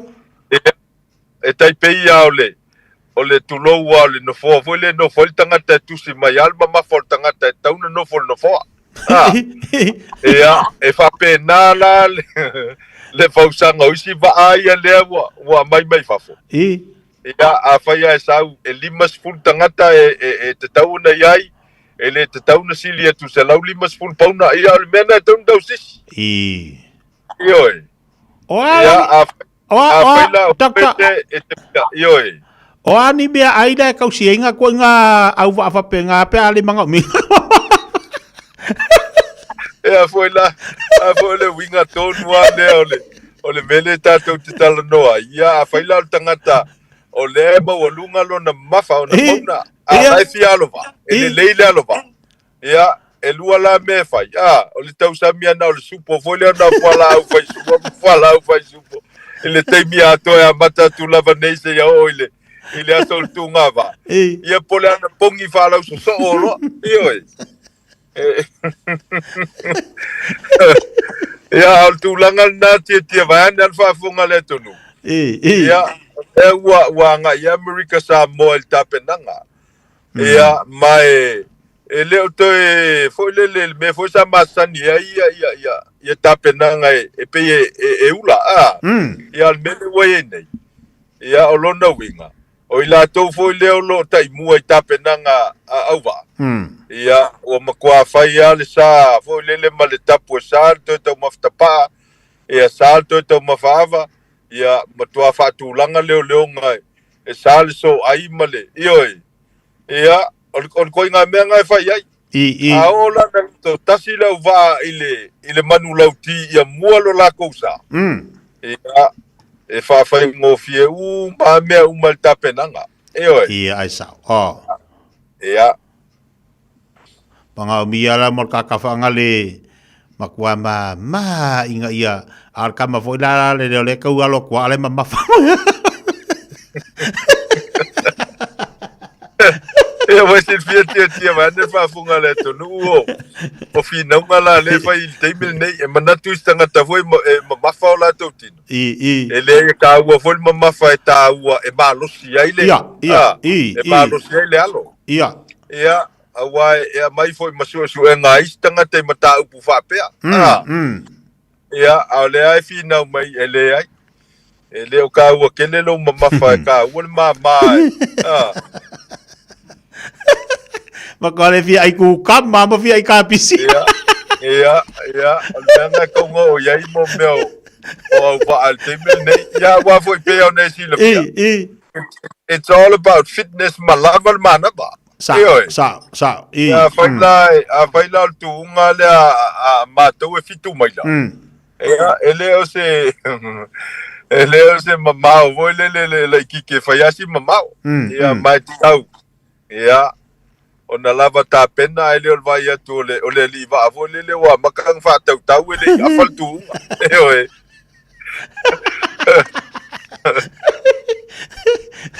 Vale, via salamo ari kingola ia doctor. Ya. Malaya. Ele se atu le stand matau pole mo belo fa angal sunga ya olo pea. Ia ilungal tapu kala belo sungal fo mai. Ya, mo atu na lo fa anga mo oi au ta ia ilungal ta fa sol ni Taeao. Doctor, ia ile baenga te fia fisila tu ai lau sunga. Ile tau fo ia ina ia tu amuk Samoa. I mo fa tatalanga fo io I vau tu sitala ia mata on malo. E winga la tala. Ona fina fa longo fa tatalanga le minista mai Australia. Fa tasi ai male palemia al tatu malo.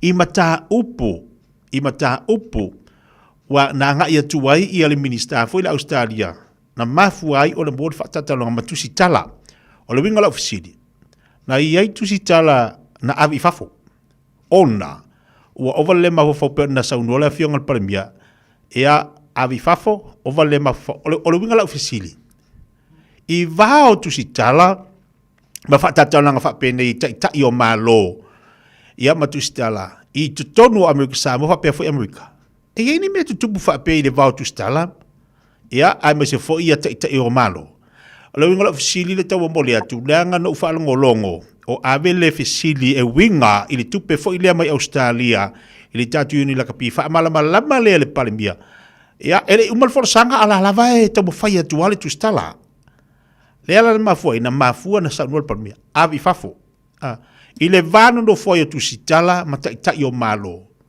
a ta uale upula o le mafau fau o le asa o tilo i do tono Amerika Samoa fa pe fo Amerika ia o ova mas fulta usanga e ngalua tolo le malo a lausunga al foma ua tolu sefulu lua tausanga i le tausanga lenei taluna o fengaluega le malo Amerika Samoa ia mae ele iai se mea faapea na tupu i Amerika Samoa i lo'u iloa ma le manatuaina o fa'atalatalanoaga ona e se fa'aloalo o tusitala ia mai e tāua le mataupu le tiatia wae e moni lava e iaia ia te tau tusitala u fa'atulafono i fa'avae o atonu ese ae ua foi nei ngalo i tusitala ae me se lava pe afai o le tusitala o le te tusitala i Samoa e iai le feavata'i ma le fefa'aloaloa'i ia e te tau lava ona tausisia ia mai o te malamalama lelei le tusitala lea ma le whalinga o na manatu e foi teimi e ei tusinga e angai ai ia ona o lau te loa le vaenga whaupufai e lango le tusitala lea ai o le mea moni e tau fiofio tātou langona ma le langolangoina o upufai pea o la i le mamau lea o whaataltalanoanga ma te itai o le tonua e maise pea tali malo ia ia mai sa ulangona la foi whanono le mena tūlai mai. A wai peise i watangi ai le vainga ia le minsta le vai fa Australia. E fa petu stala i sa motu lo wa le fa fonga le tonu e le ma fa fa. Ia mai e fa tupula ia ile langona fefe ma le popole. Ia ma le toi manatu i toi a fea sa moa ile anga i luma ma le luma nai. Ia o le lava e tātou te loa ia le tua vanoa o le pāle mia whape fo ia le fionga i le minsta mai o le vai fafo mai Australia. E tu mea le vanoa ia e avatu ai le fasili ia ma ia wha malama ia se mata upu. Ia ele toi po male sa mo le mata upu le nei. Ia na matao tau wha malama mai tau sanga umawai. E o mai lava le tau sanga le nei. Ia o le lava tau wha pula vaenga ia. Ia ai e ta. Fa maluru atu tātou atunu ona ua motusia maia le tātou vaenga le pe ona whatatanoa. Ia ma le sunga alfo mai le nei Taeao.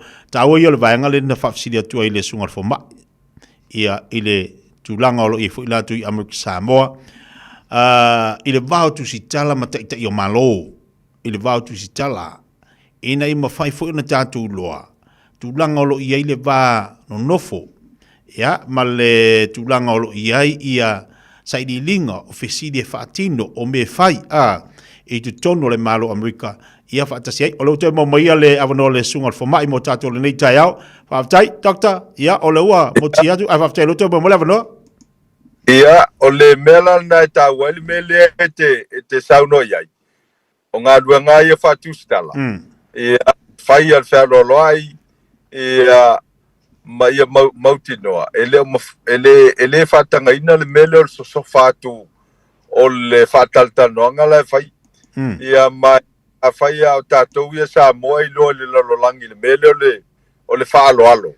Ia, ma le whaavatai. ia po peanga I fu tatu tu stale ia tunu I fafo mga lue ia tangiel tu langal na tele yo tu stale ia Amerika tia 2.5 pe ma be se I fafo ia ona ole tu langa fo le ngata o saunanga ali e o tau fa matau ia mawinga la ia e pui malu foi tai o tunu ia la to foi malo malanga mai ia mau no ia to ale tai mai ia solo le ia fasoa ona ele uni ava no e mau ni te miuma o ava no le au maua ia o ia be foi me tupu e toi vava ai le ai le malu pui ao ona ia tatu te tai malo malanga mai ia ina ia mautinoa ia une tua ina tatou lo latou saunga le mu ile numana I male anga I luma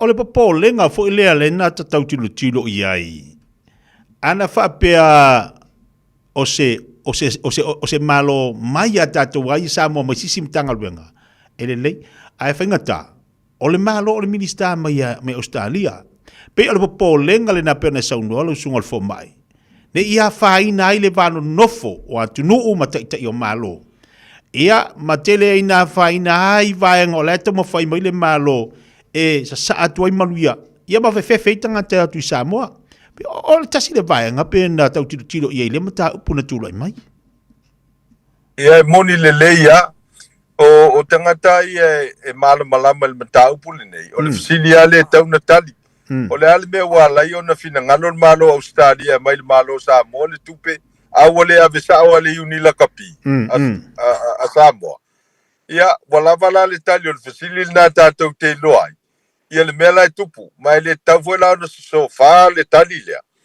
ia wa ona e ei mafuanga wa lausi la fia ia e te tau lava ona olo ale fua ia mai loa wala e whaatala no ai mata upu whapea. Ia, ai leo ele me foi leo la watangi ai. Ia, le te leo le whale tonu ma le ma whautu lo wal whafonga le tonu. Afa peneila ni te ua alo le foi ta walmanga manisi fuanga manisi whaatatonoanga I se taimi o mua toi tula I mai se me whapea. Takta, o le asa utu o lalo ala se foi se whautuanga le tapo kalame. E abatuanga I le malo ina ia tau fia ai ni toi tupu se me whapea whaftai o lewa tula I mai ma ua taulona whai se fuafuanga ina ia aua ni tau mama ina ai ma tau maua lalo ina ai so tātou atunu o la se tūlanga la whai se fsua swani ia mo le tātou malo wa tauna whai se whainga ia e moni le leia tia lo finangalo me fol na sa o manatua ia uia o fatal noanga e afia ia tātou malo whalongia mai fafo. E tatana watu se skana vo lele unu fale ai le tangata o le media. Maanga I te tonu le mele whai fatal noanga. Ia mauti noa e leise au penga. Ia masiaki la ia le IT o le tangata lea. Ia mauti noa. O le tangata tonu lea e whai masui. O lea whala potpotonga.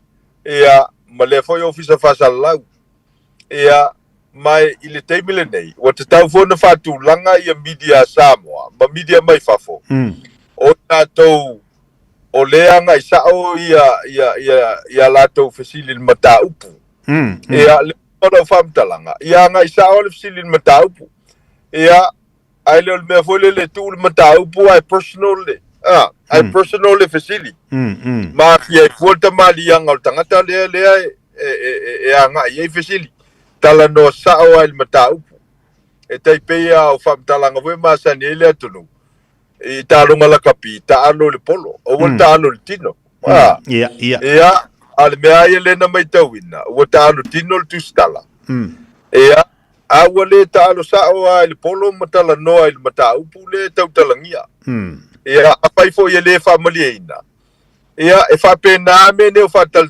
noanga e tele mau matali ne ofisili I se tamai te me fa fa tal noanga la e tele le te e tu si sawa ia I la to lo fa so ina le tupele a mai tato uni la kapi ma fasili ngi e va nga ia ma wai ni fa mau nga sa o mata upu ia ai o le leo ia mafolinga ma le awala lena ia e sa wale pupula ia pai malo si o le leo ia o le i tu pa fo i tinam tama i tu lo wao la tu tamali yanga ia e la ngona le popole ngofie pa o i tu langa fapea e oi ia ai tal si ia fai maonga ni foi tato tu stala ia awa mai ta wina tia le tele o me ia te vai ai fatal nonga ia o ka ko menga o le se fa tai ia e oi ia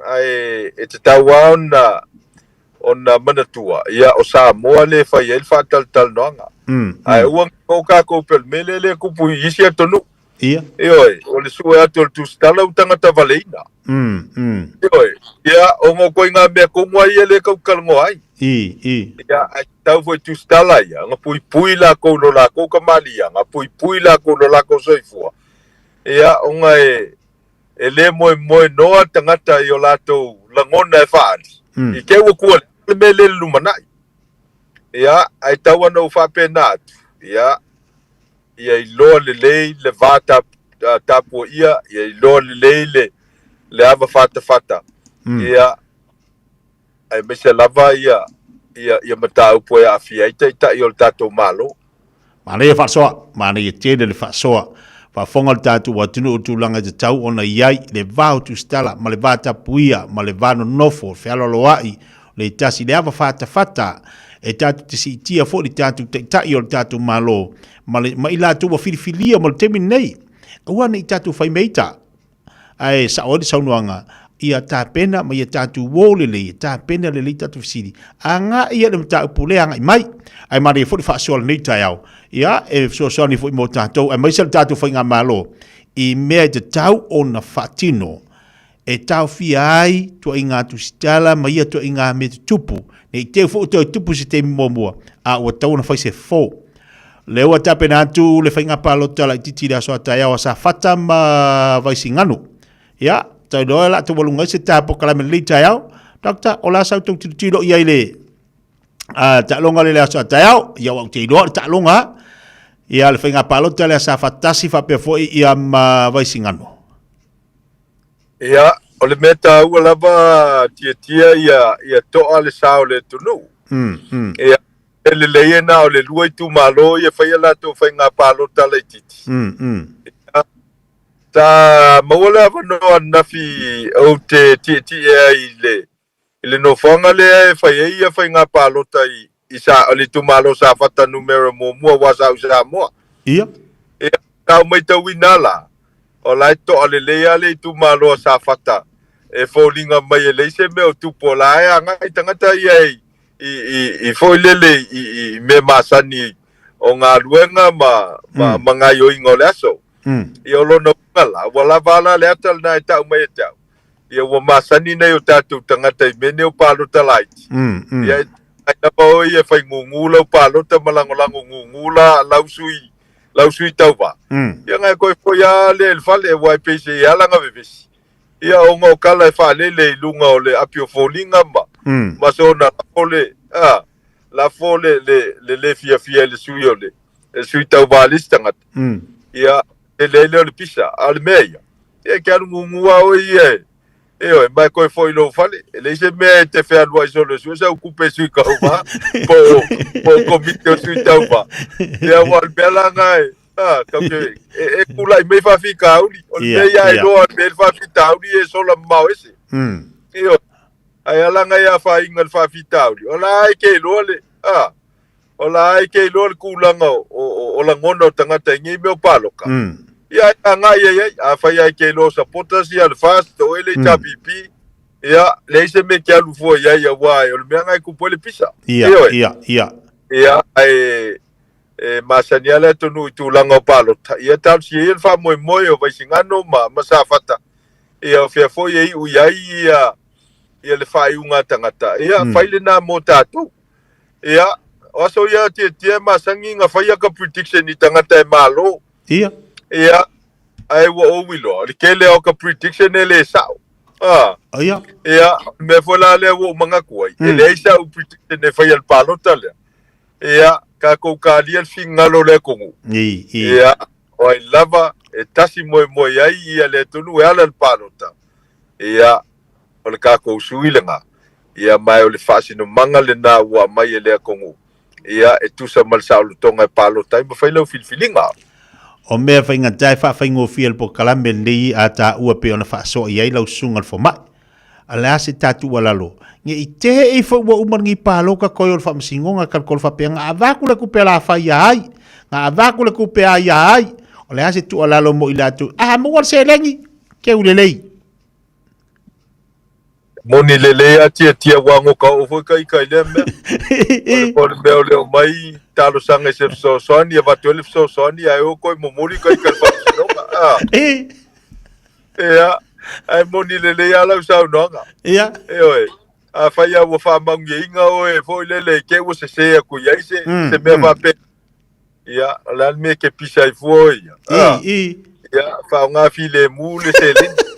Ia, ai le lo walu foi fa le anga foi ba fo fo istanga da va pe so nga saule le sui ko vale a mai le kupe.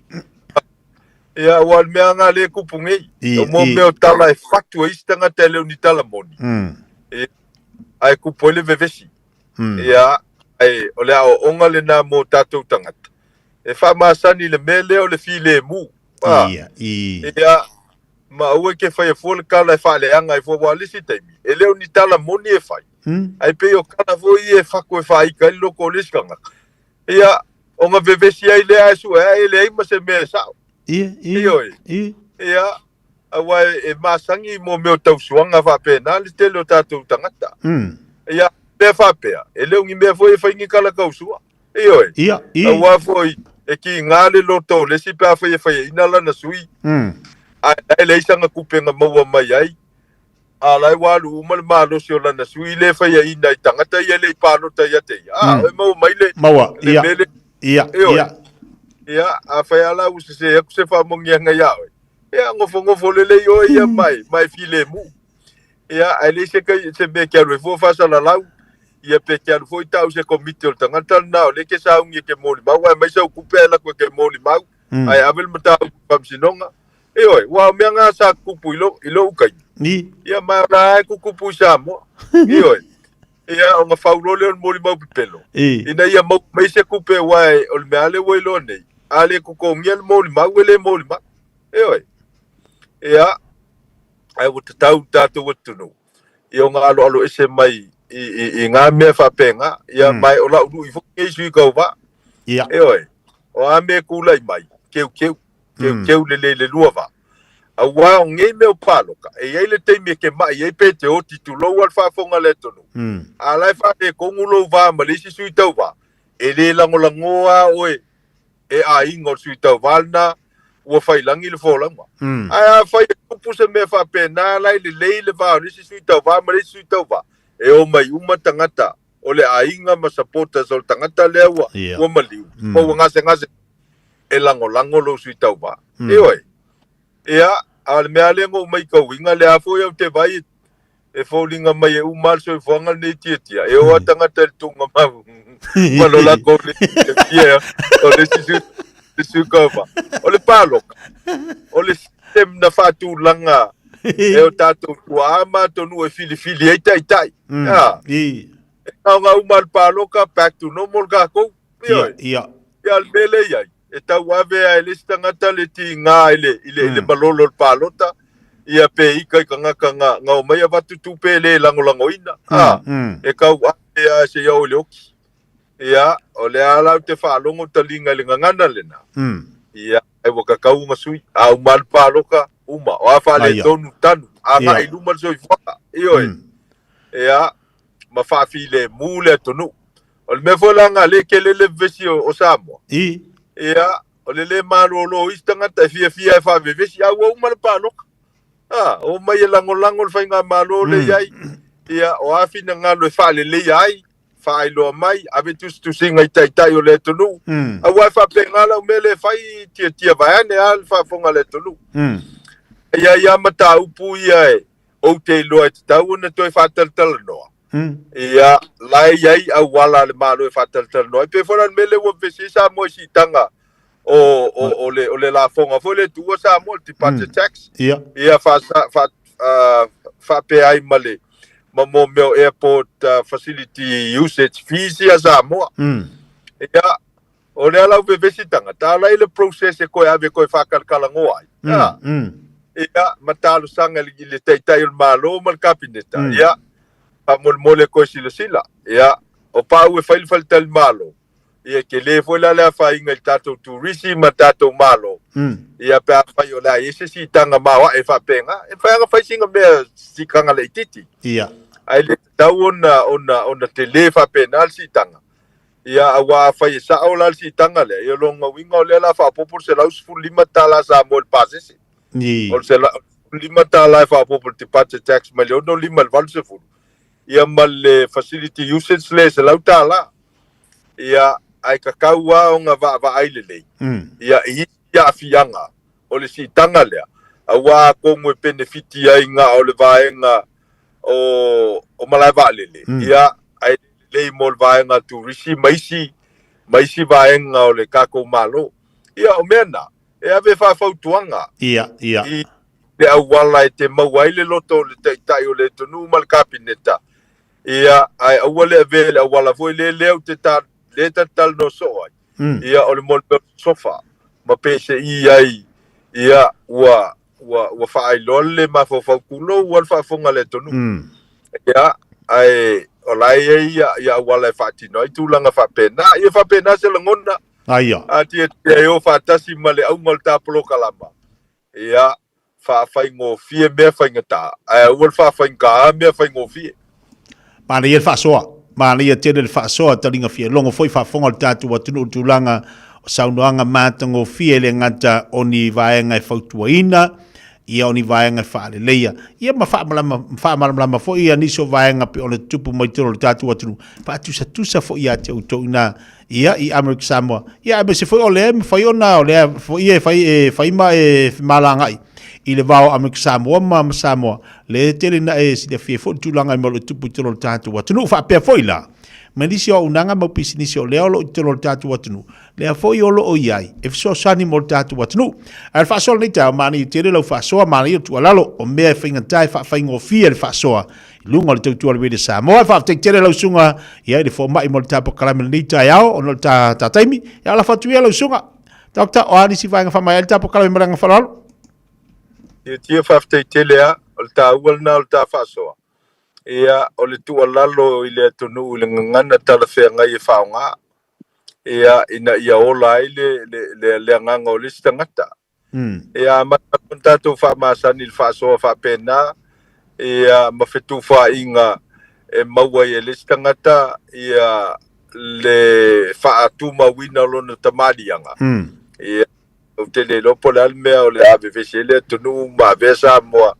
Ia o se atonu silia tona file mu malo I tangata soifua. Ia se ia le taplo kalama. Ia foi se sao fato file mu ia atonu. Ia ma vatu foi se tu alalo. Ina ia mafai ia na yo tato tangata. Ia ona soifua fie soifua manuia. Ia ma soifua e fai ngofie mea umai leo langa nei. Ia manuia tele le tato atonu. Ia mau foi lo malo si tia. Ia to malolo atu I le whai ungol taplo kalama soifua mai manuia. Te tere lava lau sungal whamai, Dokta, lau to whalo muenga mo le ta whaasoa manino mo le whaasoa soa soani mo le tātu atunu. Ia mai se nisa o nei mta upu I wa whaamamama atili. Ia ma whaamamama lau tele mo le whaafonga Samoa, mo le whaamoemoe, o le tātu I whina whot tāpo kalami le vasa whaude lofo le tua. Manu ia whai walo whilima, ai mai se whot tau tuaina o le tātu atunu. Manuia fo le nei vaiaso I tiu te mangaluenga mai se le wha lealo atu le wha ingola vaiaso so I fua mai manuia luluang Ia so I fua ia Ia so I fua ia Ia lana whafonga mali tātua atunu I le tātu tautua mali tātua ulanga pe ona I ele tautua a le sungal whamai Dr. Roy Yausange le tō whai alunanga tō whai apau pe ona manino I ele tātu whaasoala nei Taeao mātango fie tu whamea lea te tamali ua ova mali tōru se furu tausanga o tautua le malo Te bila wati lo toa 10 minuta talo tu la sumalua. Talofa, we're the Katinas, and you're listening to Radio Samoa on 1593 AM. Faasililanga Taeao, avanoa whaingaluenga. Mana omia ni tangata ua yaile to mai ka muta ma le valifale. Mo omia le sitiseni ni usila o le visa whaingaluenga po le visa no fomau. Ia paasia le siaki o le soritulafono. O le ngaluenga le leile tutongi vaiaso, ma o le kiwi saver, sick leave ma le annual leave. Whaasota i mai le olua tasi, o vartasi, valuono iwa o tasi, po o le olua tasi, tasi iwa lima, olua lima valu. Mo omia le amata i le taimi lava le nei. O e sauni malanga i Samoa, maratua loa moana rentals o loo whanga solola na whaapitoa e luse fulu pasene e pa uma o lalo ai tutongi o Taavale pe a tolu pe silia tofo i aso e te whao ngā i nā iso se Taavale. E mawhaiora pikile Taavale mai le malai vaalele i whaleolo po whangali i whaapelo tātou o fisa au tui ala fua pe mumori e tofo i le whale tani malo o loo e wha mautu ai ai ngā whaapitoa o loo iele tātou insurance cover i te fili mai ai ina rei tupu se whalavelave ai o loo iele wha mama ave maratua o iele tātou account i New Zealand pe lafo sa ufo i le moana rentals e whao ngā i le Pacific Easy pe whao ngā lau credit card e whaantino ai le tongi ina o lo sa mori si whaantalanga wala au le Pacific Easy i le ovalu se lau o tasi ono po no mera masani au kilani o le lua fitu ono fitu iwa fitu wha ma le lua fitu ono fitu iwa valu wha ma talo sanga e transfer o e i le moana pe asesiane i le tātou Facebook o le moana rentals po le tātou upenata whailangi o le moanarentals.com Moana Rentals o laupa anga e taitoro ina oi a oe malanga asiasi i Samoa. Awana ye misiele whapitoa ale Moda Furniture. Mau le iPhone 17 Pro Max, lua whātala i le vaiaso, Samsung S25, ma le speaker i le nau le lua tolu tāla i le vaiaso. Mau le whapitoa muenga whaapea seti no foa. A whaia te whaailoa i le Moda Furniture o le Radio Samoa na mawai le nei whaasalalaunga o le ama wasau mea lofa. Le Moda Furniture, tuatu si tolu lua Sales Yard Road o tau, te tala le iwa Taeao ngai le afo le lima, i le asunga fua ngai le asfaraile. Asu tōna i male asu sa, se fulua ngai le afo le wha. 24 hours a day, 7 days a week, Radio Samoa streaming live on www.radiosamoa.co.nz. Ua mawhai o na aura tula polo kalame le leimo o ia so taitasi o na o le langolango malo si le whale maliu a se alo le aturuu o ese tātupu Funeral Directors i Malu City. O kalame le leimo oe, talo whala. Tuisa e peru e leimo alo na whai upe lima. E ui lava ina o ia o le alo a o mea sa pōpua ngā te ai o ia. Na haoa o ina ai o ia usi tai. Tuise e peru o Yesu na haoa uina, ia usita i ona pōpua ngā tia umma. O le upo i le ngangana e lini o le usita i o le obedient, o le hopa kohe, e maua mai upo e lua o le hopo o lalo, a kuo o le whaalongo. O le winga whatino o le pito i lalo po o le vaenga mau lalo, e whaalongo ai. O le ustai o Yesu na o wina i a ustai. Ai sea, o Yesu e iai le poto uma i le lalo langi ma le langi. Ai o le winga le au mai e le e peru. O le ata e tusia mai. Ona o le ngaluenga ma le anganga ma le mawhawhau ke riso. Na alu ese mai i lona nofo ali, le loto ma le anganga maulalo, ma le ustai. Lona nofo ali tupu ma le mamalu na alu ese mai, ina ia iai le lalo langi yang sala, pei ona soifua mai le whano manu. Soifua mai i le ainga maulalo, nofo ma milo fatasi ma tangata anga sala. Ino sia maulangia, ta wembu iai tangata, te e ona lava tangata yutaya. Whamata e whaingo fia i tupu, mali i o le nei lalo langi. Ona latou ese mai o latou nofo ali, mo latou tūlanga maurolonga. Ina ia whataitai masawa vali whatasi, i le maulalo o le olanga, na ola e whaola. O le nei le moni ma le wha maoni. O le sta o Yesu ke riso i ona pua ngā te uma. Pai alofa i ate oe. Ma ina ia wha a toa ina ai ma a be Yesu ma tupunga o le wha ortanga. O le ola e wha vau a mene Yesu. Ia o sta i loa tātou. O se ta i a Yesu. O a manatua. E le lei kuma oe. O le ese tatu pu funeral directors o se fale maliu Samoa o le tali foilea o taimi whengata ona o le malanga al maliu maleoti e mawhaifoi o na latu awina atu ma awina mai tino maliu o e pele mai so o se atu nuo lanolangi mala auno le ese tatu pu funeral directors i le lua ono lua toru fitu o pea fiuane ele se fulu manebalu Norman Spencer Drive in Malu City. Hey, don't be that guy or that auntie ignoring a sore throat. This isn't just some drinks and lemon tea in your sweet situation. Untreated sore throats can lead to rheumatic fever. Nobody wants that for their family, eh? Go get your Pepe's sore throats checked at your GP, school nurse, or pharmacy.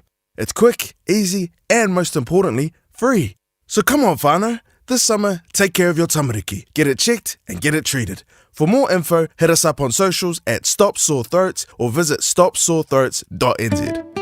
E te manae maua se luma nae manuia o la wata li I polo wa fafine. Ua se fulu nei tau sanga o whaatino le Pacific Advanced Secondary School lea au o nanga. Na whaawaile nei a onga e Sir Michael Jones. E whaonga i nae ngana le Pacifica I le NCEA. Maua fua o fua o ngā toe lea ni pilia onga. I le tau sanga lua o loa whana maua lunga I le whain humera o alonga whana wale pass na au sia tongi e ulufale ai I le universite, po le university entrance, I le tele o kolisi I au kilani. Ua uti ava noa mo le lua o lua ono. Mo nisi whamtalanga wala au loa le pass I le ovart se lau valu o fitu lua fitu fitu. Ovart se lau valu o fitu lua fitu fitu. A whaia mo mia neu tai ni whawhapi o le tali o le All Dentures. E whapitola mātou au nanga I so se tu ai ngani whawhapi. E au whiai le plastic ma le metal dentures. Talia wins quotes ma le afterpay. E le aise tutongi o whaatal noanga. Wala au mai loa le All Dentures I o tahu. O iwa, lua li maiva, whaafatas tasi. Papato toi le o iwa, lua fitu fitu, lua tol tol. Po pēmioa I le o iwa, lima lua fitu, fitu lima lima lima. Taeao for Samoa o Mr. Cowboy Lenny. Whaafafonga ma mai mo mai pēr I le Radio Samoa. Yeehaw!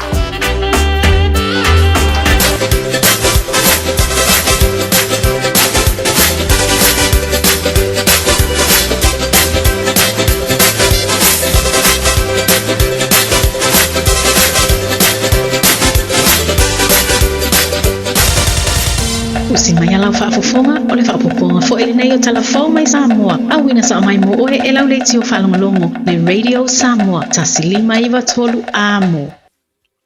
Fiafia fo e whaatalofo no tātou o tunu o le whaatawhiti ala ngā ruenga o le vāiaso. Tātou whero ai foi I au si mai ala whaafonga.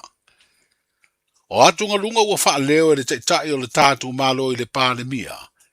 I le tele o tātou tangata talavou o malangatu I ngā ruenga whaavai teimi. Na whasiringi ai le minsta le wā I whawha o staria le tamai te I whaipule senatoa.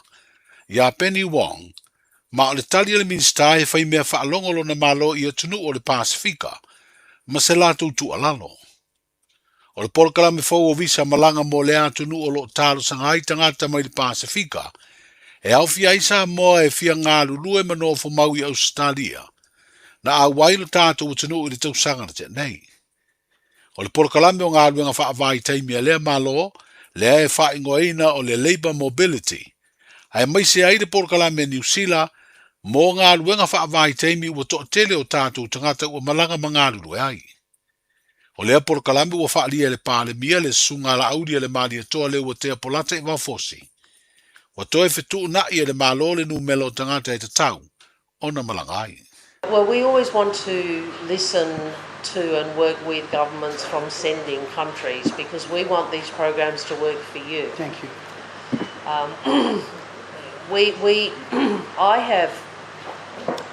We try to reserve these programs for the Pacific. Many countries, frankly, want access to our labour market, but we say, look, no, Pacific is family, Pacific is our region, we want these programs for the Pacific. But I have said to every country I've gone to, whether it's Tuvalu, Samoa, Tonga, pardon me, Fiji, I'm going to Niue later today, I've said the same thing. We want these programs to work for you, so you tell us how you want them to operate. So first with the Pacific Engagement Visa, we cap that. Samoa chose not to be part of the first ballot, that's fine, it's not required. You chose to be part of the second ballot. That will be worked through, and a number of Samoans will receive a Pacific Engagement Visa to Australia as a consequence. The Labour Mobility Program, you are in charge of how that is selected and the numbers. So if you say to us, we don't want any next year, that's fine. If you say to us, we want double, we'll see if we can place double. Do you see what I'm saying? And how you select them and how you want them supported through that process is something we will talk to you about. So I know how important the community structures are in Samoan culture. If that is how you want them selected, we will work with you to do that. For the issue of the RSC, Minister, I thank you said all. The control is on our side. Last week, Cabinet just passed new regulation and new policy to have that control. Because the original initiative was a great for our people in time of no hope. Everyone wants to get money, just get on a plane, get money and come back. Now we have our own priorities of funding our own people to get jobs and stay here. So last week our Cabinet has already passed new policy and new regulation to have that control. So it will be in control. But yes, you are correct. It is us to allow how many people per year and also the quorum that needs to get out. Ni finangalo ngana Peretania o le minsta le vai fafo Australia, ma le pale mia o Samoa i le feilo inga matu stala. O le taoto ai nei le pale mene o New Zealand le tau mawhainga le fionga ia anai afa anai. Ma nisi o le mamalu o Samoa i Aotearoa. I le mata upu o le visa tolu masina e fato a o omi le tusi folau o tangata Samoa e au noa ma se talo sanga e whaia. I la tau ia leo ni sitiseni New Zealand. Whapea tangata mai nisi o motu o le Pasifika pe a taunu uatu i New Zealand. Wa whaalia ni minsta le vai fafo Australia o lona malo o iei lava lana por kalame mo visa asiasi whapea visa te whao. O le anga le lei ma le ao mafolo le malo Australia mo Samoa e le o wha ititia. A wa o wha iloa le minsta le vai fafo le malo a o iei Samoa e le nei vai yaso. I lana asia singa wha le malo e lua se fulu miliona ta la Samoa o le afe so soan iei au se talia i poro kalame o suinga o le tau i te tonu o nuu mafio anga ai maise lava no fuanga e pito sili o na maa ale alea fianga mai suinga o le tau. O le masino i ulai o le tausanga nei pe a matalia le isi tausanga wha ale tupe a lea malo o le a mata wha matu mai ei lea fesoa soani tupe mo le umi e wha tausanga. O le asambi le whailunga ino le tātou tuto tasi o le atenu i le masino i uni o le tausanga nei. I le tatalaina aloa ia o le ofisa fau o le whailau tusi o le whono a ofa i tū la whono i bure no. Wa whailoa lea fuafuanga le teitai o le tātou malo le fionga i le pāle mia. I le asia si ai e le minsta o le wā i whafo Australia o le ngā luenga. Ma mori mauina ai le mai a tutui o le urua i apa ato whane o lea maota tele. O se ngā luenga na amata fuafua mai le tausanga i luafes futasi. E peo na whailo ai e le pāle mia, ia mao leo tau nuu lona fausiaina, o se isi lea pine wha mau, o le malosi o le fsosani e lea malo i a Samoa. E luas fulfitu miliona tā la le tau o lea ngā luenga. I le lua ape futasi, anga i lua ape sulima, o inana mata le tāpenanga o bloketi le nei o tāpenanga o fausia, Paleleia i pare menu Samoa. Ina ua tala wha malosi lalo le tātou whaifono momua sa iai talu tātou tutotasi. Awa mata fo ina mana nai leisi tatu falfono o fai e pea tatu fono i te mirina. E mirina sa tu le iloa e ave tau sanga mun malo Australia. Ina ia mai se fisua swani e fausia ai loa. E tu lango le fare leo tatu mota fono. Ma le fare leo tatu pe leo le so. O ina na matai le tau sanga na tu inatu.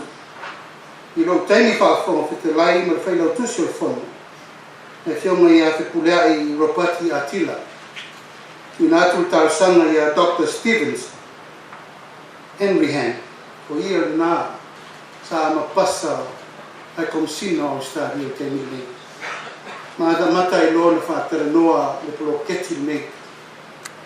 A mai tau a narata su lima tausanga. Talu na whau Tama mo nei. Mana malanga ro ia mai ai le kova na Sili Australia.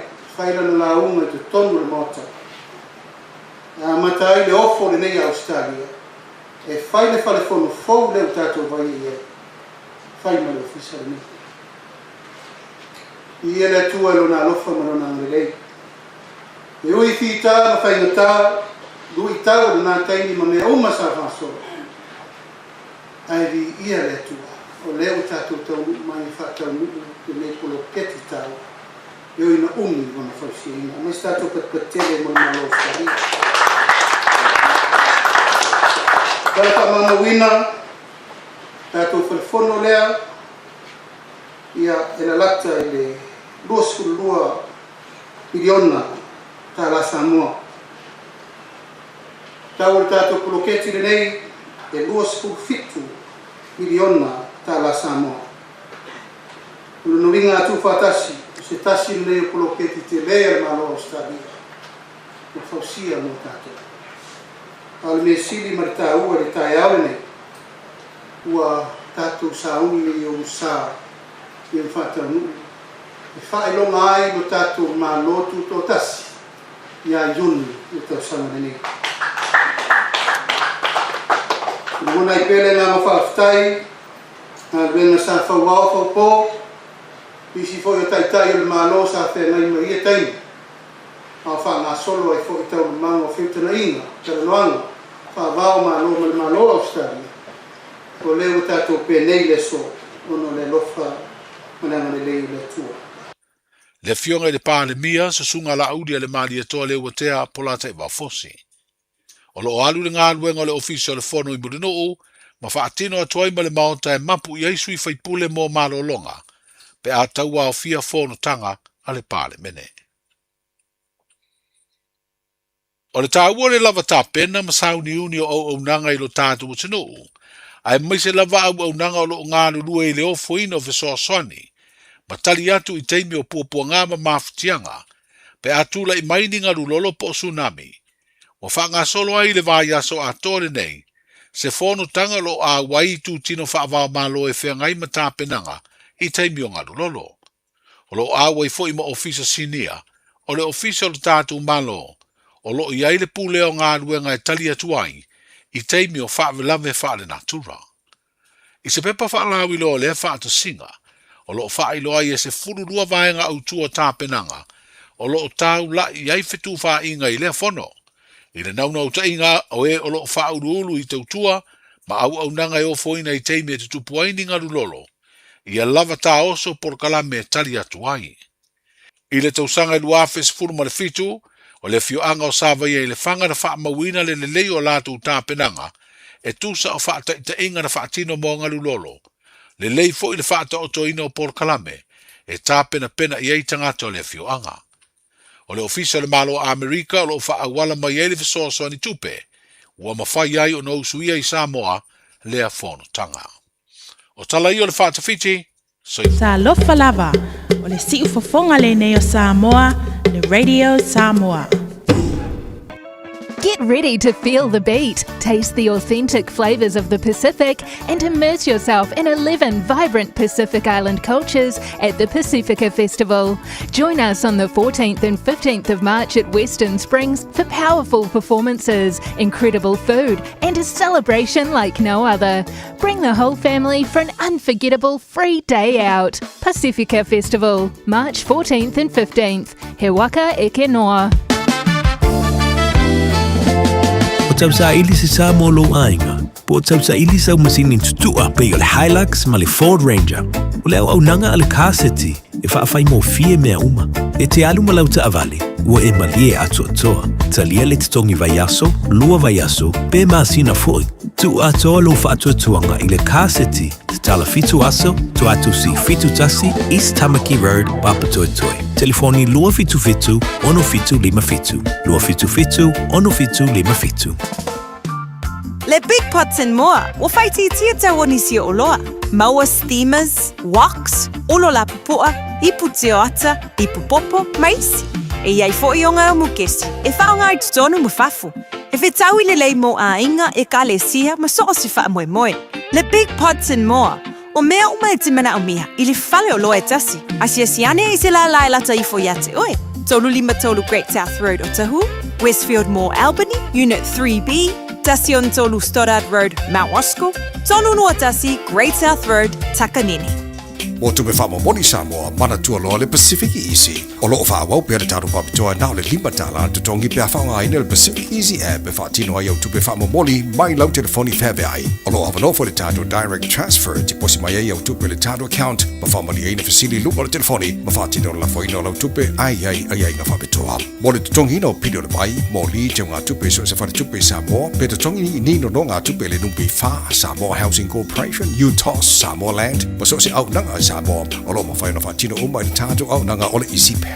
Mo le Fiafia, o whaasoponia so se wahenga ni usila i o tātu la la, o lo awano fo i o tātu ofisa i o tara mamangele, pe whaunga le Pacific Easy Mobile app, mo le direct transfer, whaasawa i lo taimi, ai siri atu na whaasawa ina au tupe wa taunga tāle penisini. Mo nisi whaamtalanga wala au le telefoni o Barcelau, o tasi ono, po numero masani au kilani o le lua fitu ono fitu iwa fitu wha, ma le lua fitu ono fitu iwa baru wha, Pacific Easy o lau paanga mo tupe wha mo boli Samoa.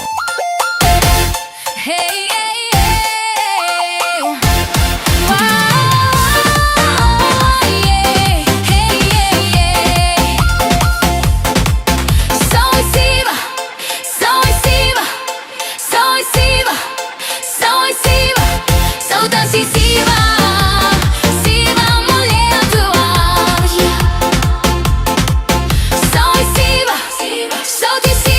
deceiver, so deceiver,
you have another woman. Don't mess to my tutu. Don't mess to my tutu. Don't mess to my tutu. I know you have another woman. Don't mess to my tutu. Well, I got my great shoe, and I left it behind. You think you're gonna beat me fresh, yeah? You're sweet little too. Don't mess to my tutu. Don't mess to my tutu. I know you have another woman. Don't mess to my tutu. Don't mess to my tutu. Don't mess to my tutu. I know you have another woman. Don't mess to my tutu. But the thing is too much. But it's much as that. I know you have another woman. Datu telefon pada fonga bayar le foi tebe leuli. Ele fa tafito le tautua mala uranga le fenga ngal mana tipi au tanga vai tatu tala mai Samoa pe ona te fa fonga i ngol tautua le Samoa le foi tebe leso. Dale July fitu le Fiafia na nela fa te moli ati ole pasi bunbuli. Au wala te popole le pasi bunbuli le watu tatu telefon tale July fitu le Fiafia na nei. Ai mana ia le weva mai pendi ngo tatu musika se filoi. Ia pal mala tolo solo ngala le mama le yaso. Sai bele wati lo te vava ya to ile lo se fu le valu minute te le tula se fu le lo ba afa fo male aso. Ah fo la wa epi si fa solo ako ha. Ba epi si ai ngol se leng yoi. Tadi watu tatu fa sala ngolo fa si mai le sunga le pule. O le tatu o meka kasi le sunga tungsia mo tanto le yaso. Ia ta penanga lo ta pena tua di tatu fa tawale mo fa ingol va yaso lanto ai mai se le so ana nafi pena fa yatu sale mo se ava no mal sunga le pule ono le pisio lanto ia pe ona ia tatu tawale ese tu inga tawale le tono tatu lo tua le la to fa lo tele sunga tu sia mo tatu le ia ori talo fastongi ia langi matafi ia nga pipi nga pa mo la le fa talo pa foi la sunga le tai foi le tau tai o tatu por kalame ke mai o wasa po anga samo pa malo se fu mali pa malo se ne tu la so a ke tia bang yo la so tofi stong langa le ka ke o ka ingoa fa eva stongi oi ia vayan le suafa ia e ka kalngoa fa eva wi li o longo ingo stong ia mastia ia wai e le ia oi ele lei mata ua ele fa pela asili o tu doa me ai e tu se le lei ta ua e tu longo fa po masamo e lua ulima ia lua foi o vai tá se foi lo ube tu sa ia e papa ka u an fala na vida o si ka u papa ka u ala ngala wa kula ele cura de lo tonsia pa mole oye e paula va le apo le tu tua le lo tonsia la tovia okay ai e singa no se tu la lo tonsia la tu pa pil man la tu ai la kale ko shika ta foi mole tu ne li vai fa ta sia tonsia lo va do vinga na e tu la lo ka kale ko shika do vinga ko inga la ila se la kala la se kala la wali ole maluma makaiko le wa me le kulo la audio va ko fe fo le kulo lo u le kulo so nga sa oi pa wal me ai ko anga o ki polo pu ke anga fia to msiala to ia asia fia to ia to msiala to ia o tipo pulo na u la to ia per abdileia mai palita vale taua na leile for ile the presentation to tiri po ia tinala tinu ia si baita mana ia tau lava ia beso para langi kinga para langi ma Filipino ia ma usia kungu mole na fa po le tu fa pera da tu ai nga po pinge mai i to ka ai ia ko asi ba ko vai oi po o te te me que o con mato ai nga wa fa pa te yo le man que lo yo para que luego la follow ko mal far ku va ia vai mo tina lo foi muri mo tina lo foi muri me al tama Eu voltama e muri me alun tina. O la tine ka muri me alun to do. Ah, okay. Ne ai. Elu atu la to ia alun tina la ina tu pe ye pe ap. Mena tu mole basso salvali. Ia, esa. Ne. Ai tu maulo lofa. Tu maulo lofa. Ia iri, pai ni ben pai un suge danga na tu ia. Ko mere a ma tenta muri tina ia we. Or kalango le a por kalango fa ko kai dua masi ngo lu fa ko sa mo mai folo ia fa me ere ke de muri.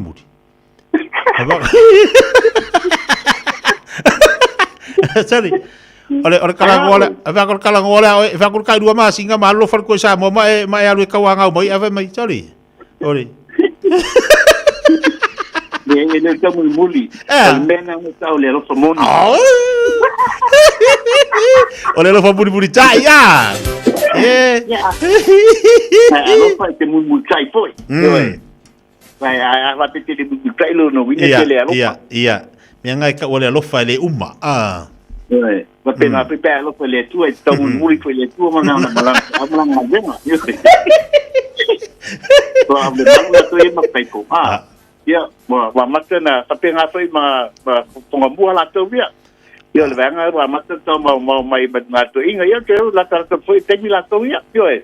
Yo o ile fe sa kai ka kala ye wori o le malu makai ko. Ora wori ya kale do por meri o le meri fe o ai mai ngol funga ere. Boleh ai. Ka va ya ko i foringa makba ile ya se alofa. Ya ola ku po fo nga lo fa pe a fe o ia ringi ka o la via ngi bongi ku pe o ia la o. Ringi ka ai multinar ka ale fe i makara la community ka de o so songi fa ise pa u pe. Oi, Jackie stogi ya le leila ta se sai di sta ta vale le yoli o ke lo fo le to le tunu le fianga ya tina fa ta lo fo yo au.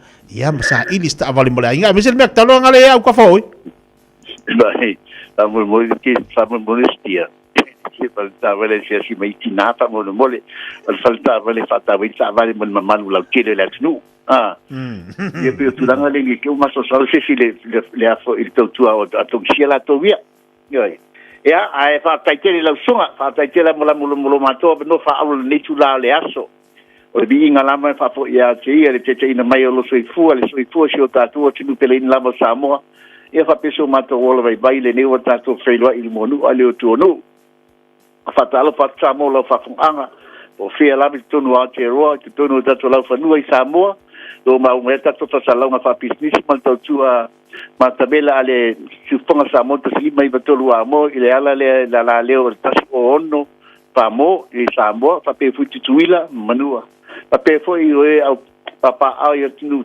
tafu pelave ku fa ni que no pelo au mau me sai di malo ia fatalo fa lava tong si lava que lava mal falo pa malo se fuma mia fa malo to wa ta to ni au te ro ia to tu masani lava tong si to se me lava me fai lava tong si fatino ile tulanga ni ngapa ai ina ia mau le tabale pe afa pe wa el to fa ia ti oe kina ngalo foi e pai se tabale le ainga ia na mai matala mai awala ia to pai tu sim fai uma tu sim me fa marma me te tulanga to finance kele ni tulanga ile ma fai foi na na share tu ni si foi yo to tu ia tu sia tala tu uma fa marma me uma la ia tu me la to finance ia manai awala foi le e ma fai ona sosani to gingo la ai tala tatu tabale abi Samoa ia e ma fai na abi fai tatu wa fai milon ngai ya tung milon ai abita bali Samoa atato i Samoa ya le 5% to 5% una tatenga de tung sia ci le pingo tato website o le tato Facebook page ale Omega Cars ia nai taile la fifili ngai tabale o langu tabale yo fai na bali ma tu tabale yo sui langu te mana o pala la tinga langu te mana ya tulanga ngai fa tingo tung sia ia nisi tulanga na toia tato ne au te roa yo de lava tu mau lava tato tolu te sanga ma to te vai el lo sa el toto sa mo la con calate nisi talai no la tabale o le fai ngole warm the fitness pa pe foi le service na la tabale ia o elements e tolu la tabale pito sina ta u tanga ta tato tabale who's allowed the first 3 years of your 5 years contract. Yeah, na ba ay itong tuto sa mumula na studang alilay. Paula may focus ay tutungin ta bali. Ay ba ay itong siya daw asita. Ina i-maintain ililay matuto may studang uma. Yung studang ala to le foi yeta to fee pain trade in, pay for nga trade in ya for may lalo tawag ta bali. Pay for nga fail trade in e ba to fail sele ni ilo out wala laban met pin ngalo ye ni studang ala to ta bali tele ta bali fail pipiling anda to family bands that's full on the floor or it's touching the floor it's full on the floor male even the floor to your high ace male Nissan caravan ye paso de to mini bands to pick up my entry to into for Rangers to your Hilux le Mazda PT50 or le Mitsubishi Triton o tato piki apunga le mo te mi e ba te ta vale tana no ta vale mo oi mo lo ainga a me se foi ka anu fa fa to amata la tunga renga mai la tu a onga ye mo ta vale o me yai ele si turanga ti mamla mai su mai mata la mai au ile lu se la ke me ni stripe ine i papa to i manukal lu se la ke me ni stripe el na foi su mai foi te para a mai foi ta talent line o iba dua fitu di mabalu tersebut o iba dua fitu di mabalu tersebut talent line le ai bili mai direct mai la mo pili ala mo pa phone all what tasi pa to no lima pa tasi all what tasi pa to no lima pa tasi madwe pelo o aso fai do clima tia madwe le tua porque me pa to pa to e la sunga de stia malo va te tele la sunga te sia voltali poti le foi oli manuia ngalu ngal ne yasa sai fu mai manuia Dog sia pale fa fonga ba yai le tato me kakas. Olu tasi fa fi tuono libo fa tasi. Olu tasi fa fi tuono libo fa tasi. Asia siane lato tua tu se lua se lau Kevin D Strive na I Manukau. Lua se fulba le wa bidu tele tu la se fulba le lua. Taliu mai tatu fa Fiafia nga su filo ya wal fianga le tulu. Tawa ftaka vai engole de fa yeso. Baba lo atu tawa tai ma lo fa manolos. Aso fa pene ya uli fa pene. Fa ta fito ngalu ngale vayaso vai fai malu o faiva on sai wa me tu pole nei vayaso ia mau pele to vai on sai lo loto ma fa ma natu le leilanga nei te fu wa eita e te ita lo fai so fai unha vave ia ai lo me na te tau na fai lo ngala e ye lu tau to no lo fa finga venga o to no lo ainga o me nai te anga ai fa tau ta le lei Eva mai musika fa fianga le uli lunga le Samoa mala bakalame. Ba malo to inisio tatu wa inga ubala vai Samoa. Pata si mali tatu tau tu tasi olo tesi bal tasi fa mo. Ava to nele tula cha futbol le lua.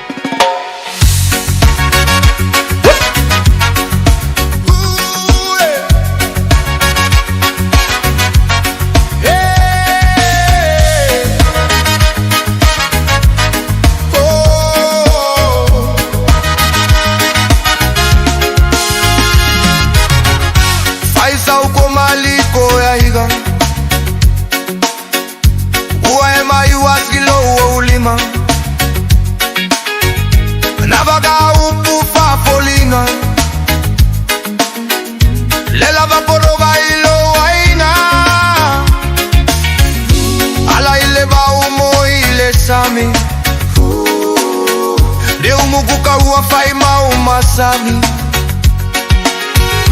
kasi lo ye masai sai ye fesu yai malobu o fuvaele ole o anelo mapua magawe sao makaua sea kokingonga ile atua uagalo la ukautua le consiga safai asoma lobu ano falsa fame melo pelo koyo pa mai mi sole sunga fai ma se alopa fa mole mole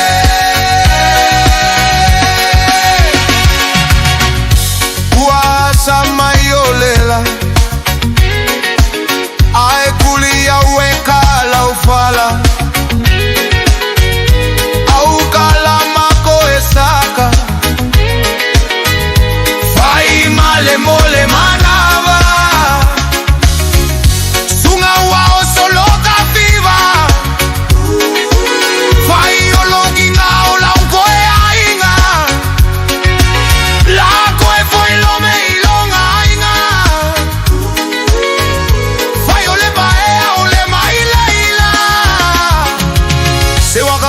melulu Awa mi ovale kuluku Keke alu ile aso apoa Peyele aisa ukamaloa Kau stau ya oe Mahu wala pau mumu Au lenge iwa ofo imale ilipu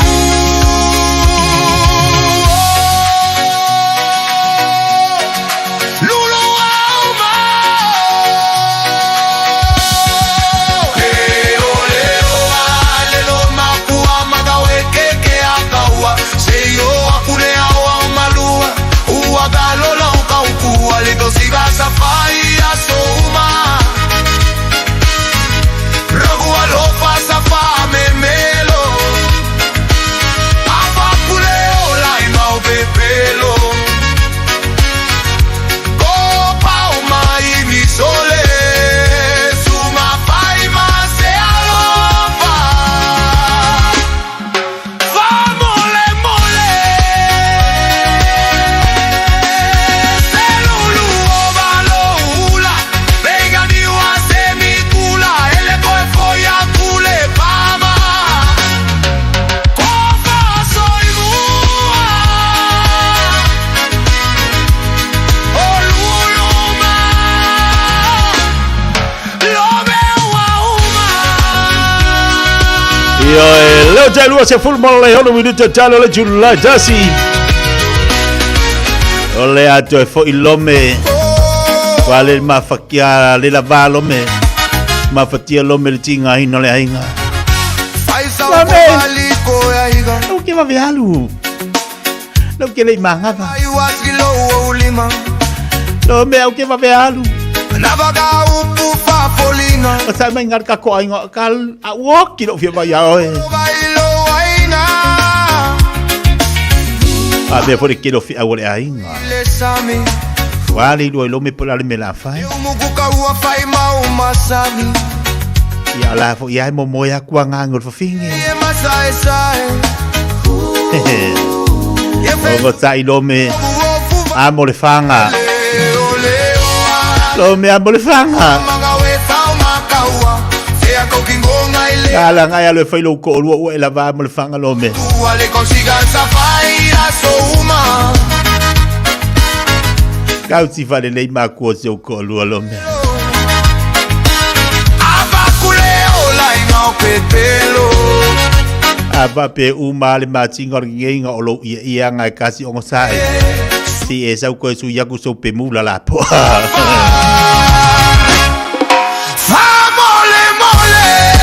Abalo tela udah kabel jual sungai Steve my Francis in the Brammy Finance nai otaho. Wasa mayolela Ai kulia weka la ufala Au kala Babaloti puna olofai. Seki mbala uli. male mole ma Atalo fatu te banga fa atalo fatu. Palo si fu manuia hanna falalai. Atalo fatu le nei fu vai ngale Taeao ya te hata. Oi mahiki. Ako e foi lome ilonga Christina atalo fatu palo si fu laudele. Bena fo ia soreta felice. Ete wati ma yaba fatalo fatu fa bena fo ia sina pati fauli. Uluku Keke alu ile aso apoa Peyele aisa ukamaloa Kau stau ya oe Mahu wala pau mumu Au lenge iwa ofo imale ilipu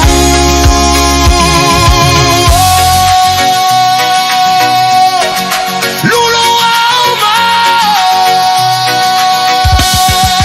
Leo leo alelo makua magawe keke akaua Seyo akune awa malua Ua galola ukaukua Lito siga safari ya souma Ragua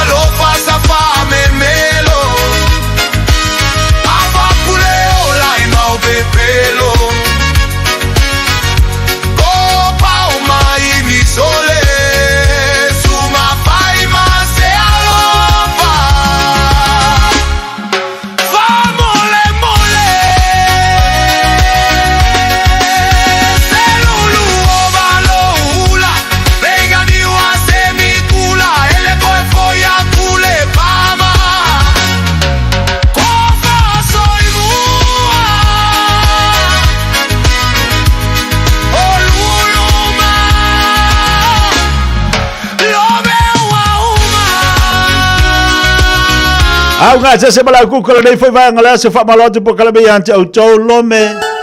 Me ala nga o foi akwai. Au te va me alo. Nga tante le me le mana ba tu ti o ye le fa. Ese le le nga nei me o le fia va ayatu. Au ele ai. Love you lome. Love you too. No fupea matangi na ua e alu.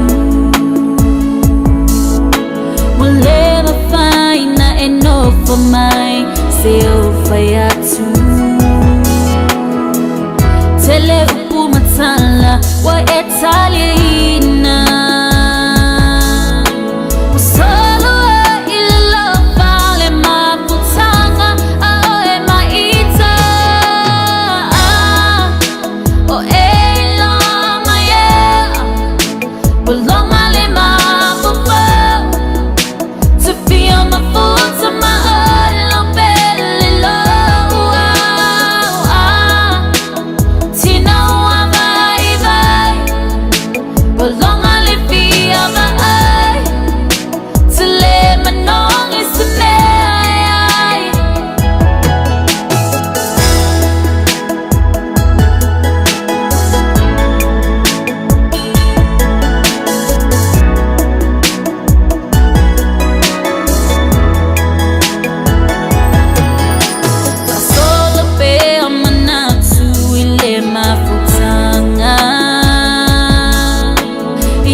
Jala le tangata wa mafatia. Mapua tinga luenga wa over le tinga ina latu fo i waleisis. Polonga le fia vai. Polonga le mafaufa. Le manongi se ai. Le se moe. Na ole nofo mahutilo tilo po fea o iai. Matangina ua e alu. E wale na wawa i atu ualu le tino. O omo ala fau. Manuminu misi umata. Tele upu matala wa Italiana. Umale kau sanga kau fa alusi de kingo nga par kamale avale lusi. Umale kau sanga kau fa alusi nga ngalu wa wale ai. Ele ya kwal masinga e me kingo. Ala fau wa maka nga ka ko va ya ko amaka ka wa mai ponga ivio.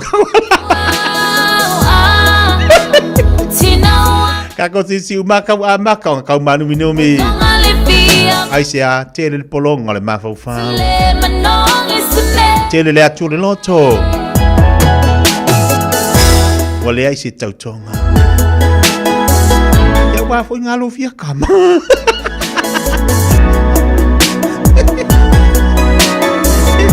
Esse era o Fia, esse ele Wah. Pajar Solo Maria tahu apa tanggal uli. me foi ka ko vai ma nai fa Fiafia nga su Fifi loi pa no file mu wai lo ma fa a kau fa so lo ma fa do paketina o tu per fa ngol vai aso ya si me na we polonga ya o te popoli ya fa pe fu nga ba ma ma el ka fa ya la me ki popoli fu nga wa nga le video call fa me disi do ma ku ma ko o de visi fa nga le visi wa so la sa kau fa ngi kusi mangi pengi kau kusi ya kusi ya o so la sa kau su ese si avela o meni ara ni kai bi o ale le wa ya e mingo de text e mingo ya va yere me maria o wa ya kwa ngi ngal ka ko pokala me ngi o wa ko hilale si commenting nga sa wangi o lo ki kau su ya nga po le po fe wo ile commenting nga o le ya kau su ya ai fai mai o dia ya fai mai fa mo mole su e mai saka boyfriend wo ngo su mari va kau sa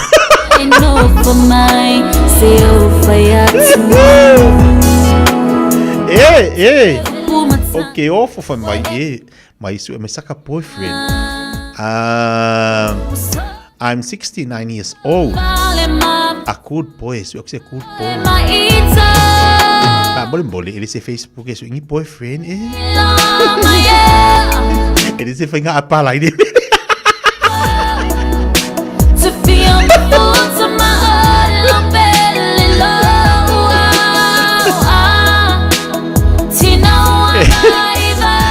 makuzi apa lah ini kau ai mai nunga ira le wa kau so loka popoli wa kau fefe fo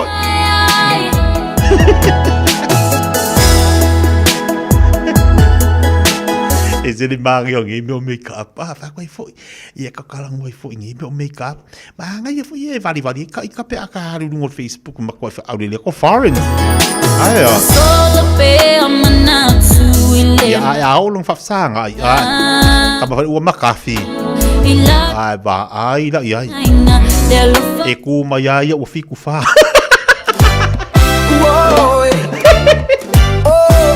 Just 5 menit calo le chula chasi. E vai bang ole oli. Boy, fa mai desi dia. Ia wale leitia, ma u foi. Boy. Fiafia, sinoria. Vai desi dia. Ma u foi. Boka, kafiola ai.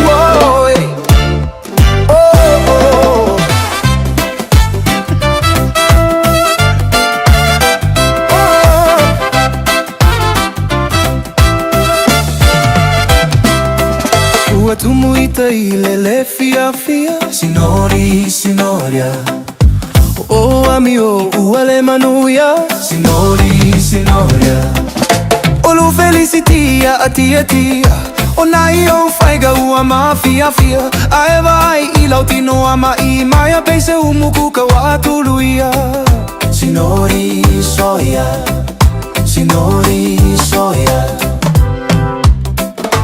Feita wana olo uma Sinora Waya ule agamai fa apena Sinora Va ilulu ave uveua Olo unifona uana olega Ona iyo foliga uapologa Peise pa ufala safa ala Sinori ualava Sinori uatiga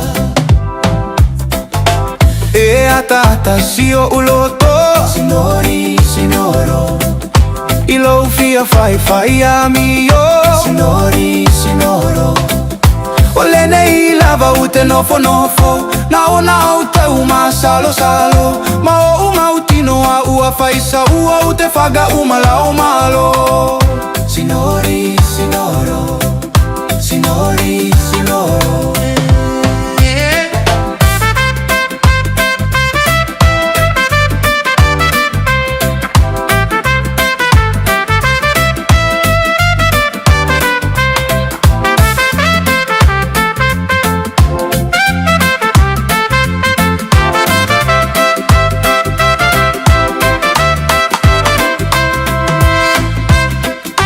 Ayona ua eva ava ai mai Sinorai E fa apea o e ua o uvai vai. Sinori, sinorai.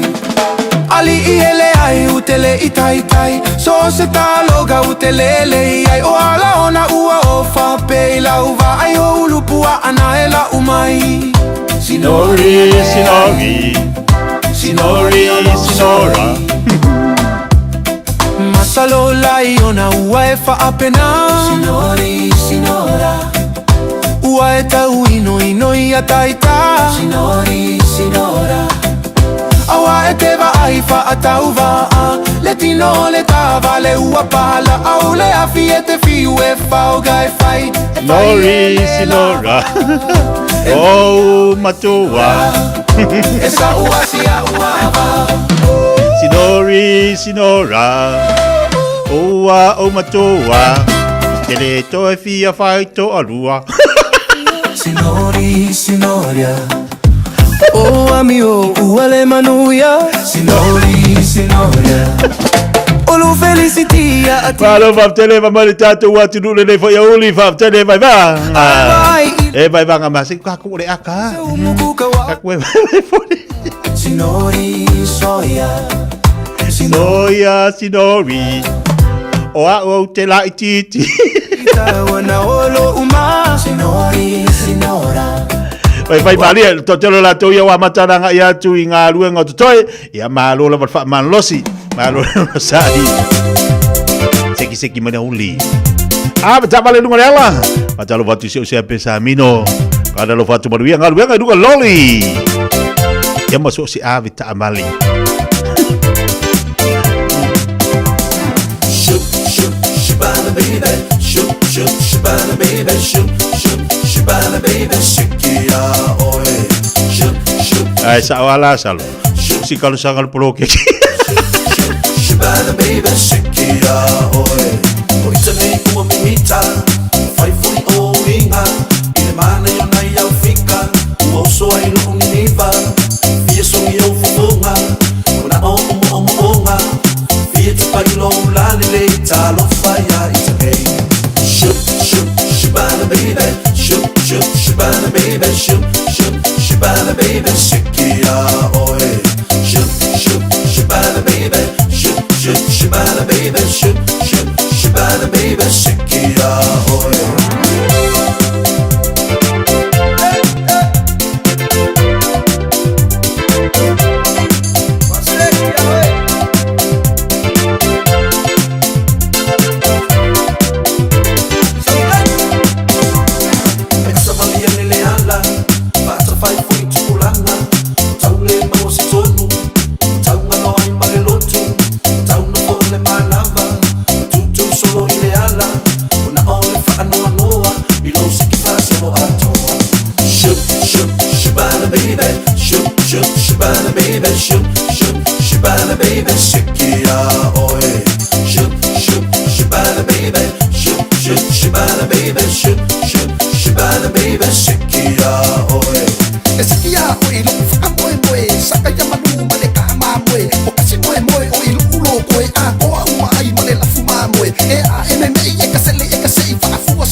Shibana baby, shake ya, shake ya, shibana baby, shake ya, oh.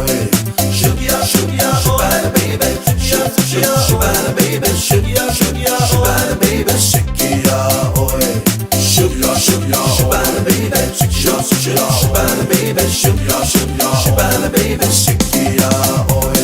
Shake it off, Shabana baby, Shabana baby, shake it off, Shabana baby, shake it off, oi.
Tau mo le aso. O le malo si anga o upu. The power of words. Mātai o ilona mata upu e fulu ma le lua. A o le foi upu e toru fulu ma le fitu. Awa o au upu e ta ua mi o tonu ina ai oe. O au upu foi e whaasala ina ai oe. O le malo si anga o upu. The power of words. E tele a ina so sofa e Yesu. Ta o le tapua inga ma le lotua iutaia. Ona o la la tounga ngana Fiafia ami o ton. I le tausinga o le tūlafono. Ai le ai ma se loto alofa. I tangata mātitiva. Tangata fiaola. Matangata lea mana iaina. O Farisaio, tusi upu, sa tukaio, maosi taulanga. Fai mai le tala Yesu, i tangata nei. O touna, whanau a ngata feai. Fai mai le fetalenga tu sa o Yesu, i ta i o le lotu iutaia. O au upu, e taua mi o tonu wina ai oe. O au upu foi, e whaasala ina ai oe. O loo au mai e Yesu, se ata e whaatatau i le loto o le tangata, ua pei o se fale o loa. O lou loto, o loo e teu ina ai mea elelei. O lou loto foi, o loo e teu ina ai mea eleanga. A e au mai ala mea lelei mai to tonu o lou loto. E whaaola ina oe.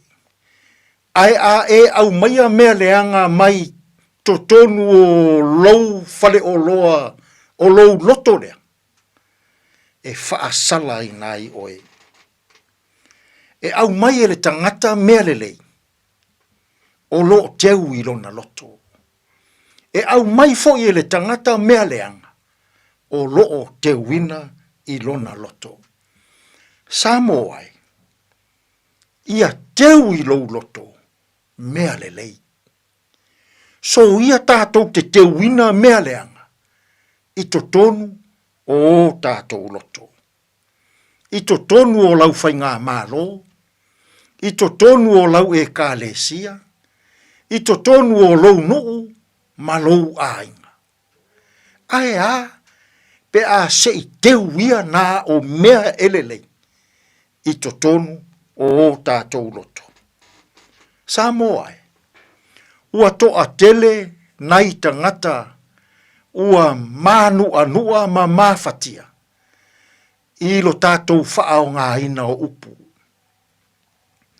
O upu wha māua lulunga, o upu wha sausili, o upu tau wha leanga, ma upu e talepe ai le saunga le mu le lei o le isi o uso a tangata. Lea ua fetalai Yesu, e whaasala i nai oe. Samoa, ai hape a se i te uia i le nei yaso i to tonu o tātou loto. Mea elelei. Awa o upu tātou te whaao ngai. E whaamasino i nai i tātou e lea tua. A le lei upu tātou te whaao ngai. E whaaola ina i tātou. Ai a le anga upu tātou te whaao ngai. E whaasala i nai i tātou. E lo tātou atua. Tātou te tālo. Lea tua mamanai. Whawhetai o upu mātou te whaao ngai nai. E whaaola ai i mātou. E whaasala i nai foi i mātou. A oa o mai i mātou. Ia o mātou te wina i o mātou loto. Mea e lelei. Tātou malau fio ia mātou whiau mga ruenga o lene yaso. E manu ia ai mea uma. Lo lava suafa Yesu, lo mātou walii, ma lo mātou whaola. Ua mātou te tālo atua i nei. Amene.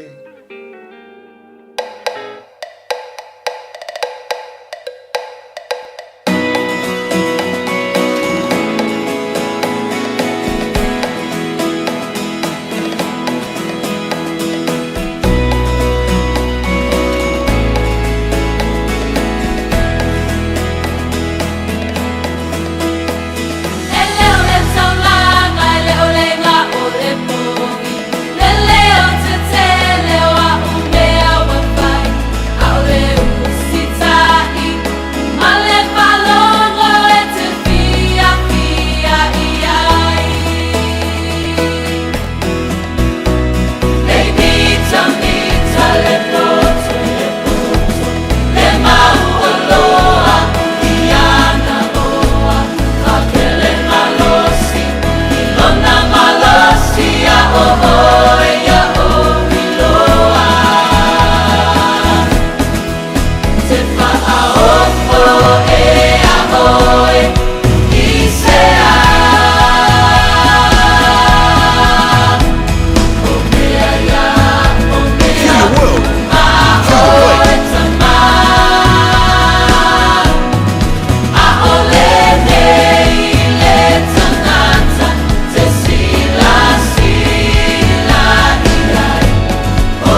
lava o le siufonga le neo Samoa, le Radio Samoa.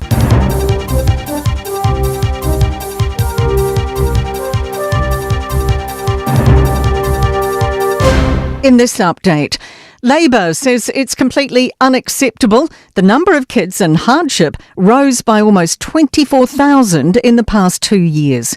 Stats NZ numbers out today show child poverty rates didn't move in the year to June 2025. In that time, material hardship grew about 0.8%.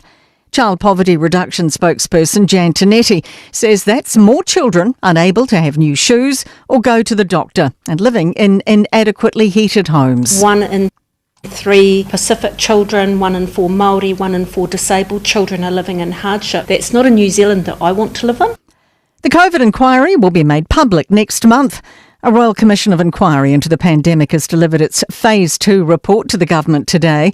It questioned members of Parliament and key decisions around vaccine mandates and lockdowns. It'll be released after being tabled in Parliament on March 10.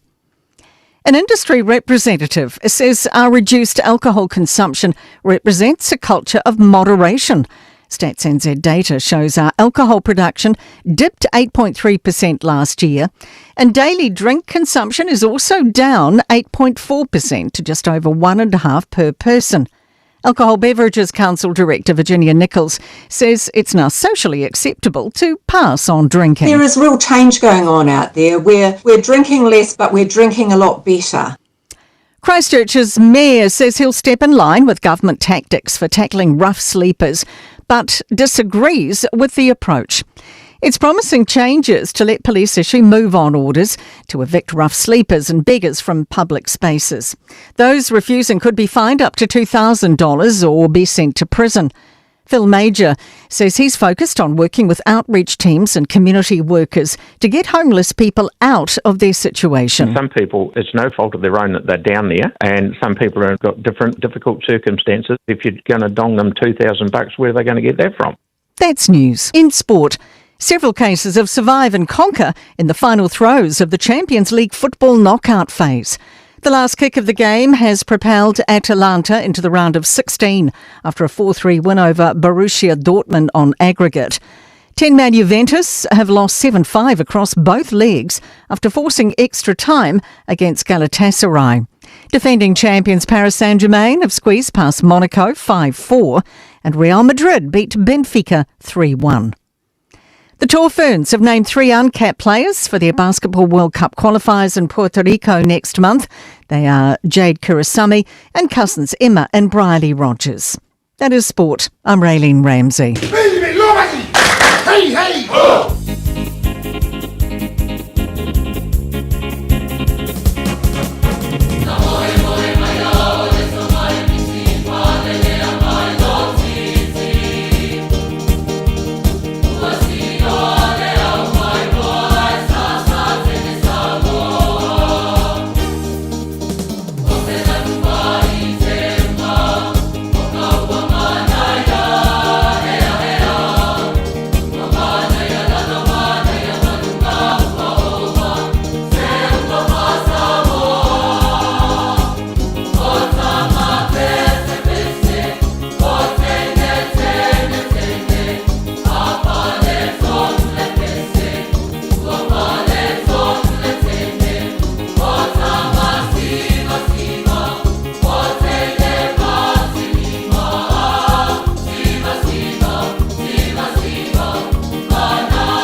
Isa teine ai o langu mutu E sili o na wha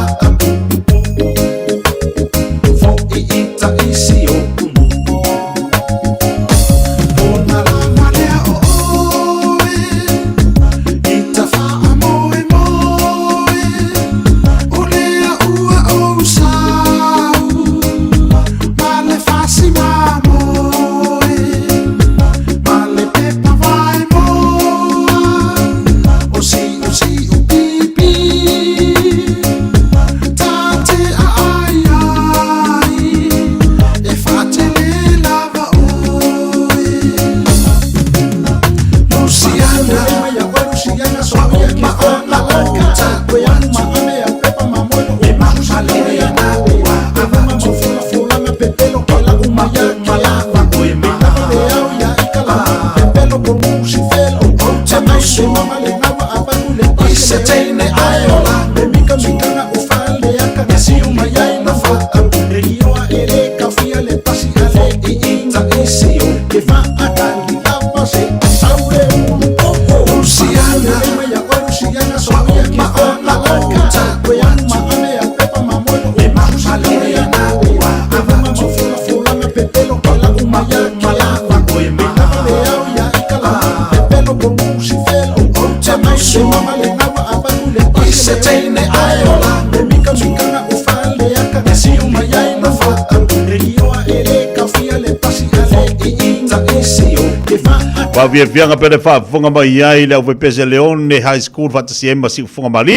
ala o pese le papa se e lungo le tau tubra udanga si fonga le Samoa tasi lima iwa tolu amo Taibele wati leo wa se football fa minuto tia dele tula tasi Ya na se atu leo le fa malo le tatu wantinu ile antu le na o to mafuta mai e te tolu la to fa finga luenga mai la antu tu te manga luenga pe on fenga yai le nei fo ya oli malo la fa malosi malo le on sa Anisio la tunu le na wala mlam fai wala tu tiute. Mo le nei fo ia so tofi. Le sa amata mai le Taeao no vinga amata ona amata le Taeao ia ai mana mai te mio le uli. Pa malu atu la ia. Oi afa pela tu tali watu lo mauta po lo lawa. E fai mali la lo sa. La ngo te mi fa penei o le vevelo le la. Ia male pisio la wala. Ao la ngona lo vai vai. Fai malu la fai vai lunga la tele. Ia ono sai foi tatou au pisi au te popoli au ale mel fato to ale lei ma ia to ale lei foi lau vai lunga wala au anga ia tu I do ainga wa mai au nga ruenga pa pe da foi la ia nei fanau au te lo o le tasi le vai nga famana tu pe mo tatu watunu le wa to e mana tu antu ana nafi ia I nai awala foi e kolosi e ia isi falea onga ele yeini fa ilonga fu e kolosi po ni vase papa e fu I mo fole aonga ai la ia me fu ngi pini ta mai pini apa la e tu le mo au bala na tu sim mo au fu e pe fa u ngai lalo ia oina e fa ma kolosi isi ta mai ti mo ta tu la vita bale e fa fonga mai a fa pe na te lu tu ma tu ina ma ta mai ti aonga ai te va ia tu se sign fa pena ia e te iloa fu ilane me te tau ona fai. Le angana iere mele tupu ina I di mato pitonu. E ia ila le fale aonga ina ia mato I tosen. A ia ila le saina ina. Oi sorry. E le whaatari leo ta vali. Ala watu tu tamaiti o ngā tutonu le awala. E ia fu ila le mafau e tau na mafau tatu la ta vali. E le whaapea I te alua tu alua le ai. A e loa alo e te tau na e paka ma tu se avano. Tu se avano mo le tamaiti kolose e risi pito. E te tau ona tatu no fautare lei ma tatu mamlama I lunga le ale tele. O fo ine I avelo nau tele ma le mele te haru le antoa. Ma me te le te tau ona e faisi si vae ngā soa swani. Ngā luenga fi soa swani. E mai se le teimi tu waia o ngā tamaiti. Mai se le teimi tu waia o ngā tamaiti. Me fo ila lea mo tatu mantua. E to alanga pele tatu pokalame ma tapisa le tatu pokalame I telo a uli. Tau tua nama o le teimi tau ona piki ia le whanau. Awana I tuai. E le lei ale tu ane a ngata miti ala wale wana tu fafo e piki tamatiti mo ulo na lima ma malita vali ye fu la tatou matu o le sava vali e piki tamati ia e tau fu la va ile le kolosi ma le vaengo le awala te tau ona saunga le mule vaenga kolosi e tamaiti ma kolosi o le matua mo le saonga le mu e foi la tamaiti e le pikia e o savavali ala tou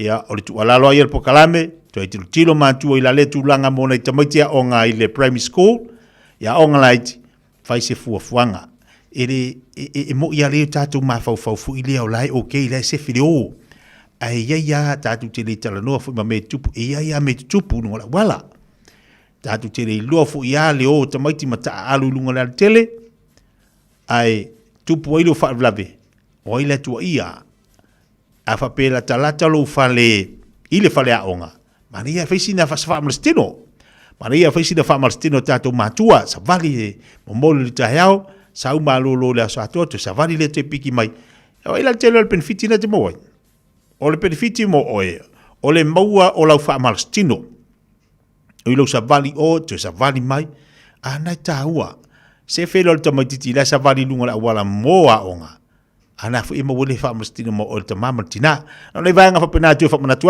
tu ala fu mo tatu av ta bale lunga la wala tau fo na tatu tilo e ia no ia fa la onga o le ye kolosi papa e fo ia manga ruenga a fa ia onga matamiti pe a o te mitu ai fu la te mi umai ai ia tamaiti o fa la onga po lu mo le pa ia au umanga ruenga la fa ia onga matamiti a onga mo kolosi ia tau fu ilana tu ia tatu av tabali na fa manatu tu fa pena fa manatu tu tatu poklame mo le saunga le mo nei fa na pe ona yele le oli ina o se balte bele wati le o se fu mo le 20 minuto tele tu la tas ya ona foi matau tu ma sadi tatu wa tunu fa malo ti la to u malava o le nawa mtaria la tu nga ruenga le nei oli se pa e stemi o le Fiafia na nei malo fa malosi malo lo sai ia ole o sa ia i nei vai taimi wa tele susu ia inga la to le tamau ai ngole atunu e alulunga alilalo io lo langa ne lo tatu ia ole o langa o telo fa fita uli ma mete tu ai te tau na mantala tatou pa fa utau tele le tatou te wala fatu po kala me ia te tu tamam tina ma tu ma tu malawa pa tele ma mai ma fa te fole mai e lunga le tatu tau tuma la langa funga le Samoa tasi lima iwa tolu amo na le lei lava le tau nuunga ini usila o la malanga ai fa le ato toa ono lo umapa fau tele ia farani molona lo fa ia dia wa amata la wa onga ono o le tasi po ina wa uma mea onga ono usa fa ia ni lo le lau matusi lo la utusi ia farani e wina o matamuli ta watu ia farani lo mana o yai lo loto ai wasilia ona ta watu ia mal mafai lo mafau fau ya wa uma ona ta watu ia farani lo mana o moia ile lau pepa ona o nau le lau pepa matu de tono le teu tusi wa malama le Taeao wa o usu ile aonga ona walu le lafo lau tusi Samoa ufa apopo mai nei foi se tasi o venga mafai lo mafau i teimi uma ilo uswani le mato pusa meli asi po umo mai se tali o lo manao mai a farani i se tasi o Taeao te uswani na toe a o suru le fasitepu ona o ai atu le pusa meli o lo tu mai le tu si toton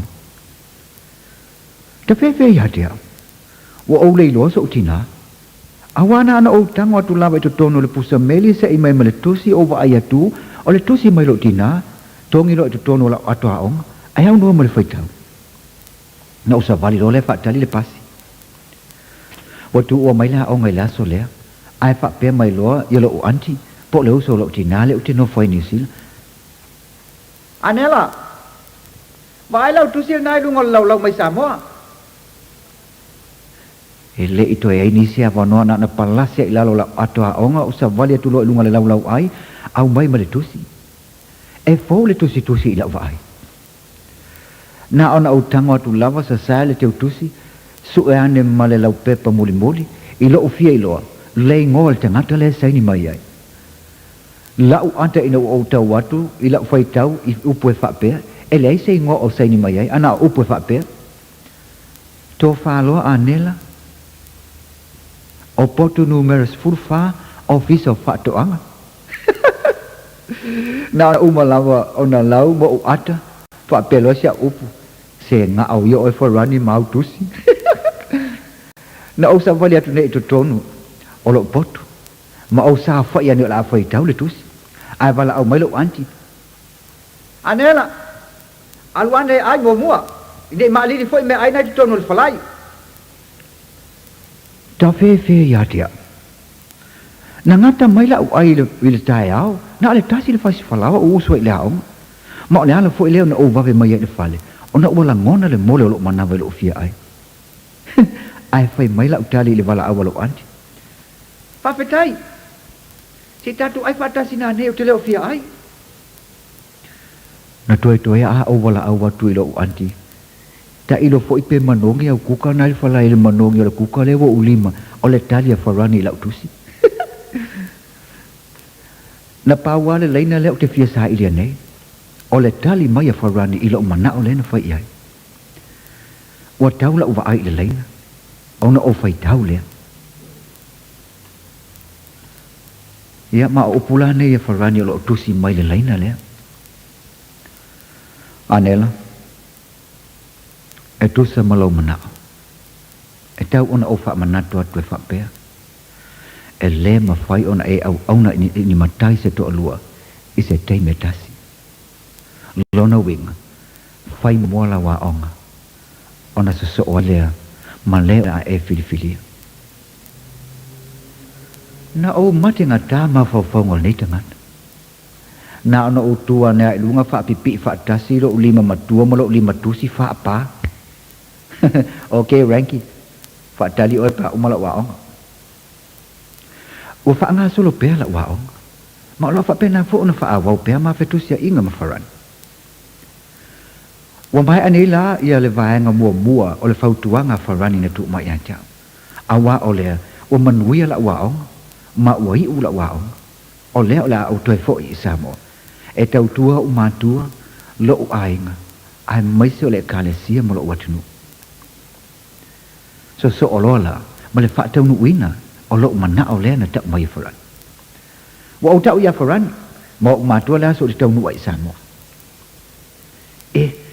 Tuai fo ini ya so luas fulu o te sema o te aluai. Wa o fa ma va ia New Zealand. Ona o sa fa ia ne lole i to tono le va lele. Le te mai ta i o 14 ale Polynesia. Kungu pa u yer ngi va lele. Pole a fo le me a fe fo tonga ai le alu fa sa o lo i fa le olo. Wa solo mali atu le va lele sa o ne tu ola lau ele. O le malai va lele au kilani.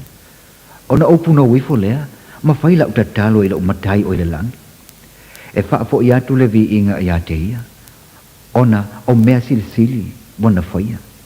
Wana faa ia ina au. Ato ai, ma le faa to esenga i lau le mana tu aina lo na alofa ia te au le tele o aso. Ona fai ulea i leo lenga. Ia alofa, ma iona a ao tau sia pea le mato fai ngā malanga o le alwa tunei. Na ole fast 10 minute na matu malo loi le malai va le tonga ai to fa awau le malanga i Samoa ai tu lama nai minute kalu ona lunga le va le afo ile ea ai fa pe mai lo te mai ta le va le fa sa lo no fo ma fa malo fu spa ole ola ta nu ta tu va le i fa le olo ele i umi ai tu la le lo le va le ma solo mali antu i luma o le fale fa tari pases o lo lau tu mai le motu o tangata fa tari va lo na winga o lo iai foi mana yo matua ai mai se le sama rianga le lei wa uma ona fana le va lele ona nga solo lo le fa na ona o lu fale mai lava i fa fo le va lele o tilu mai le to tele tangata ona fa pele wa upu fa dali oi forani wa e ifi ona o atale mo o savali lalo mo le va lele o atu le fale fa tali pasese mo o le lo po o ia le limo forani nei mau limo lo talo mai ate wa o savali atu o mona siaki atu ona o savali atu lo le ifa ma o va ia tu ina yo matua mo sa mai lo tina ma fosi atu ma fa tu o Tele tonu le upo masani o tele no tangata. Loi mata o le fiafia. Awa foi. Wo so mai lo tina fosi atu au. Matani tautala. Fa pena upo. Se me na fia loto le tama poto. Malo sunga. Malo fa ainga. Oi, fapetai anela. Na o wita. O le ama fo o te au lamu. Toi matafi atua wali lau mutu. I le toto tele o nei tangata lo ainga o songi mai ma whapeloa i au. A o le nei, ele i saula o penina o wharani. Oi lo o fia. Ina ua ova aia o sa wali mai wharani ante au. Ona o sa wali atu loa lea. Ta fefe. Na le aini o loi mata le teimina o peloa i ai molo tina, molo tama. A o lea. Ua tia o ata le tino wharani ila ua ai. Ona o loi mata o le fia. Ma tu wai mai le laa wharani. Beto e lua i ata lo ma waa u waso atu loa. Fosi mai. Na matu wawe lava o loi mata. Maoso mai le me peise seita. Ona le taunga tau wali lau ngutu lanu tiawata na osa salu ma mau mai mau. A wale ma wheloa inga ma le ua au filifilia. A ole nei na ona fosi lava o wharani tango mai lo ile songi lo muau. Pa walea. Malo anela le tau. Malo le alofa i o matua. Whaapetai tele mo lau me alofa moa. E uma mai lo upu ia wharani. Asa wali mai lo se teine ma le tamaititi. Pe ama le tolu tau sanga le matua le tamaititi. Tutu mai ta whatafa wharani. Ona whaapea mai leo upu wharani. Anela. O lo uto o lua lea o Rosalina. Ma lo wafafine lea. Anela. Male Samaria Malele.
Siu fonga malila foi pesa Melissa. Pere fa fonga mai ai tate moia la e ina ua te luas fulu 5 minuta talo le tu la lua tale tu la lua ona te liwa te foi leo tate no fa sala lau ile to faia fonga mo se manu Francis ona wale fa wa wino tate proclame ile ne vo ia ole ole asa tofi ia mana te lo maruia le yaso iu te bangalu nga fa valo fili mo le fengai mal tate wa tunu na lo la nga lue te la tu mala valo nga lue mtanga ngale malo Pisidisio company te tas o security o ni malu le malo o ila tolo ngalue fa fo mai ya fa balo atu proclame ante uto dali mo le tatu proclame ni so tatu fa linga mai alea o se mo le ola reto le ola Tasilima ivatolu amo Radio Samoa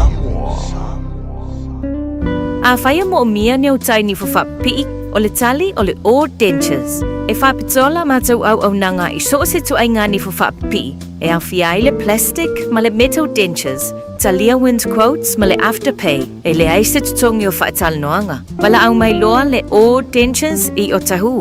O iwa, lua li maiva whawhaitas tasi. Papato toi le o iwa, lua fitu fitu, lua lua tol tol, po pēmioa i le o iwa, lima lua fitu, fitu lima lima lima. Fire and Emergency New Zealand advises that paid firefighters will stop work for 1 hour from 12 p.m. to 1 p.m. tomorrow.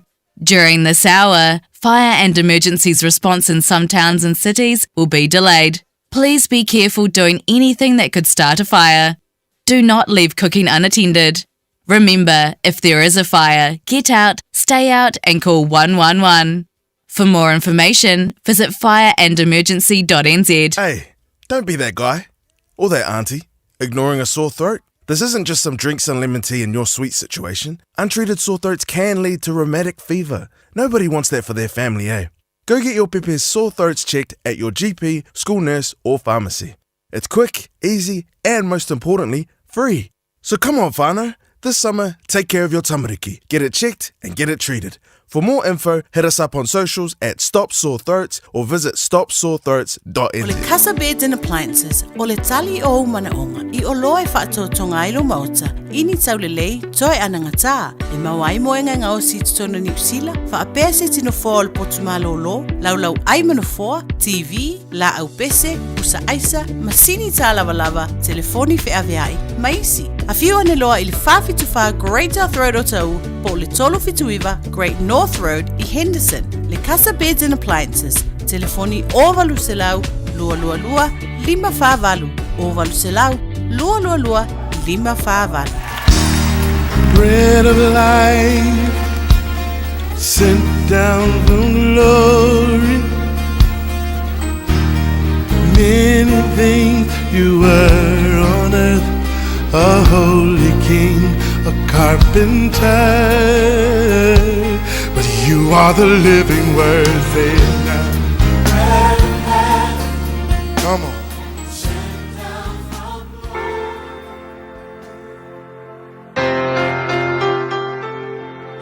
Au te Fiafia fo e whawhilo aile tatou te nuu o lo mwhai o na whafonga mai moa mai lene yaso il tatou polkalame lene o le areto le ola ia talofa lava ma lo le soifua manuia o le tuse whamasino e ono o le whaiupes furu ono e whapea ona whapea mai lea o Iova ia kiti ona a wā te whaatasi lava ma oe e te whasia fo imitiana e peisia I o se tangata e toa tasi a le upu mo oe le aso le nei e te mawhaia ona oia Amala au ai le tua I se mea e te whaia. E se mea lau ai loa ua finangalo le tua e te whaia. Ia e mana tua le mea tāua le nei. E le ona o souanga waa o iai. Ai ona o le awai mai o le tua I te oe. E ke mawhaia il mea ngaua mana o le tua e te whaia. Pate ta inga le tama leo ki te ona o le tama talavou. Na wala au e le tua I se ngaluenga te le tele. O le ngaluenga o le alu e lave ai Israelu ia mai le nuu malosi lea o mitiana o le excuse le tama ngufe o le kama talavou o lana excuse mo fai mai na te le mawhaia ona whaia lea ngaluenga e ai mafuanga e mafua ilona tupuanga kele tatou e mga kufakauwa il menga ola e neu fai atu le tua e ki alue la mea ai mitia Israelu mai mitia na e fai mai ia le tua faafenga ou fai le mea se mea kele le mea ia mga kua ro ainga fai mai o lo ainga e faatau vaa i le tu ainga lea o Manase ele ngata ina faatau vaa lo ainga ile au ainga Manase ai ilo foi lava ainga ilo tamama lo tina o au foi e pitola ititi ile ainga o lo tama wa kele le excuse ma fau ile mea ngola e ai male si o manga na ola e ai e vai la fai upes furu no le ki e fai mai le tua kitiona tate faatasi lava ma oi inisi upu fai mai le tua kitiona ola uvala au ele faalangolango ile si o manga i low background na e ola e ai ile si o manga na e ola e ai e faalangolango i lo uiai ia te oe lona winga o le ngaluenga lea la e alu le kitiona e fai o le ama kua fai ngofie ona o te iai ia te oe so le sona foi mo oe le asul nei o le fesili o iai se mea wa e iloa watu le tua i lo loto e te tango e fai ale ngai ke fefe ma fua lo fefe ngolo mga kuifu ai ia o ka ikala kalu ai nga ka ngakai e poko ia e fai nga ka ngakai e ma ngai ola tu ai nga fai nga fai ngai mea o e tau fika ina le tu langa le ngai ke iai ma fua mai i le si o manga na e ola e ai a fai o ini ma fau fau fa pena o ia te oe ia e man tu al mele nei e ke mafaya mea uma ele onga o so si o manga e ke ola e ai e mawhaia pe a whai e iai le tua whatasi moe a whai o e whafonga mai moa mai nei aso i se mea o ma mawhai lo mawhau e tau whika inga pe ke mawhaia ia e loa e le o le anga waa e le o se mea mai e te oe ai o le wala aunga le tua e mga olo le tua e whai oe ma whaamanuianga i se mea po se ngā luenga le alawa se mea mga ole tua tua ia e loa ona e whaalangolango i le tua ua alanga wala au oe le tua e le ona o wanga waa ai wasila fia le tua nga ke wala au alo oe ona fio mai fo i le maia e ngā lue whaatasi ma oe le tua whaafetai matu i loa e se au wala aunga i wala aunga o le nei o langa wala au matou na tu ale o matou e ngā lulue a o lau wala aunga a e wala au i matou lona winga e te iai whaatasi mai matou ia mi ia o Yesu ia wala aunga amen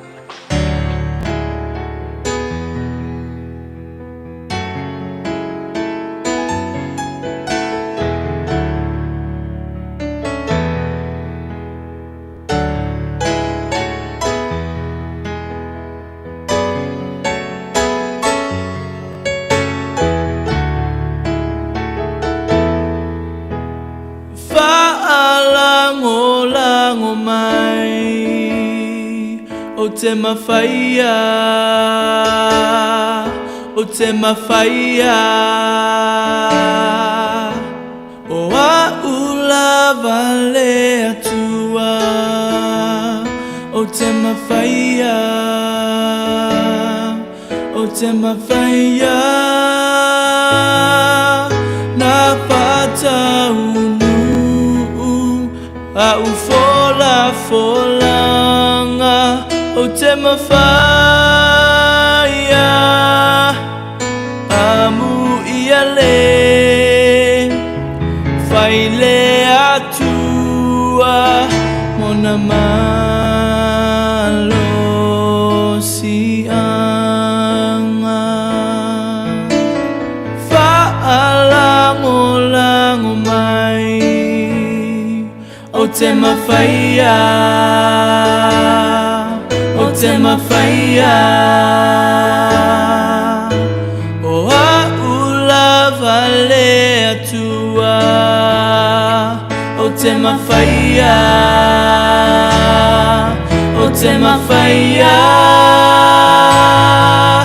na whata unu a ufola folanga o te mawhaia amu ia le whai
o te mawhaia,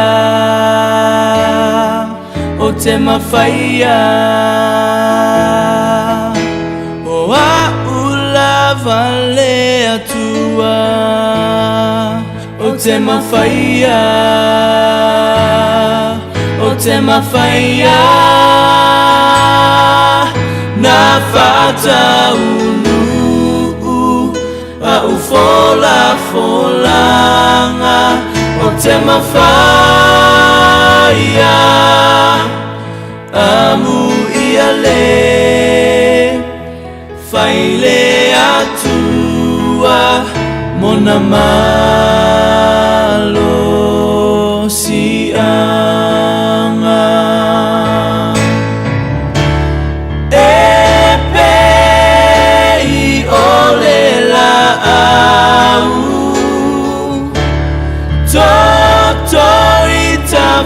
Tafa o vai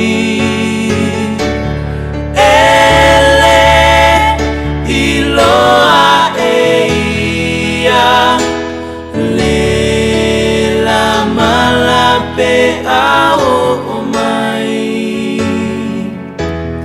fa'alamo. Silva Baleira foi Special Peace Chapel i o e whaalango lango mai o le peso wha mai atuai i o le tātou po kalamele nei fui taimi o le o le reto le ola se tau maftanga whalanganga na mo oe ma tātou umalava i le nei fui asa tofi tono nau so sani atu le upo le tua i lo loto mo lo finangalo a wau tiu te mga luenga ia ua tau wha mahai a fo i le nei asa tofi a e wha aftai le atua o lo mo le vanoa te wha fonga iai mo wha longolongo i lana fionga pa ia. Tebole wati lo to esfu malua minuto tale o leitu la e lua. Tatu atu sa ilima inisi ne o tatu fasi silanga.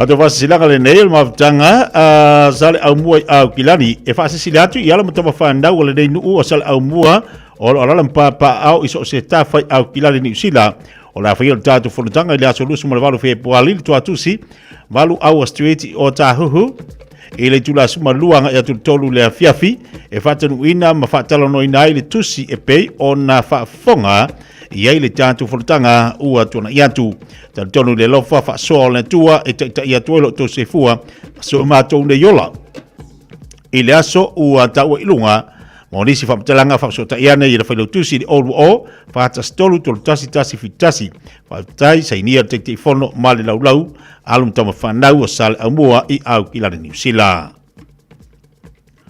ma tanga tama fa nau a South New Zealand tu lo sa mo lo fa fong anga ai iliava ma le whaalalo e whaasisila tuai o la whaia le tātu whanutanga a matole nei tūsanga i le asotona ai aso nua walo Februari i le tuatusi tasi lima Pets Road i Otara ma le afo le lua e o atu le ono le Fiafia. Taluai ona o le tātu lua i fono amata e te talo antuai ma le nganga whaalalo awa le talo loina o po kalame ma fuafanga amata mo le nei tūsanga. E wala au whaalalo tuai le paia o ainga masalafai ma le mamalu maulunga o tama whanau o se tātou nu o asau o loa fio mpapa au le nei pito o te roa na ia sumai matala mai au tātou whiloai ma mafuta whatasi a wale ati na ina o le tātou maftanga papai moi le lofo le tua ia tātou maua i le aso i lona anga le lei whaftai whafsota i mai le tātou telefoni le amoriso whamtilanga o le olu atasi o valwha lima iwa valu Moni so fam telanga fa tai sai ni ale lau.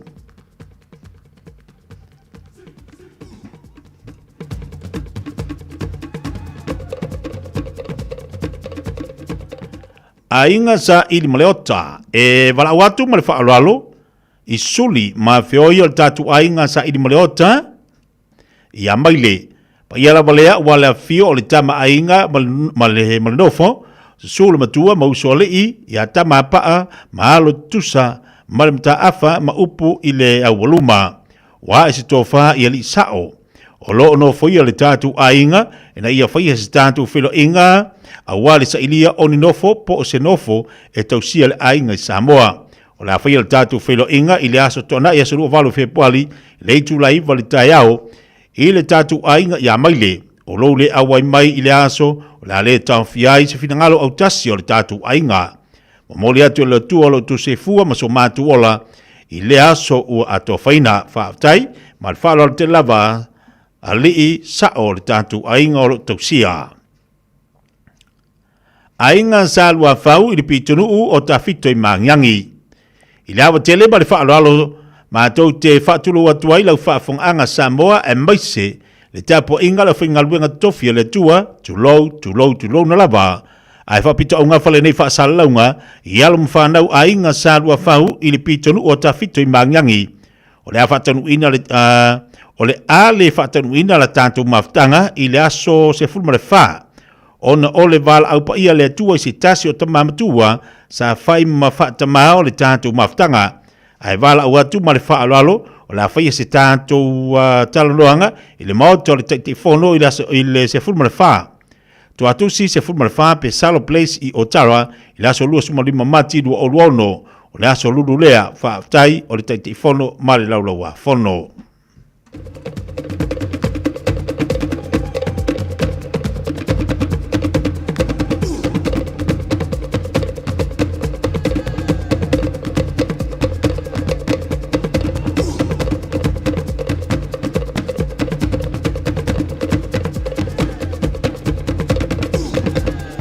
Pasi silanga mo le fianga o sa punawa i whale alili. I ele mana tolo maulunga pea lau ino le masina i tupu mai e o se o tātu nuu. Ai maise o taulanga so i fua ale pa ia ainga o loo whaatuna paulia i so se whata whai taulanga i Aotearoa. Pa pea alo mo whanau, lalo vao se o tātu nuu. O ni paolo fo i mani ngafa sa hanta i tua. Malo le folau, malo le pale, malo la vale so i fua manuia. O lea e te talo atu, ma le anganga whaalo lava i le maafutanga si o tātou nuu o sa punawa au kila nei, taluai olo iai ni mata uputu ua mai i le wholutanga taluai, e toe fia sohalau pule mawhaali iai so utou finangalo. O lea toe whaia leisi a tātou wholutanga i le aso tona i nei aso lua walu o Februari, le Julai wale Taeao, anga i atu i le se fulubali lua i la uli. No whanga e whaiai te pai o Kura Community Centre, tasi duono a Awaroa Road i Sunnyvale i Karsten. Whaamole, maana tua mai lau la whonga, ia bau mai sau taitai a walawa statu whaamalastino mo le aso. Whaamole, mana mia lava lo tatu a wai whatasi, a wao le telo sulu e mawai fingota, ele lei lava le to esean upo poto. Tātou tau pleola ina ia taitai atu ele tua seifua, so mātou wola, tātou whilo iai i le aso ua tau poina. Moli se whamtalanga, pe ai fia mamana mātiri ai whapanobole, wala awane i le telefono, i le telefono olua tasi over fitu, tolu lua wha o, po le whailau tusi i le olua lua, lima lua tasi, maluiva tolu walu, ma le nganga whaalo lava wha aftai, se nia le nei wha sisilanga, e le telefono male laulau.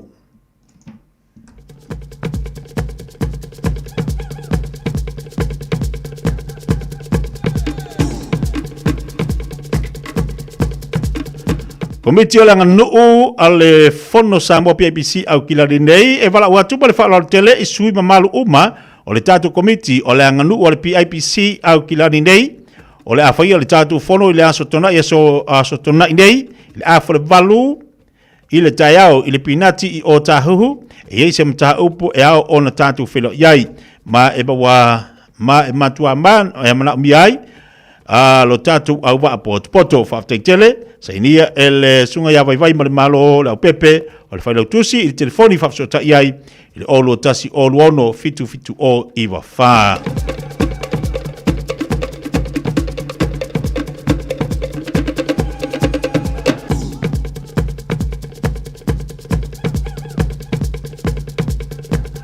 Silanga taulanga soifua whapea alo mwhanau a bao I le awa ma le whaalo tele ua le whatanu ina I le tātou whawe moe e pei ona fuafuaina I le vai asonei asonu walu ona onisi ma fuanga le ma alofia.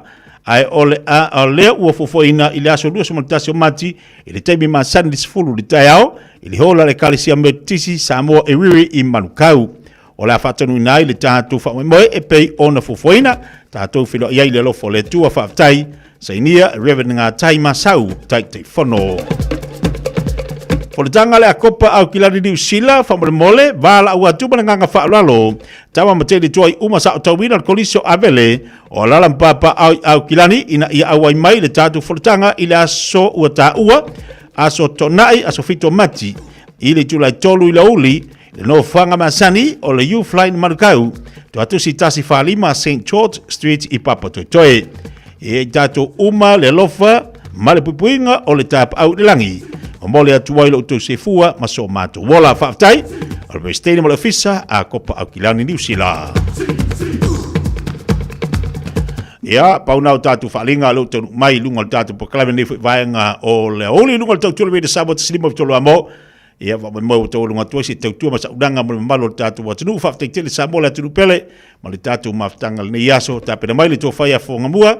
So Manu Francisione a wala wal fa owino tatu programa si pa istemi o le Fiafia na nei tatu te fela le so Taeao tatu sumpa masani la so Taeao ia maniso tatu pa anga o le tatu fala ingole sto na tatu chumen pan ma tatu ke po ayo so la sto na ia mo fu lai ol tatu tamu sangal pinka a te wila la sto na ia le tatu ke po amal tatu chumen pan la sto na ia mo fu ila le fare la sto na ala sa o le tātua, pangi popo ma le sinamoni, wa koe oso kamanga e rua, a wale piti la sa.